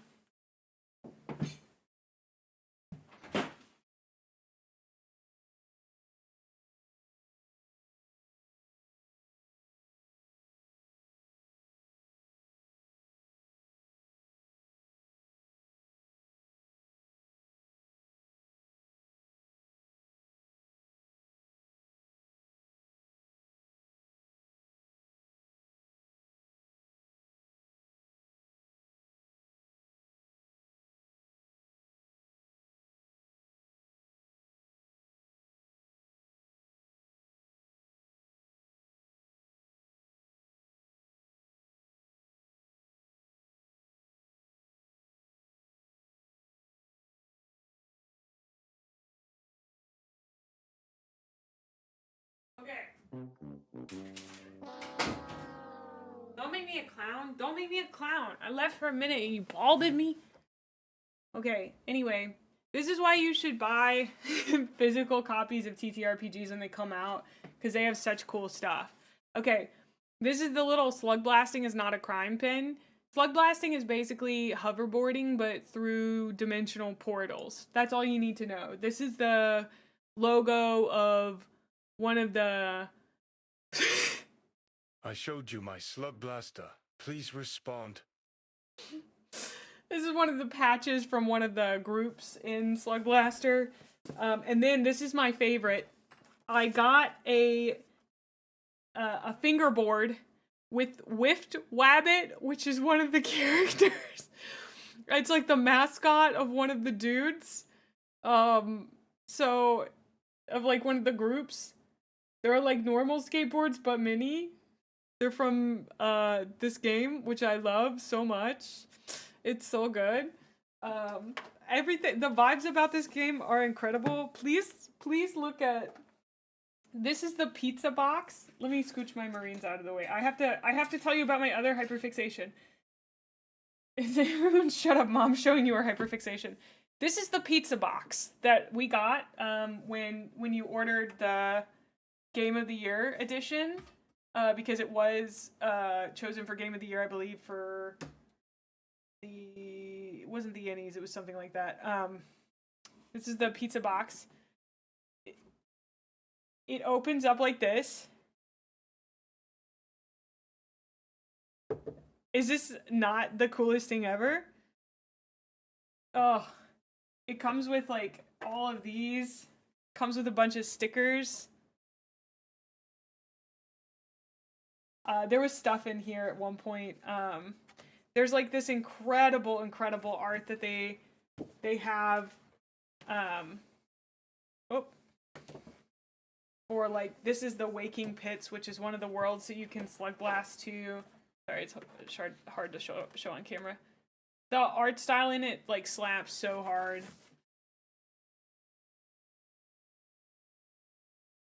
Yeah, the one in Canada, I think. I love this game so much. And then this is the physical rule book for Slug Blaster. Let me put the pizza box back up. This is the rule book. This is based on, so this is a Forged in the Dark game, which means it's based on the Blades in the Dark system. It is one of the coolest books I own. I love the art style of this. Like, it is just off the charts amazing what they did with this. They have like full-on PSAs from an in-universe thing called Doorways. Like, oh. So it's a very easy system to learn too. It runs mostly on D6s. I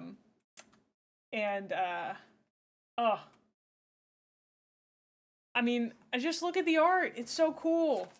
Anyway, thank you for letting me show you my Slug Blaster. I think a lot about NDTT RPGs. Oh, a lot of you guys have played Blades. That's good. Yeah, my bestie Sam was into Blades when he first started. I think he's still into Blades, but that was more his thing back then. And I played Blades in the Dark once, but I was much more into Slug Blaster, which, funnily enough, I have never played, but I really like.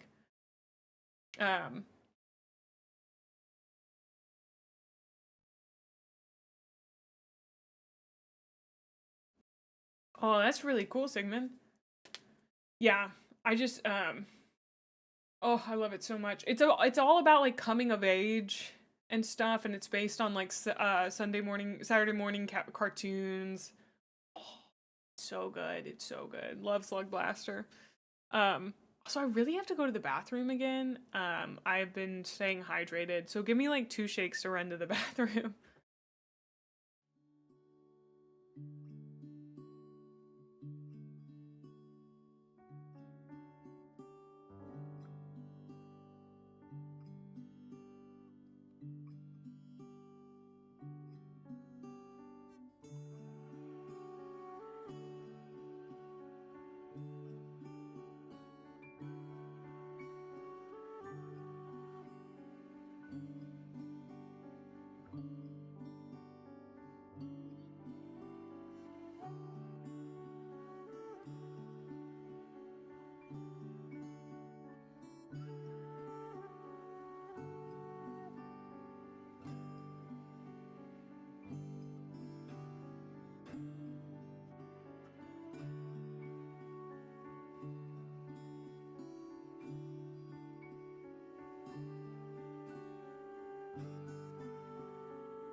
I ate your fish. Okay.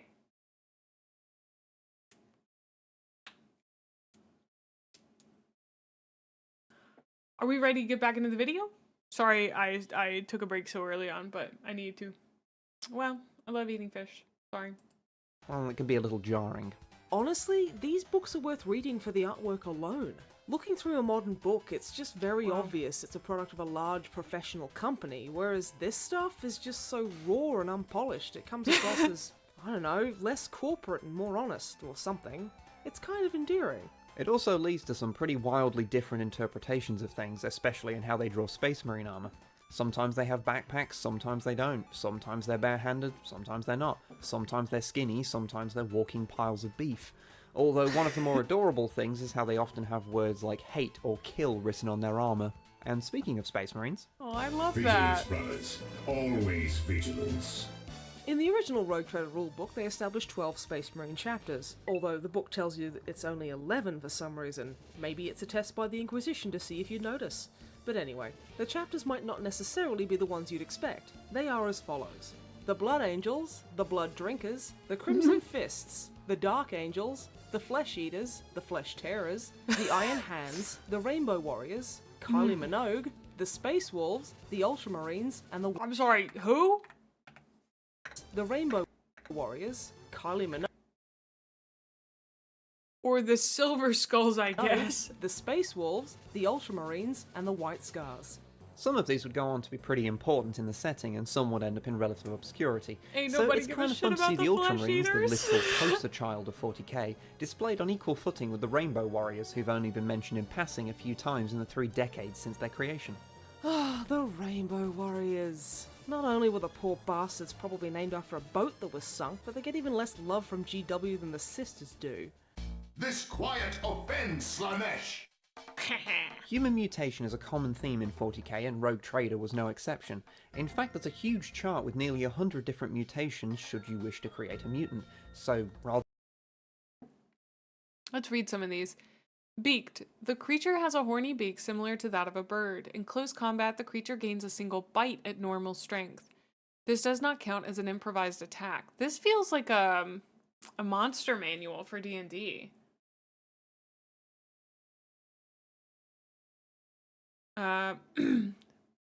Beweaponed extremities. The creature's arms or normal manipulative limbs are formed into the shape of clubs, often with spiky nodules or exposed bone. Although useless for holding weapons, these do make excellent hand weapons in their own right, so that the creature need never worry about counting as improvised in combat. Oh, that's worded so badly. Big ears. This mutation affects the tissues of the ears, which become so swollen and prominent as to resemble those of an elephant. This is rather inconvenient, to put it mildly, making it almost impossible to wear a helmet, for instance. However, the creature's hearing becomes quite acute, so that the slightest sound can be detected easily. This allows the creature to function as if equipped with a bioscanner sensitive to any animal source. That's incredible. That's great. Yeah, tag yourself. Let's see, which one am I?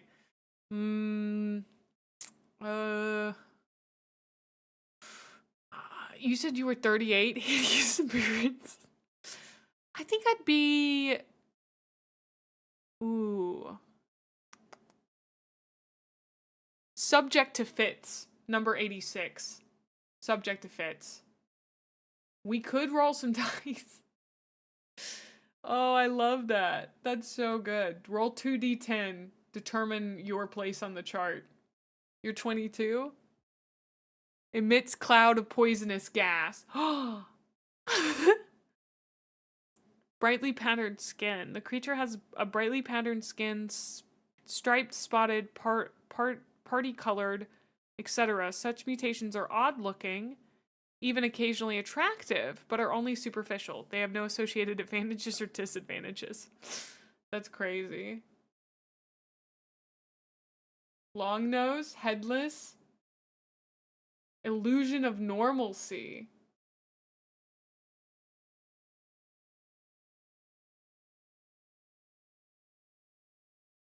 A lot of people here are 47, irrational fear. Irrational hatred.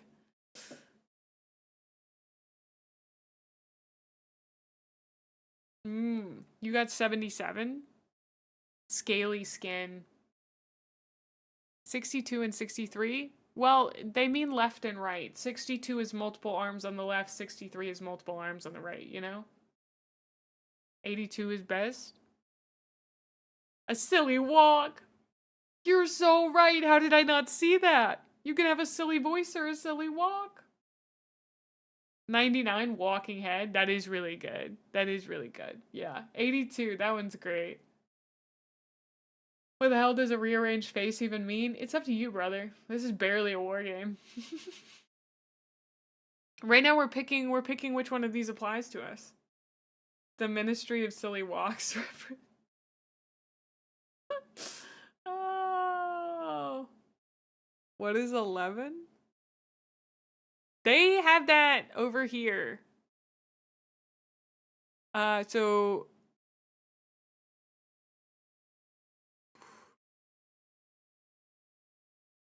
black-skinned, this is an abnormal mutation affecting the skin structure. All light reaching the skin is completely absorbed without reflecting even the tiniest amount. The creature is seen only as a black shape with no actual detail or structure apart from a pitch black outline. This does not affect the creature in any way other than making it totally invisible in darkness. So it's like a weird half invisibility. It's like Vanta Black. Yeah. You can't just say that. I'm sorry! We were clarifying.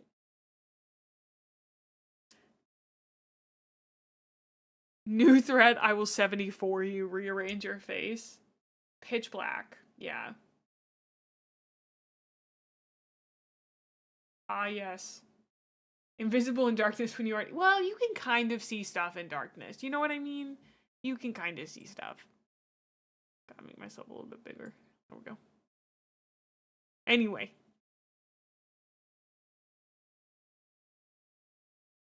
You got 61.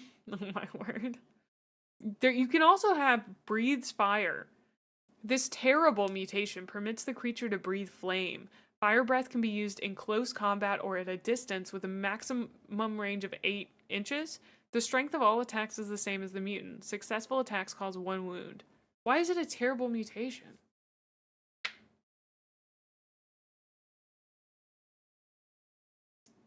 $69, powerful, nice.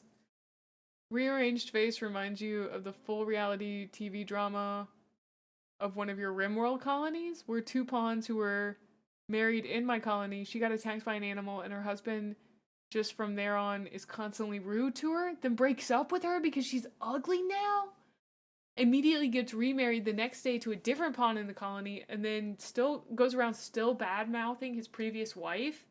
Poof. That's crazy. Did I roll 79 or 80? Short legs or shrink? Uh-huh.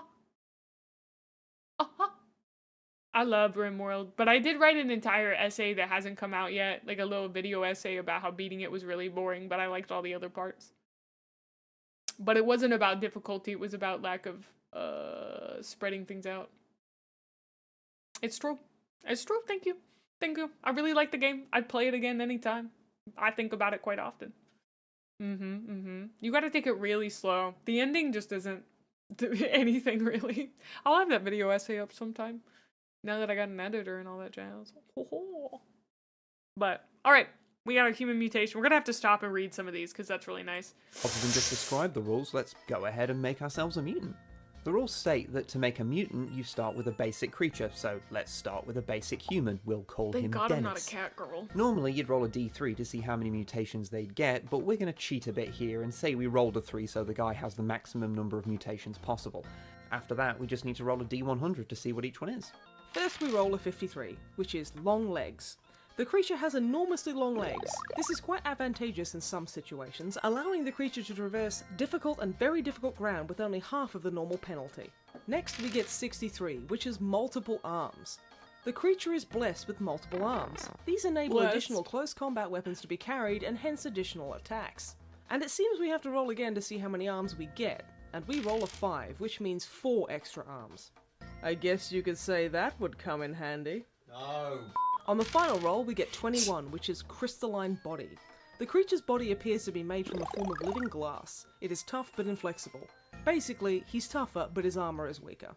So, there we go. A few rolls later and our perfectly normal human is now Dennis, the long-legged crystal man spider. It's pretty cool. Interestingly, although the mutations we got here all affected the character mechanically, many in the list don't and are solely there for roleplay purposes, like your mutant having bird feet, a mutation that confers no advantage or disadvantage but is unattractive. It's just kind of silly. It's just silly. plain offensive to birds. Or Silly Walk, which we assume is only there so that they could A, make a Monty Python reference, and B, use the term perambulatory technique. Last one to fight is a runty squig. For the next one, we leave the main rulebook behind and go on to one of the other source books from the era. The Orcs. This book establishes a lot of stuff about the Orcs, quite a lot of which is still canon, but one of the best parts are all the different squigs mentioned. Squigs, short for squiggly beasts, are creatures that exist within the Orcs ecosystem that are used for food, kept as pets, So this is where squigs care, come and from. often as adorable explosive delivery methods. Oh, look at this little squiggly beast with his squiggly feet. Okay, that's a fuck. Oh my god. In this book, there's squigs used to freshen breath, squigs used as bagpipes, and squigs used as paintbrushes. Thankfully, to our knowledge, none of the squigs from this book have been explicitly removed from canon, so there's one particular variant described that needs to come Please back. read some of these? Okay, I will go back and read some of these. That's the original one. We'll do the bagpipe one. Squig pipes. This special type of squig is used by the orcs as a musical instrument. Several tube-like proboscises emanate from the squig's bag-like body. The musical squig can be tucked under one arm and inflated by blowing down a proboscis. Then, by squeezing the squig, weird and terrifying sounds can be made through the creature's proboscis pipes. This turns the squig into a musical instrument, much like the bagpipes, but 1,000 times more cacophonous. Orcs like to go into battle accompanied by the squirrel of the squig. Pretty sure that Fizzgig and Dark Crystal is basically a squig. I've never seen Dark Crystal. Thank you, that was awful. Yeah, of course. I'm really happy to help. Where was the other one? Here's a growler. Some squigs are lively enough to be kept as pets or mascots. Pet squigs are roughly the size of a small dog, hairy, and particularly vicious. A pet squig is allowed to scurry about behind its master, barely under his control. This gives its owner no end of amusement, especially when the squig snaps at the ankles of another orc. Pet squigs are often kept by knobs and eccentric odd boys. They are doted on by their owners, fed on tidbits by Gretchen servants, and exercised regularly by chasing snotlings. A particularly popular type of pet squig is known as the mimic. This squig has a beak-like mouth and is vaguely parrot-like in appearance. Mimics can be seen perched on the shoulder of many an old and haggard orc, casting expletives and insults at passerbys. Incredible. Incredible. Love a squig. The Mimic. This squig has a beak-like mouth and is vaguely parrot-like in appearance. Mimics can be seen perched on the shoulders of many an old and haggard orc, casting expletives and insults at passers-by. So, you know those YouTube videos of the swearing parrots? That, basically, but with orcish swears, like Zog or something. Scatter like wind and leaves. I assume we're all familiar with a certain Manius Calgar, the large-fisted chapter daddy of the Ultramarines. But what no one talks about is that back in the late 80s, he had a writing desk made out of a dinosaur. That's right, humble viewer. He had a writing desk made out of a dinosaur. I didn't even see him. I didn't even see him. Oh, wow. How did that escape my notice, dude? There's another dinosaur just kind of hanging out next to him. What? Oh, totally average writing desk? What do you mean? So true. He does look very serious. Why did they do this is a question I've wondered forever. Somebody was like, what if? Hey, dude, what if? Haha, dude, I ate like 6 edibles, but what if he had, what if he had like a dinosaur?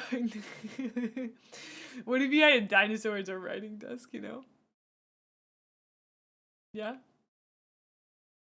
It's a good idea, yeah? Oh, I see. Yeah, it does seem to have a quill holder. I don't really know where the quill holder is coming from, but it's really bonkers.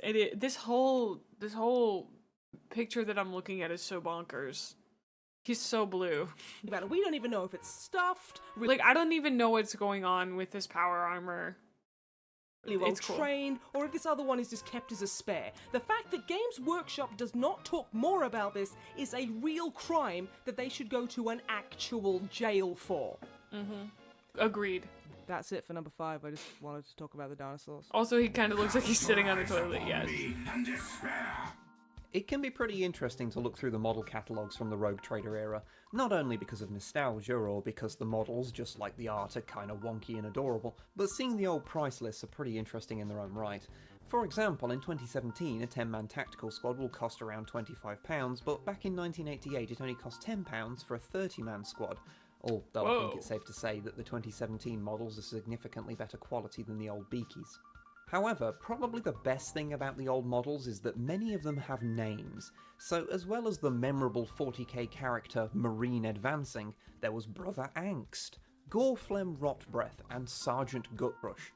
But the absolute best ones have to be the mercenary models, who had names that are quite frankly sublime, like Plundering Pete, No Face Fargo, Sarge Rockhard, Iron Bomb.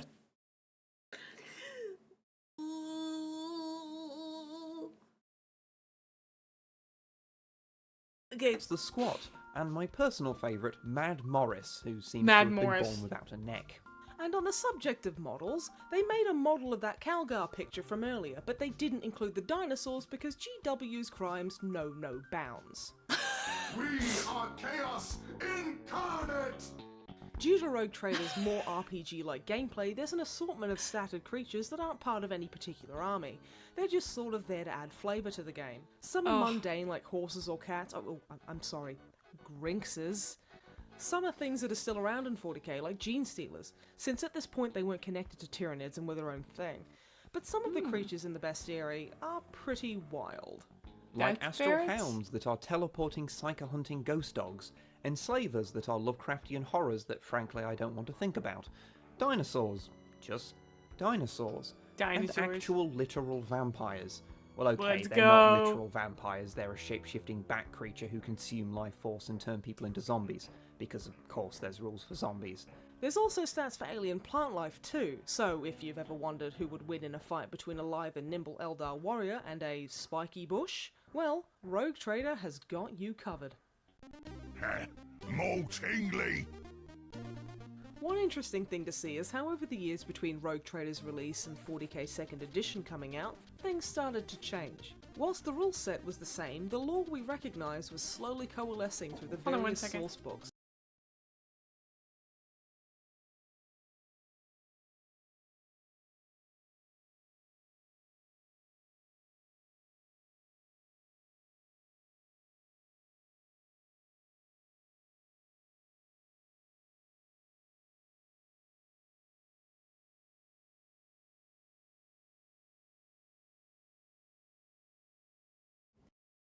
Sorry, my mama brought me a piece of king cake, but I can't eat it because it has cream cheese. But she was very sweet to bring it to me. So, yeah, apologies. Oh, alright. For example, Leman Russ, the Primarch of the Space Wolves, known to us now as a towering space Viking demigod, was originally shown in the main Rogue Trader rulebook like this. Oh! Yeah. He's a fucking nerd. In this version, he's just a dude who founded the Space Wolves and got his lungs all screwed up. However, by the time of the 1991 White Dwarf compilation, Russ was pretty much what he is now. The whole backstory of the Primarchs being scattered across the galaxy, the Great Crusade, even the Heresy, even his design is much more in line with how we see modern Space Wolves, even if this version does look a little more like Ragnar Blackmane. I didn't know they than actually Russ. had wolves. There are some differences to the current lore, like the Primarchs don't seem to be ludicrous giants in this version, but it's This is so funny to me. Absolutely wild. Oh. I apologize. It usually means that my parents are here. It's mostly there. Oh, and they made a model of this version too. It is so adorably tiny for a Primarch. Yeah, he has those. Other examples of changes across the edition include post-Heresy Dark Angels going from black to green, Space Marines going from exclusively being portrayed in Mark 6 armor to predominantly being shown in Mark 7. That's a little trend that continues to this day. For regular Marines anyway, not Primaris or Grey Knights or whatever, so don't fucking start with me. And the models going from, what am I looking at, to, oh, that is what I'm looking at. Do not waste what the Emperor provides. Many of you will have seen this coming when you saw the title of this video, and it'd be a shame not to mention him, so here we go. Inquisitor Obi-Wan Sherlock Clouseau. If there's anything that illustrates how little Rogue Trader took itself seriously, it's this oddly named gent. In the section introducing the concept of Inquisitors in the main rulebook, he's the example they give, meaning he's the very first Inquisitor ever introduced into 40k. He's described as a tireless exposer of psychic misdeeds and genetic deviance. Apart from that description, this picture, and a surprisingly long list of equipment he's got stashed away in that jacket of his, we don't really know anything about the guy. For some reason, the powers that be don't talk about him anymore. We are left to wonder about the great deeds this man has performed for the Imperium of Man, nay, the galaxy. Maybe his skill at inquisitorial subterfuge is such that his feats remain hidden by design. A warrior who wants not fame, only the satisfaction that comes from the destruction of the enemies of man. But we will always remember him, and his very silly name. Inquisitor Obi-Wan Sherlock Clouseau. We shall be remembered in the book of... Okay, you guys told me this guy existed. Seeing his picture with that name, it's too much. It's too much. I don't know how to handle it. I had to lower my chair. Wow. Wow. I'm shooketh. The yin yang symbol's crazy. Sherlock Clouseau. We shall be remembered in the Book of Honor. And finally, there are a lot of thematic links between Warhammer 40,000 and Warhammer Fantasy, now known as Warhammer Age of Sigmar. Apart from the obvious one of both being made by the same company, both have the ruinous forces of chaos, both have orcs, and both have an emperor worshipped like a god. Also, the whole possibly taking place in the same universe but probably not theory. But the connection was interesting. deeper than that in Rogue Trader. At the time, during Fantasy's 3rd edition, the mechanics of the two games were pretty much the same. Hold on. Age of Sigmar doesn't just take place like a long time ago? Wait, I thought Age of Sigmar was like 20k or something. Nope. Well, it's complicated? Age of Sigmar is post-apocalyptic fantasy. Oh. All the races share a planet on Sigmar.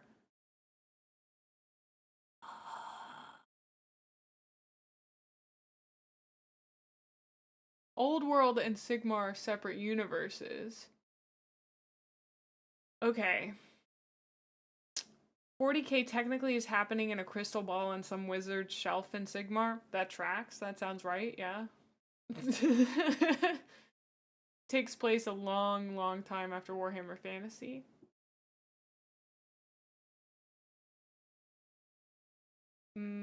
What's a theory and not a fact? Warhammer 2k is just our history? Yeah. I said Warhammer 20k.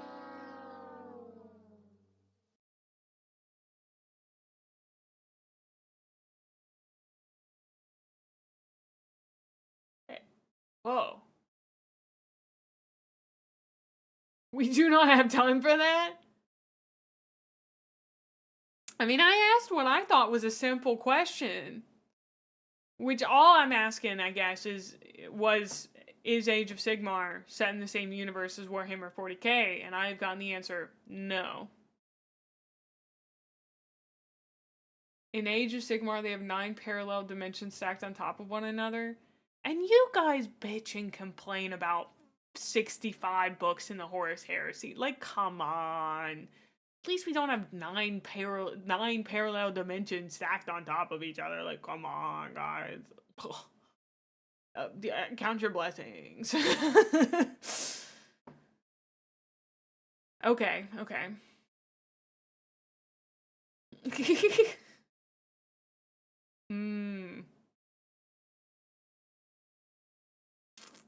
How many books does each dimension have? Who knows? Who knows? Since Slaanesh, I guess that's one of the reasons I thought they were the same, is because Slaanesh is in both of them. I guess all Chaos Gods are, but GW has been gaslighting you for decades with retcons, maybes, and that makes sense. There was a book published for fantasy called Liber Chaotica. Hold on. That references Magnus the Red and Chaos Space Marines. Didn't Fantasy Skaven once use their walkie-talkies and something messed up and they communicated with 40k Eldar or some shit? The fantasy setting, OW and AOS are separate from one another. You do not have e.g. Korn and AOS going, I wish Angron was here. AOS is post-apocalypse fantasy. Okay. But they're both with magic. Okay, no. Chaos is the only overlap. Everything else is headcanon. Fantasy Ratman did in fact radio the Eldar at one point. Incredible, great, amazing. Cool. I'm going to boil my brain. I mean, I like learning. I'm not trying to find out every single thing there is to know from chat, but I'm asking questions and I like doing that. At one point in fantasy, a character also had a chainsword as a relic. Does it change that GW insists these days 40k and all fantasy settings aren't related? Okay.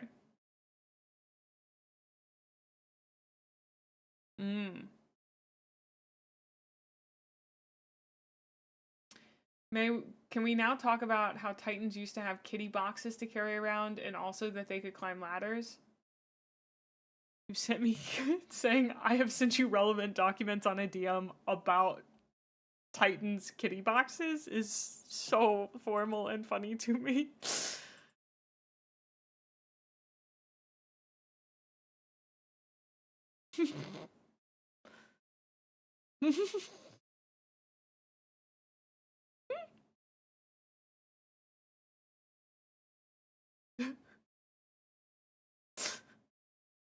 As you can see in this beautifully diagrammed picture that I'm assuming Luton has marked up for me. That is a ladder. That's a Titan? Dreadnought? Writing with a mouse is hard. It actually looks really good for a mouse. And then this is the ground. So as we can see, it can climb a ladder. The next very important slide that we're gonna look at is that is a Titan carrying a kitty box. Little kitty box. You know. It's a massive cluster fudge and snipe, and we'd go more into the connection of 40K and fantasy and their Slaves to Darkness video. Cool. Kitty box. Just taking him to the vet.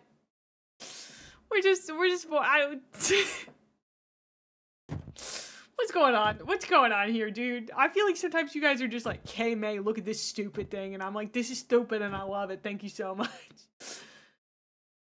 How big are those kitties? They seem very large. They seem very large. To be fair, I think that's a knight, not a Titan now that I see it. Ah, okay. No, I like it. I like it. I like it a lot. This is good. This is a good addition to this game. They seem Maine Coon size. They seem very large. No. No questions can be asked about that guy. A knight? Still, very big dude holding a box with cats. Cute.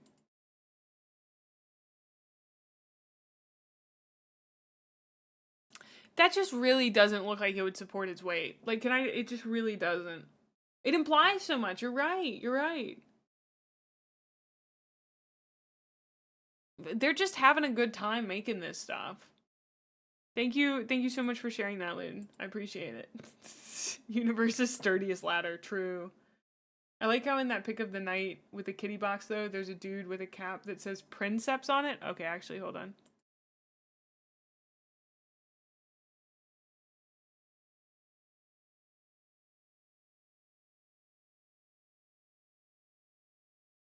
Princeps. So it's like he wants everyone to know. Just, you know, putting it out there. Just putting it out there. That I pilot a Titan. I just need you guys to know.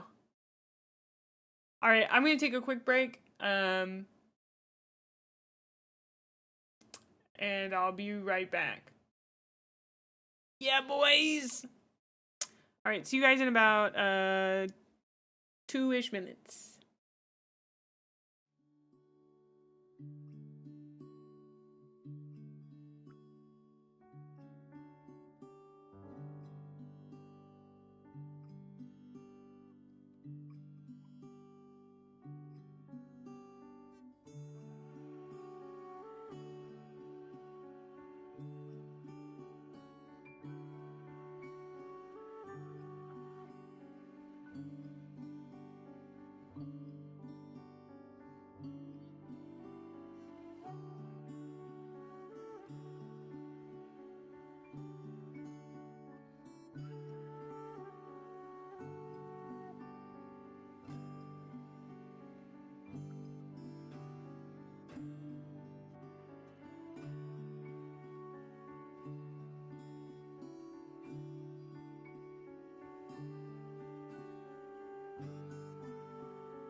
Alright, I am back. Thank you for waiting.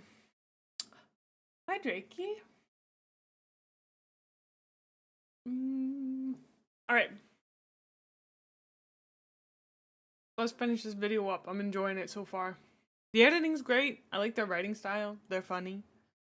It's good. So units, rules, and equipment from one game could be used in the other, and this is explicitly stated in the rulebook.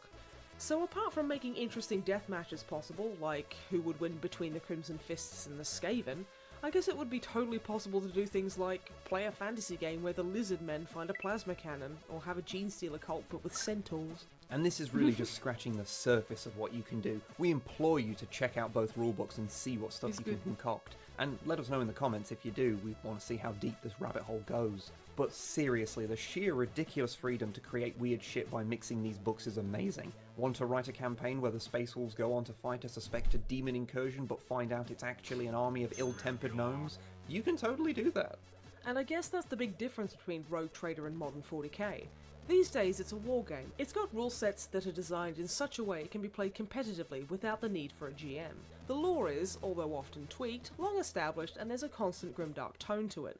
Despite issues with the odd thing here or there, it's all relatively polished, consistent, and professional. Rogue Trader, on the other hand, was just throwing shit at the wall and seeing what sticks. It was about creating fun stories with a rule set that, being relatively convoluted, allowed for huge amounts of customization. It didn't matter if it was fair, because you had a GM to iron out those kinks, and anyway, who cares, you just rolled up a mutant who has an attractive fucking bird feet.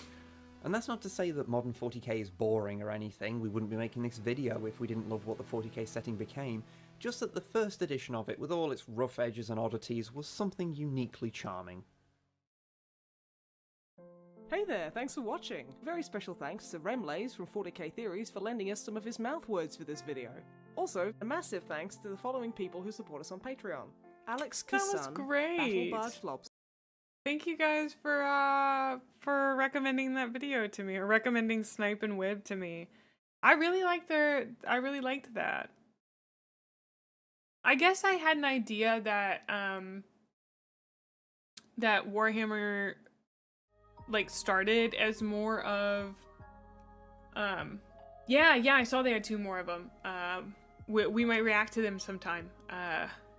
I'm probably videoed out for today. But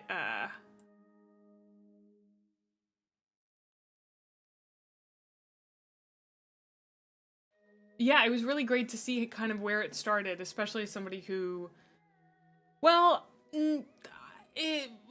I would have to read the whole thing. Okay, I'm actually not going to disagree with that statement. Never mind. Big Bug, that it was basically D&D in space. But I'm not, that's a big statement to make. But I don't know enough about 1st edition and 2nd edition D&D, as well as this, to be like, well, because it does feel like it was still mostly about combat, and there was just some role-playing flair, whereas I feel like the original D&D did have dungeon crawling in mind rather than war gaming. I talk a lot of shit about D&D and how it's like it comes from a wargaming tradition, but really the game itself is more about dungeon crawling, etc., than it is about wargaming so much, but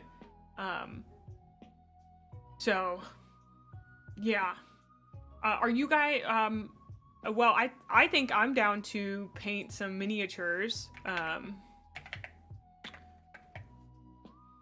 did want to, I guess I should figure out what the next step is in painting. Cause I don't really know for sure. Yeah, I've heard that they started out as the D&D miniature company.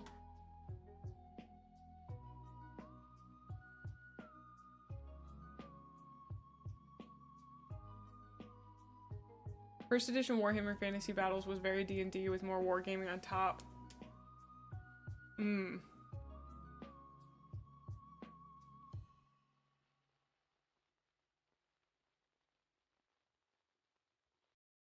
I mean, yeah, I might paint models while you guys are away. Yeah, I might. You remember when you were little, your dad going to Games Workshop to get D&D minis? That's so fun.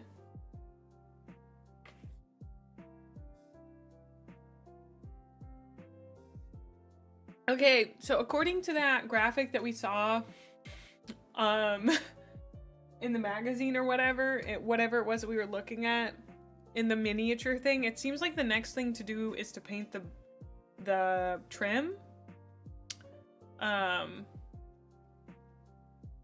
Should probably think about painting. It's true, I am. I feel like I do have to draw the rest of the owl.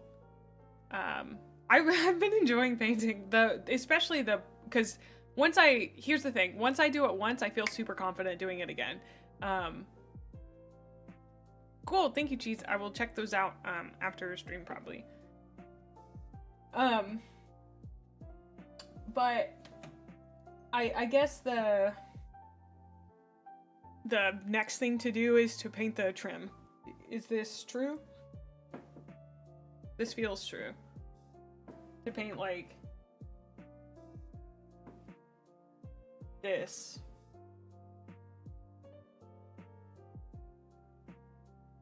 This stuff.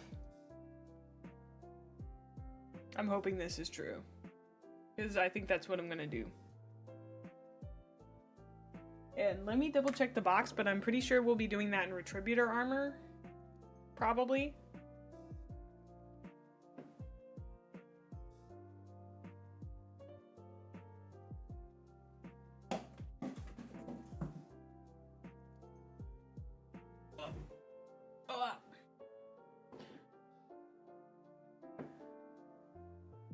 Oh, I just hit that with the box. I wanted to look at it. Yeah, they look pretty gold.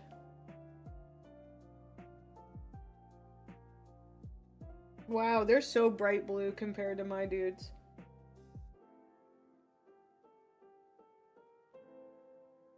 That's okay. That's okay, Nay. It's fine that yours don't look the exact same. It's okay.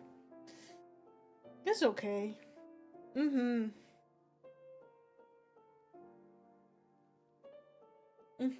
It's okay. And I guess we use lead belcher on the weapons.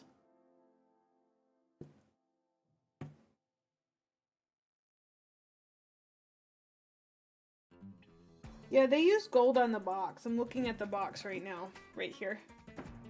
They use gold on the box. And they use trimmer weapons. Learning how to dry brush over blue. What would I dry brush with though? I'm happy to learn how to do that. Yeah, I feel like if I'm gonna do anything else, you use a lighter blue. Why would I do that? For highlights?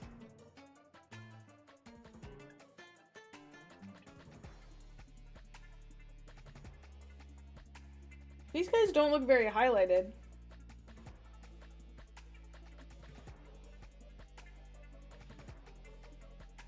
They just look all one solid color.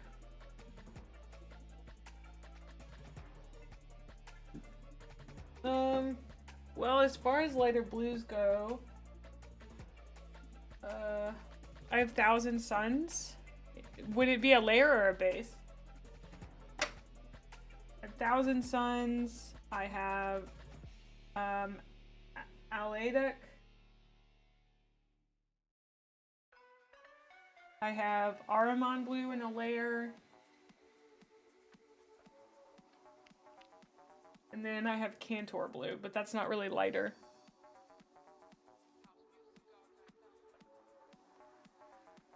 I don't have Calgore.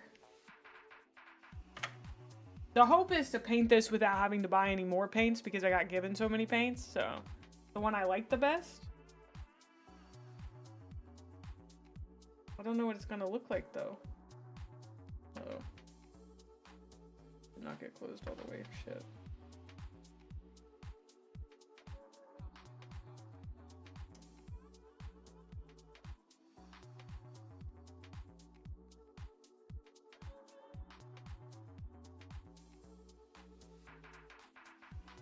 Try mixing that Thousand Suns layer 1-to-1 with some of your contrast. Okay.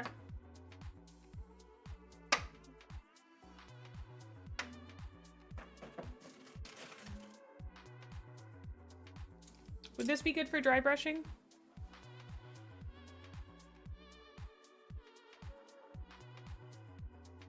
It's kind of like a round. Okay. I have tons of other brushes. I could go smaller.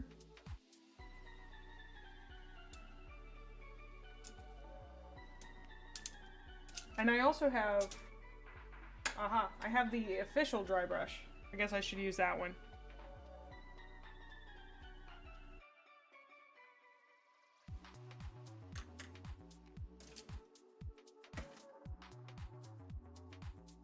Okay.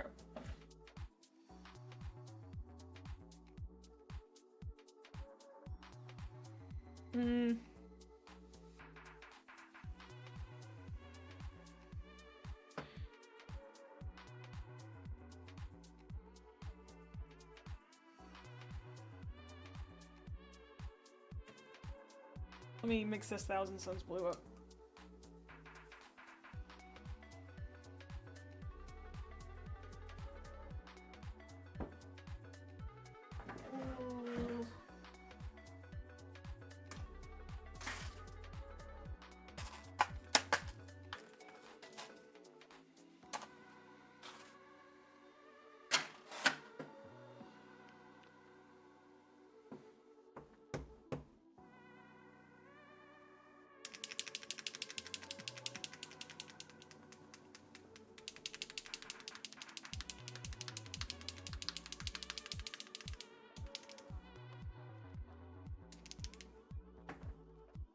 Just making sure that it's mixed up.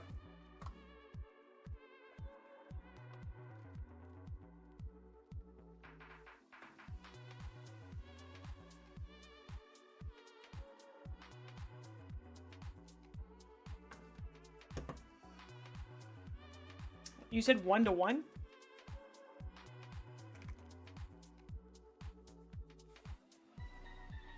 Thanks.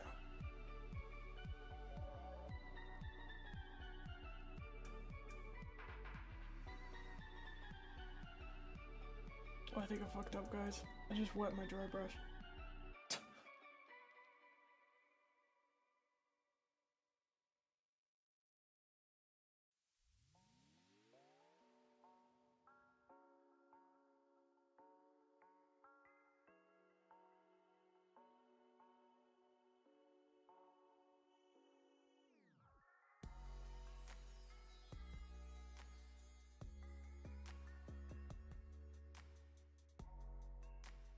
I think I'm gonna need more Thousand Sun.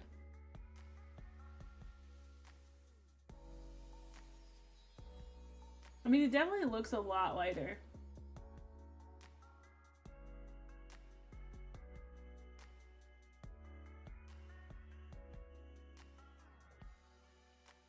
I think that actually looks very Macragge blue.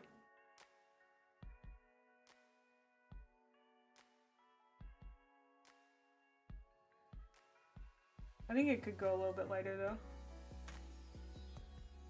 Now lick it.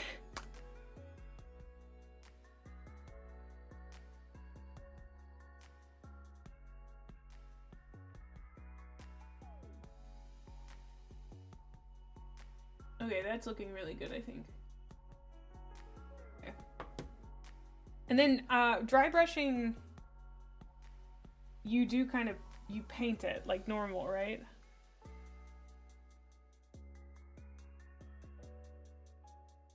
But you just, I guess you do it until there's very little. No.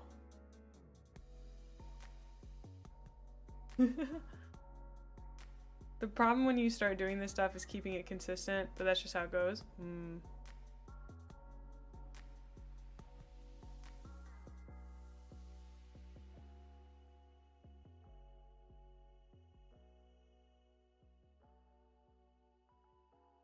Well, if it's not coming off anymore, then what am I putting on the model?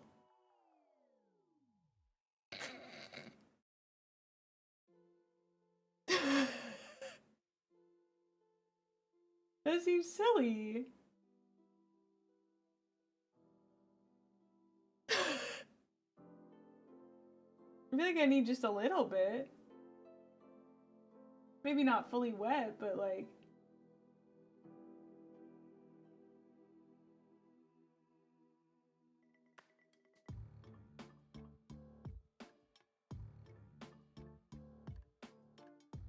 No, man, you ruined it!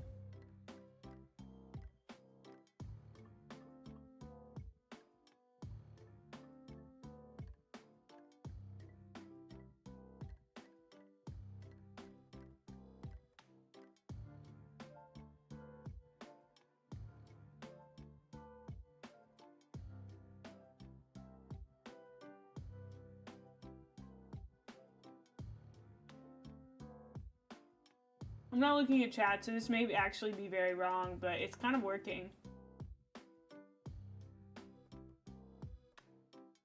Hi! It made it a lot lighter.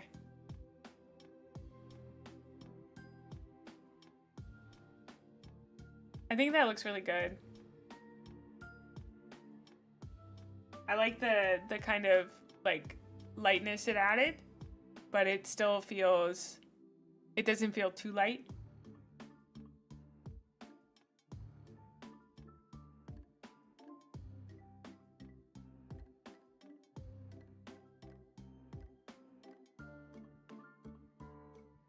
I'm just painting the whole thing, is that not right? I mean, like, that's, it looks good. You just want to build the volume of light. Yeah, okay. A little too much, we'll spread that around.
I've made a small error. There was too much paint on my brush.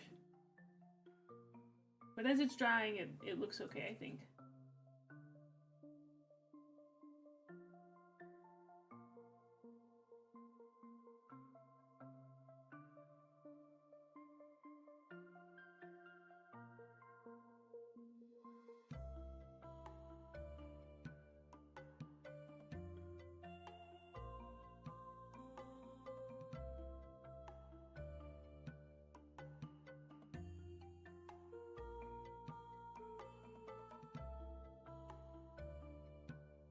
I feel like before it looked kind of purple blue and now it's looking more blue blue.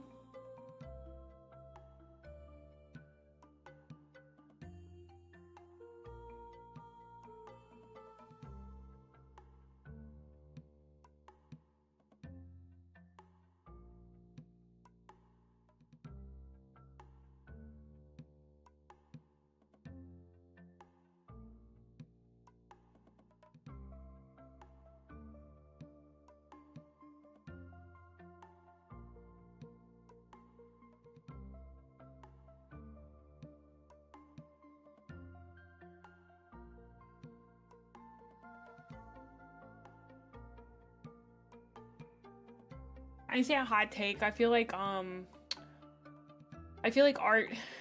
techniques having names, while it does make it easier for people to communicate, is often just a way of gatekeeping people. Welcome on in.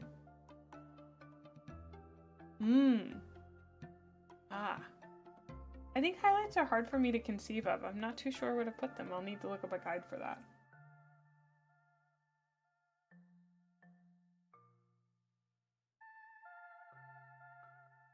Those don't come super easily for me.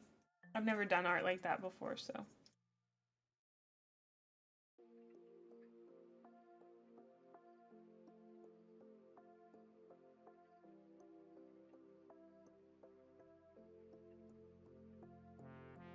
I understand what you're saying, El Mutanto, but you're saying then you will be perfect for dry brushing, you can hit the model harder then?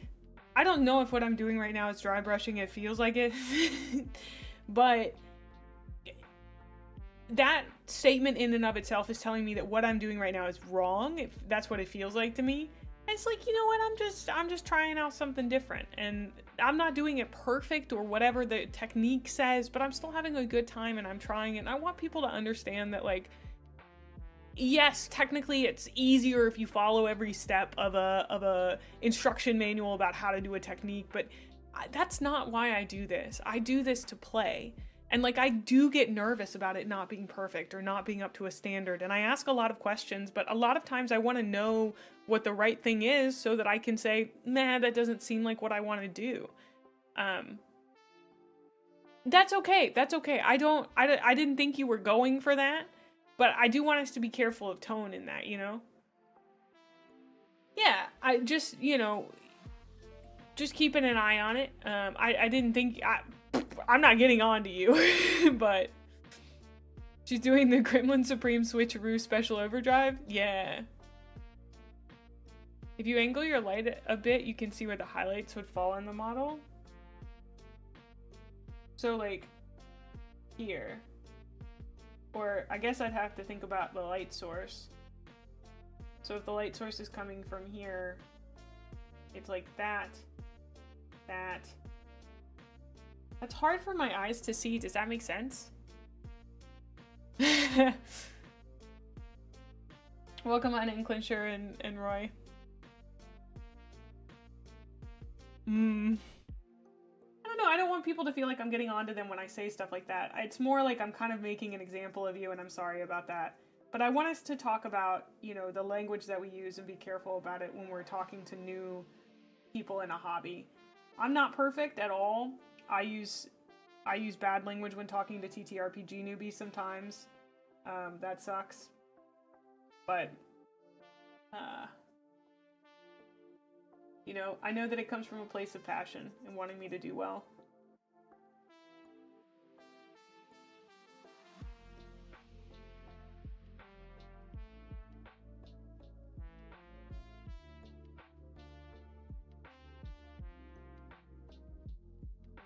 The thing is, I know that everybody here is rooting for me, and that helps me feel a lot better. You know? Y'all just want to see me have a good time and succeed, and I feel like, for me, success is trying. Because this is hard.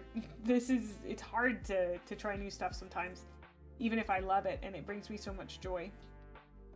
You know? And it's hard to do it in front of a lot of people. So... yeah. Sometimes I want to, sometimes that's nice, but sometimes I just I want to try something that somebody told me might work. I think that looks really good. I don't know if it made much of a difference, but it did to me. To me, that feels so much lighter. Let's put it up to another guy that we did. Look at that.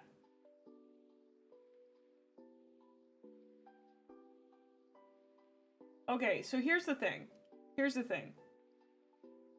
This is our darkest Space Marine. This is our lightest, one of our lighter Space Marines. This was done earlier today with a contrast. So these guys are a single coat of contrast. The problem is I can't achieve this effect without doing 2 coats of contrast. So should I do 2 coats of contrast on this one, or just do 1 coat of this weird overbrushing thing that I'm doing? You basically blend it? Because I'm worried it wouldn't be... I mean, I like the look of the single... I like how these guys look, but it is different than this one. The thing is, I think it would make this guy look better, but it would look different than this. I do like this. I'm glad we did it. I think it adds a lot to this model. Okay, I took his arm off. I don't know, maybe I'll try it on one of these guys? Because there's also this guy who got painted in Cantor Blue. I think now this guy just looks more like Cantor Blue. Yeah, he really does. So this is why I feel like contrast is not a very base tool. I think you're better to do like a flat base and then build it from there. I just really don't like the... I got very frustrated trying to do the base color because it felt like I could not figure out how to thin it correctly. And I think that'll just take practice. I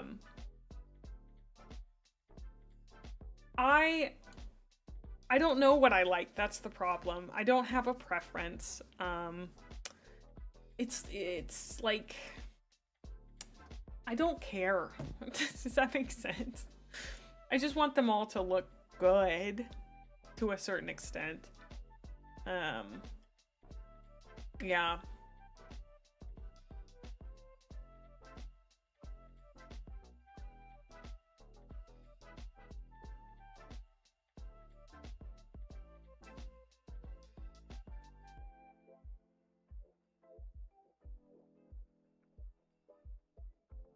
Well, I've done both techniques, but... Yeah, but I can't see what I'm doing on a black base. That's why I didn't go with that. I physically can't see. And since I'm so new, I really wanted to go with gray. I do understand why to go with a black base, but... it just didn't work for me. Because I looked at them online and watching the... Honestly, even watching the painting tutorials, I was like, I can't see what they're doing. The guy at the shop tried to sell me on black too, and I was like, I'm using contrast paints, and he was like, okay, go with gray. So,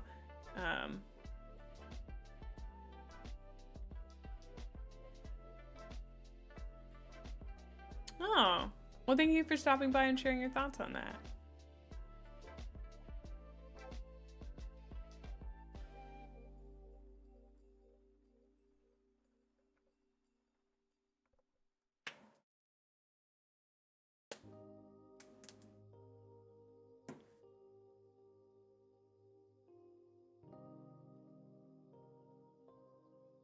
Yeah. Because now I do quite like the look of this guy. I think he looks very good.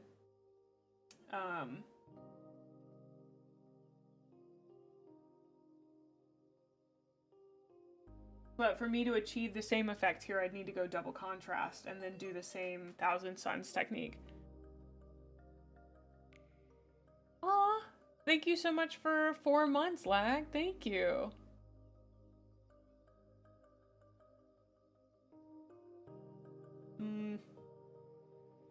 Okay. Yeah, I know, I'm still deciding. Because a lot of it is just like, how much work do I want to do?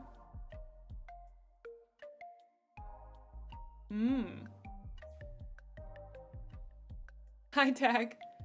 I think too, it seems laborious to do 2 coats of contrast. It is. That was the one thing that I have learned, is that as much as I prefer doing the contrast, the thing is I had to do 2 coats of the couture as well because I don't know how to thin it. So at this point I'm doing 2 coats of either. But now that I'm saying that logic, I should do more of the couture to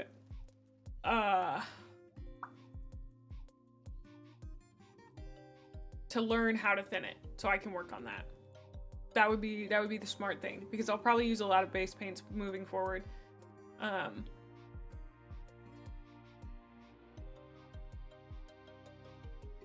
I was not gonna buy a whole can of McCrag blue spray. Absolutely not.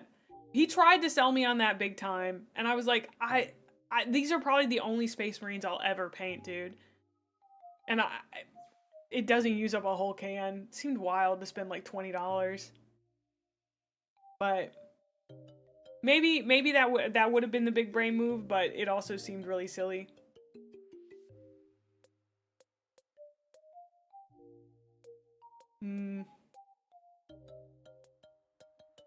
But have you considered money? No, I don't feel like you're coming off as negative at all, Luton. I think you're bringing up good points. I mean, like, I'm having to think through it. The thing is, like, I talked to you guys about it for quite a while, and I got so many conflicting opinions. I got a lot of conflicting opinions online. Everybody seemed to have a different reason for doing a different thing. Buying a whole can of blue spray paint seemed crazy to me. But also, like, I've learned. I feel like I understand a little bit better now. That in the future, if I were to do, yeah, and like, that's fine. It's good. It's good. I'm still having a great time. I'm trying to figure out what method I'll have the most fun with moving forward. And I think that's just going to take some time. I will definitely paint some more when I'm off stream and give that a go. I mean, I've kind of committed on the ones that have contrast to doing at least 2 coats of contrast, unless I want to stick with the single coat of contrast, which, to be honest, I don't hate. Like, I kind of like how the single coat of contrast looks. I think it's got some really interesting stuff. I think I'm getting better with just using contrast. And, you know, talking about this makes me realize that that's how I felt this morning, and I still feel that way. This to me is the look of the Space Marine, my Space Marine. You know? I feel like as I've gotten a little bit better, it does kind of naturally do highlights for me, you know?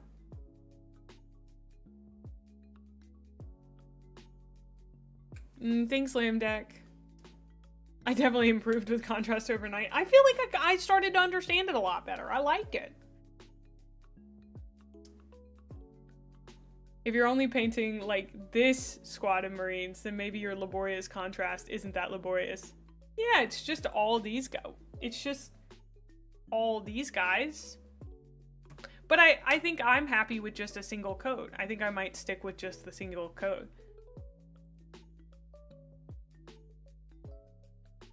Yeah, plus the bikes, that's a good point. Am I gonna try some gold trim today? Probably not today. We're gonna hold off on that because it's almost time for me to end because I've been going for 5.5 hours, so. You do have some ideas, but again, it's all like a bit convoluted. It's okay. I'm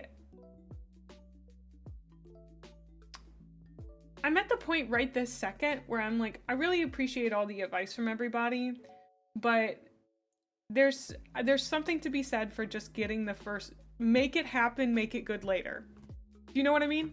Make it exist, make it good later. And that's kind of how I feel about this. I want to prove to myself that I can get it done, I can try all these things, and this is not going to be my perfect one. This is not where I learn technique, this is not where I figure that out, I just give it a try. So we're going to do that with this, and then once we get to the Necrons, I would very much like to hear your opinions on that. Although I already bought spray paint for the Necron, so maybe Emperor's Children is where we try new things. Because I would not mind doing the Emperor's Children in black. I would be, I think by that time, I mean, it's just however many Necrons are in here. I do want to paint them. I think that'd be really fun. I think there's, I don't know, like 30-ish of them or I don't know how many were total in the box. How many minis are in this box? I think there's... Yeah, it's got 61 miniatures. So... Oh! Interesting. Huh. Since imps are majority pink, no, I'm going purple. We're doing 30k colors for Emperor's Children.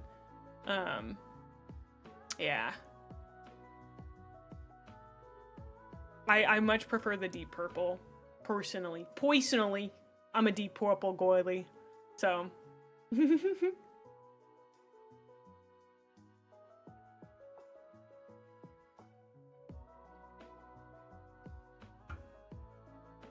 Oh wow, I didn't know I was so close to 2k with those. I mean, that would be a cool army to have. Depends on how good I paint them though.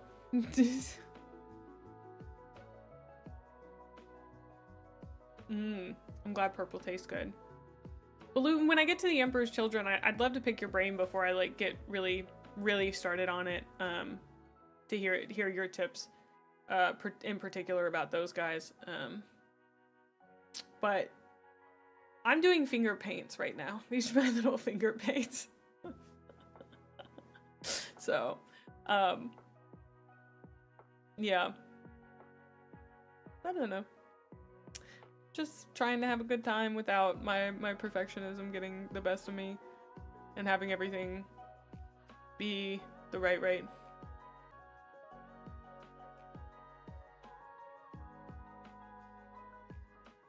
Wow. It would have been cute if she'd stop moving around. I could see that being a bit of a problem for a 3-year-old. Well, I think that's a great place to end for today. Let me find somebody for us to raid into. Thank you guys for hanging out with me today. I had so much fun. It's just a really great time. I think we should raid DK. Yeah, we should raid DK today. Is a 3-year-old capable of not moving around? Who knows? It was so fun. I'm still having the best time. Even with my painting, as I'm kind of, you know, figuring stuff out, I think I'm still doing great. So yeah, we're gonna throw to DK, who's playing Dark Tide. I even said it was Dark Tide. Oh, is that our raid message for today? All right. Have you finished your 1,000 Suns, DK? You guys did have an extra like 40 minutes of me today. You're welcome. You're welcome. It's okay, Oni. You didn't know. You're totally fine. Oh, thanks, Abelard. Thank you. All right, we're gonna go absolutely gut punch DK. I'm gonna see you guys tomorrow. We're probably actually gonna take a break from painting and play some Rogue Trader because I'd like to. So yeah, I'll see you guys then. Oh, let's go give DK hell. All right, goodbye.